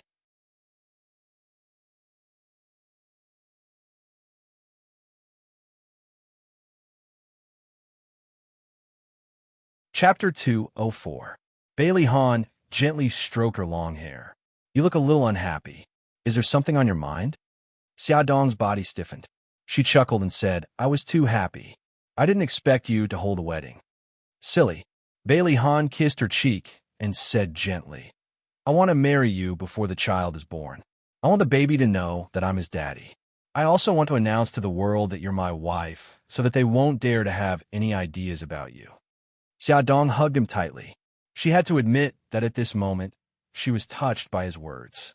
Bailey Han's hands tightened around her. He lowered his head and kissed her neck. Gradually, he moved up to her ear and whispered hoarsely, "Wife, I want you." He sucked on her earlobe and gently licked it. Xia Dong's face heated up and her heart was about to jump out of her chest. Her voice trembled uncontrollably. "I am pregnant." "I know." He kissed her gently. His hot hand reached into her waist. "We can sleep together when you're 3 months pregnant. Also, I'll be very careful." He lifted her head. Her blushing face turned even redder under his scorching gaze. He kissed her lips and whispered stubbornly, "Wife, I want you." From the time they registered their marriage until now, even if they slept on the same bed, nothing had happened. Every night, he hugged her soft and fragrant body to sleep. One could imagine the torture he had endured. He had endured for a long time. She had no reason to reject him. She shyly lowered her eyes and put her hands around his neck. She used her actions to express her intentions. The corners of Bailey Han's lips curled up. He carried her from the ground to the bed and kissed her lips with his slightly cold lips. The kiss was soft and gentle, imprisoning her in his arms. She didn't know when, but his hands had already taken off her pajamas. Her half-naked shoulders were smooth and white, and they shone charmingly under the light. She leaned against his broad chest, her hands unconsciously grabbing onto his robe. His voice was low and husky with a bewitching sexiness. "Wife, help me take off my clothes." She reached out with trembling fingers and tugged at the belt of his bathrobe. With a gentle tug, his firm chest entered her line of sight. His figure was very good. His muscles were well-defined, and there wasn't a single piece of fat. His hands kneaded her softness, and his lips and tongue wandered over her neck, earlobe, and collarbone. His movements were gentle, and a flame gradually ignited in her body. Her hands could not help but hook around his neck. The gentler his movements were, the more vigorous the flame in her body burned. A sense of emptiness and eagerness wrapped around her. Xia Dong wanted to cry. Could she run away now? The answer was obviously no. Xia Dong overcame the shame in her heart. Her movements were extremely slow. Bit by bit, it was a form of torture. He gritted his teeth and endured it, going along with her rhythm.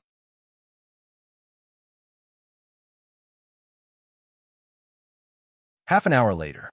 "Hubby, I can't take it anymore, not yet." "Wait a little longer." Another half an hour later. Huff, huff. She was so tired that she had fallen asleep. Bailey Han's face darkened. The little woman in his arms had actually fallen asleep.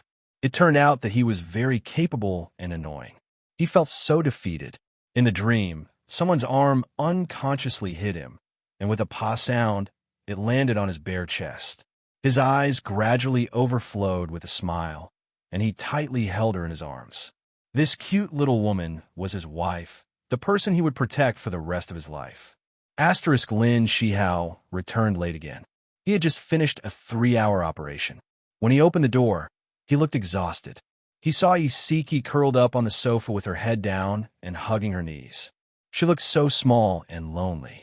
He quickly walked over and sat beside her. He put his arm around her shoulders and asked, "Honey, what's wrong?" Isiki looked up. Her eyes were a little red. She squeezed out an ugly smile and said, "Hubby, you're back. What's wrong? Are you feeling unwell?" Lin Shihao touched her forehead. "I'm fine." She pulled his hand down and said in a low voice, "Hubby, I want to ask you a question." After parting ways with Xiaodong in the evening, she thought about a lot of things on the way back. In the end, she decided to ask him clearly. She didn't want to be confused, worried, and in pain anymore. He held her hand tightly. He was a little nervous, but there was a gentle smile on his face. "What do you want to ask?" Her eyes were unfocused as she stared at a spot on the coffee table. She asked calmly, "Did something happen that night when you attended the seminar with Bai Meiwei?" His heart skipped a beat. His smile froze. After a while, he asked, "Honey, what do you mean by that?" Her expression was still calm. "I asked Bai Meiwei about it. She said that you didn't stay overnight at Bai Meiwei's house that night, and Bai Meiwei didn't go back either. If something really happened, I want to know the truth." His throat felt as though it was stuffed with cotton. He couldn't say a word. Her voice was so calm as she recounted slowly. "I found a long strand of hair on your clothes. I also found a lipstick mark on your shirt. Don't you want to explain?" "Honey, listen to me." Lin Shihao, who didn't change his expression in the face of death, suddenly panicked. His hands held Yi Siki's shoulders tightly as he said agitatedly and guiltily, "Honey, I was drunk that night. I mistook Bai Meiwei for you. Honey, please forgive me. I really didn't do it on purpose." Her heart seemed to have stopped beating. At that moment, she couldn't even feel any pain. She was like a puppet being shaken by his hands. Her gaze was unfocused as she stared at his face in a daze. However, she couldn't see the expression on his face clearly. "Honey, what happened to you? Don't scare me." She instantly lost her life under his hands. He shook her shoulders in fear. "Honey, come back to your senses. Don't scare me." Her gaze finally focused and regained a trace of clarity. She grinned and revealed a bleak smile. "Honey, what do you want to do? Do you want to be responsible for her?" "No, Siki. I told Meiwei that it was just a misunderstanding. Let's pretend that nothing happened." Lin Shihao hugged her tightly, his fingers trembling. She had really scared him just now. Nothing had happened. It was easy to say, but all the damage had been done. Even if he was drunk, even if he didn't do it on purpose, his adultery had left a very deep wound in her heart. It was possible that she wouldn't be able to fill it in this lifetime. "Honey, let's start over, okay?" He held her face, his eyes uneasy and his tone full of pleading. This wasn't the Lin Shihao she knew. The Lin Shihao she knew was proud and complacent. Her already scarred heart couldn't help but ache for him. "Honey, let's start over for Nyonyo, okay?" He held her hand very tightly, as if he was afraid that she would suddenly pull away and leave. Her heart ached even more. She reached out her left hand and caressed his handsome face. After a long while, she spat out a word. "Okay, honey, I promise that this will never happen again. I will go home early and love you well." He suddenly pulled her into his arms. His voice was low and hoarse, and broken tears fell from his eyes. She leaned on his chest, tears rolling down her face. Although she had decided to forgive him and start over, Yi Siki still had a knot in her heart. When they were sleeping at night, Lin Shihao wanted to hug her in his arms, just like he had done for the past 7 years. However, she subconsciously reached out her hand to block him. By the time she reacted, a hurt expression had already appeared in his eyes.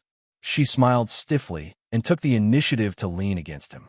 She reached out her hands and hugged his waist, leaning into his embrace.